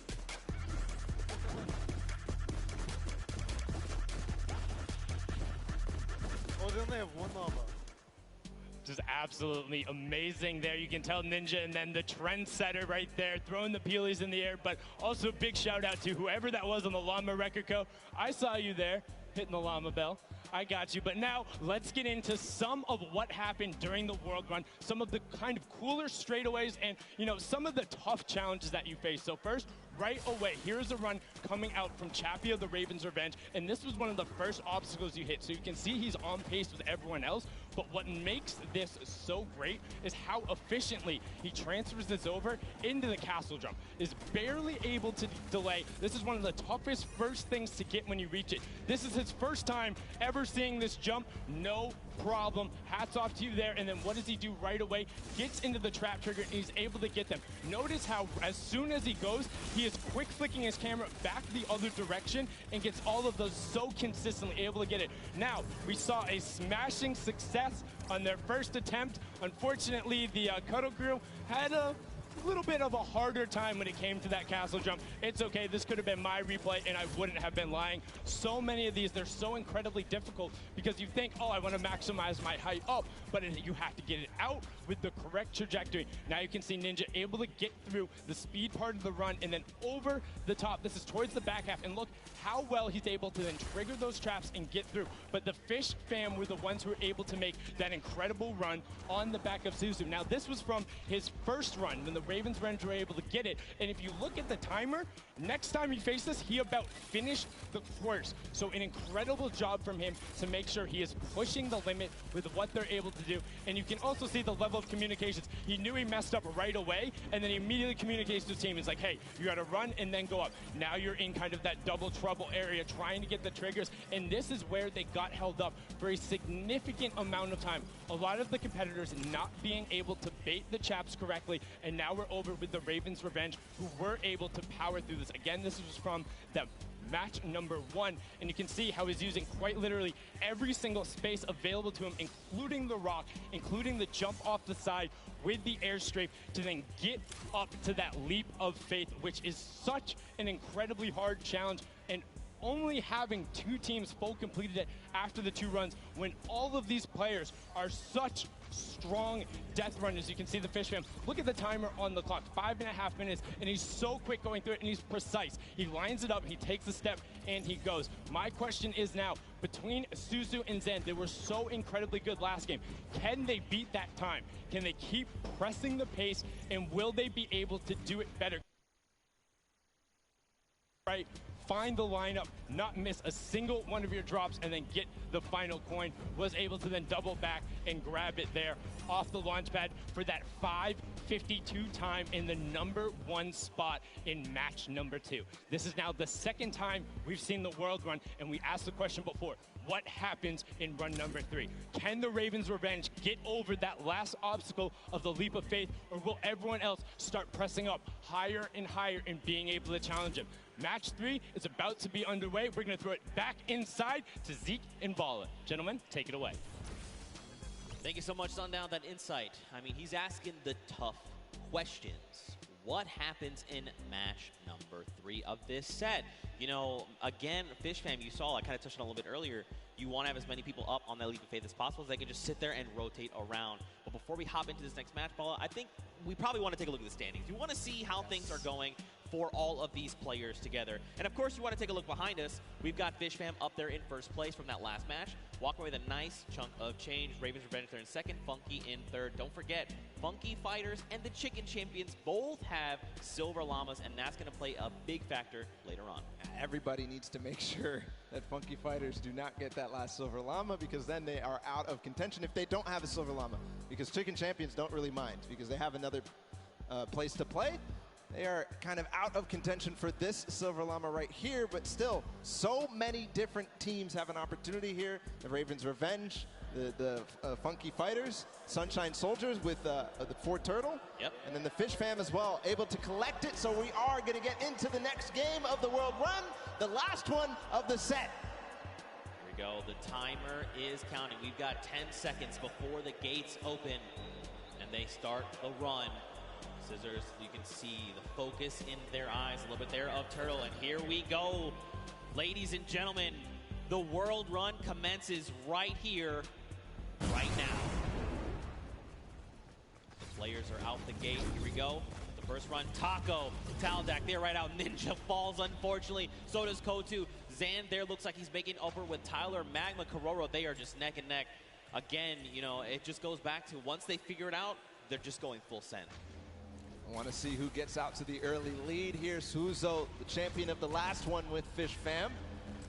He's a little bit behind, but again, he has the opportunity to catch up when he starts getting to those more difficult obstacles. Right now, it's not looking like anybody really taking a huge lead, a huge advantage, because we all saw how proficient they are in these early stages. Really, the first obstacle that stumps most people is this impulse jump. That's right, here we go. Don't forget, this is that precision impulse jump. You can do it forward, you can look away. First jump, unfortunately too shallow there on both sides. And both from the Fish Fam will be going down there. I saw there on the left, there is actually a team that has made it across. You've got Raven's Revenge, who's in the castle. And I believe it was actually the Llama Record Company that are also at the castle right now. Fish Fam, the Cuddle Crew, Raven's Revenge, Sunshine, and the Punky Fighters. And now the Llama Record Company all have 11 coins. See the castle run, how fast they can get through there as a team. Also very important, as most players are now getting through this first difficult impulse jump. Looking for anybody rising up, looking for anybody completing this trap obstacle course inside the castle. If they can collect those coins fast, the players who get fastest through the castle and really collect all those coins are, in my opinion, the people who are leading the pack. Yeah, I almost think like, should you just like as a squad, grab, like send one person to each thing and just like very quickly grab all four, and then as a squad go up, right? So that you have more chances going through every single challenge. Obviously depends on how many of you actually get to the castle. What a time there from Scissors through that one. Is he going to be able to finish out that impressive performance? He's got a couple of jumps still to go. One. No way. I will. 2, 3.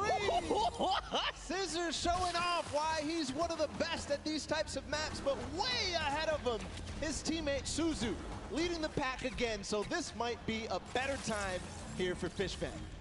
All right, man. Scissors, that was insane, dude.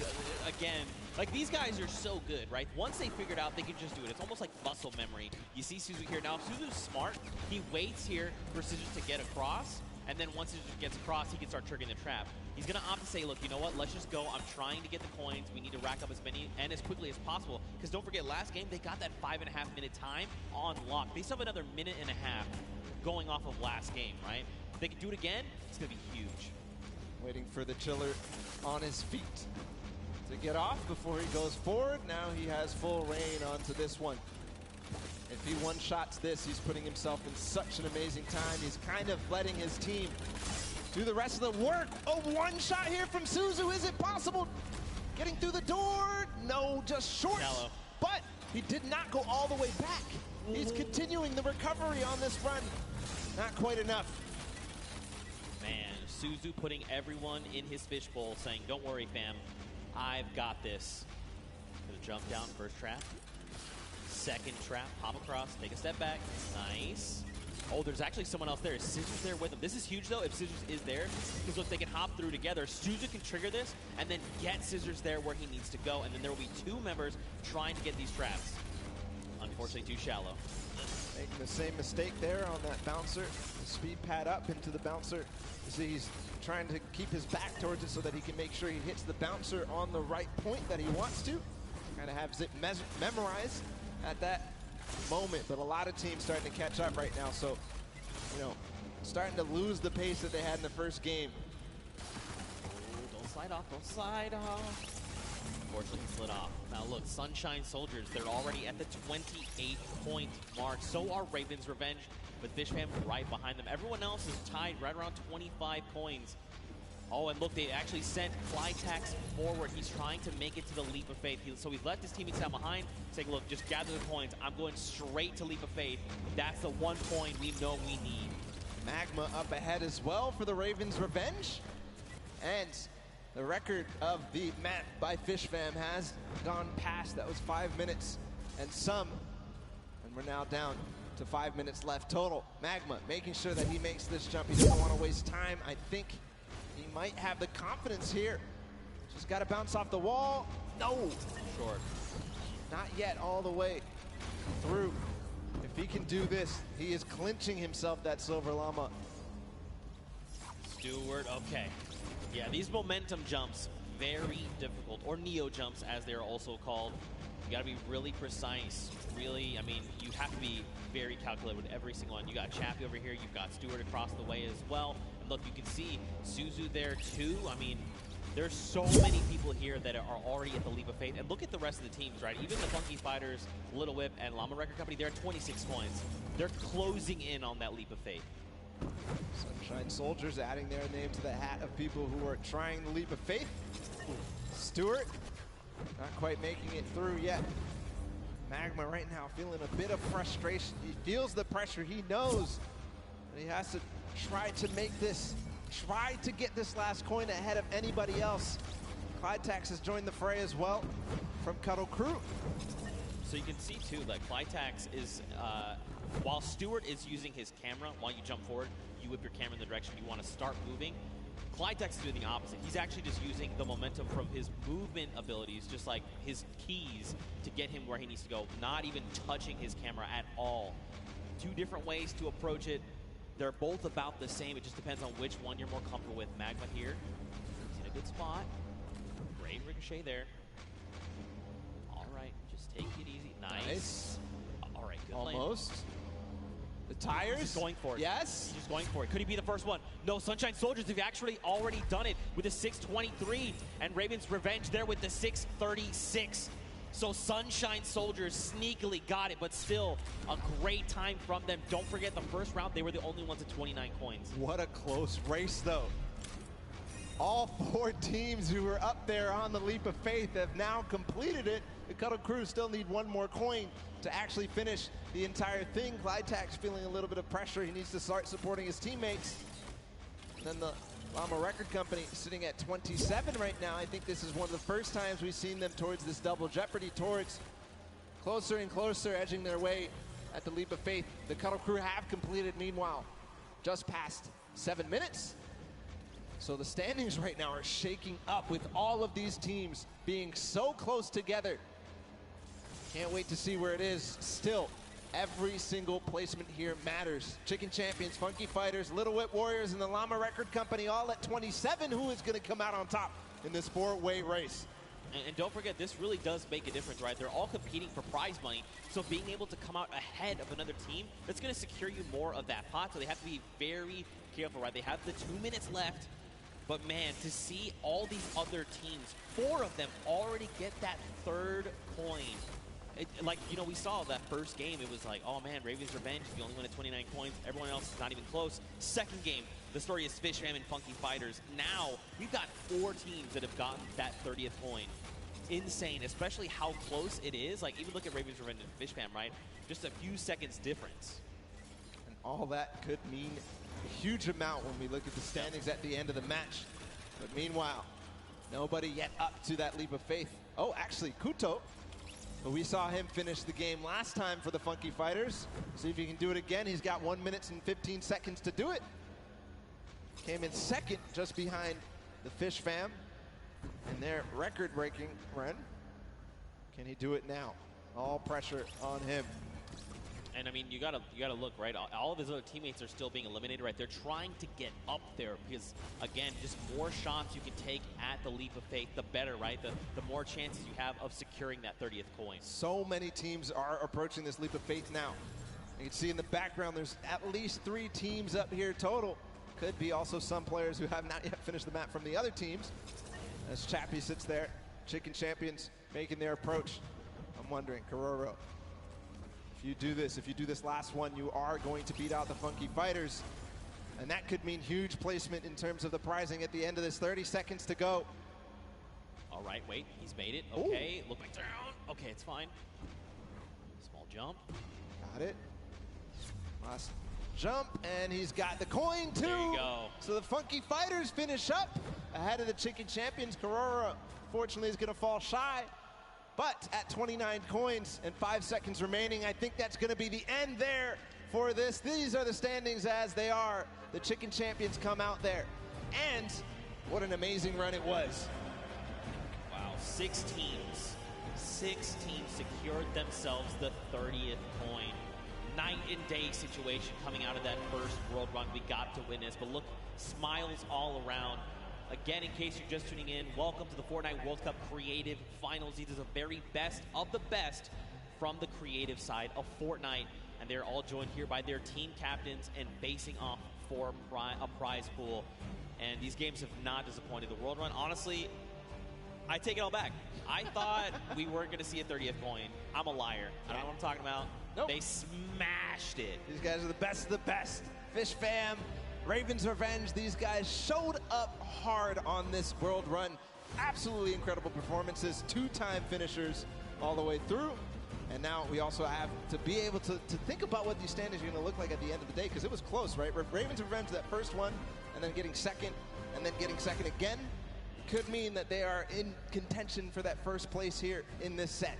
Yeah, I mean, so Raven had plenty of 29s, right? They came in second, I think, just about every game except that last one. You got Fish Fam. They had the fastest time of 5:25. In that last game, we saw Sunshine Soldiers, though. They had a 6:23.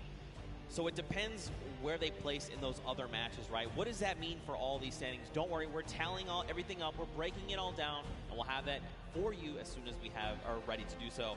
But man, the World Run was dope. It was super fun. It was like we were like casting golf. Like, oh, takes a shot, and he sinks it. Sinks it first. Absolutely crazy. The tension at the end when everybody realized that they needed to make that last jump was just awesome to feel. The crowd was feeling it too when you made it towards that last one, when they finally made it through that last tire, or making their bounce all the way through, just like flying through the sky for that last coin. Felt good. It's got to feel good for these guys. Yeah, and I think, too, being able to just, like, key in on different players, right? It wasn't like it was 4 Turtle. We saw in that first run was dumpstering everybody else. Then it was like next game, there was different people that were really showing up. Even that last game, right? Scissors, the straight back-to-back just crushed 3 or 4 obstacles in a row. It was insane. But for now, let's go ahead and send it over onto the deck with Pookie Face. She's standing by with the Sunshine Soldiers. So, Pooks, what you got?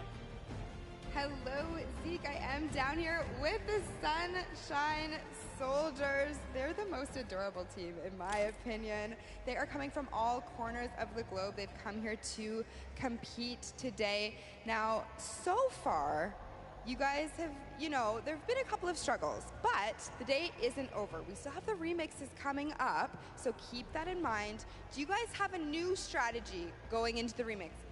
That's top secret. Hidden information. Information, that's it. And you, coming all the way from Spain, it's so lovely to have you here, Daniel. What has it been like to... I'm actually from Mexico, not Spain. From Mexico, sorry, from Mexico. What has it been like to be a captain of your team for the Creative Cup? Yo amo a estos chicos, en verdad creo que no puede tener mejor equipo, estoy demasiado contenta de tenerlos conmigo y estoy súper feliz por la experiencia. I feel really happy. I couldn't have a better team, and I'm super excited about this experience. That's incredible. We love having you here. Thank you so much. And I'm going to come over here and talk to you super quickly. Now, you're one of our youngest competitors. So being here, seeing all of your idols today, that has to be exciting. When you told your family that you were coming here to compete at the Fortnite Creative World Cup, what did they say? They were just super happy for me, and they was really excited, and yeah. Do you want to keep competing in these massive Fortnite events? Do you love this? Yeah, it's really good. And finally, down here at the end. Now, again, all of this diversity is incredible. Now, you're here just essentially to compete at this event, but not only for that, but you're representing your country. So how does that feel? Is that a lot of pressure?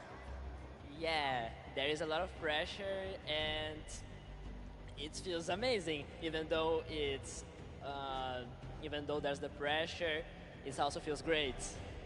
Well, you guys are doing an incredible job. Best of luck to you in the remixes.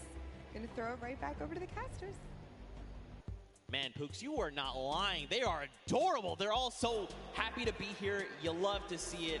Man, the Sunshine Soldiers again. Mad props to them for coming in with that 6:23 time in the last set of that match there. Again, though, 6 different teams, Yeah. all with 30 coins. What does that mean for the standings? That means basically it's anybody's game, right? That just means anybody can take this because everybody really was pushing the pace. Everybody was making sure that they were in towards the top. It was basically shaken up from top to bottom, except maybe the top 3, right? Yeah. Raven's Revenge, Funky Fighters, Fish Fam, all these guys.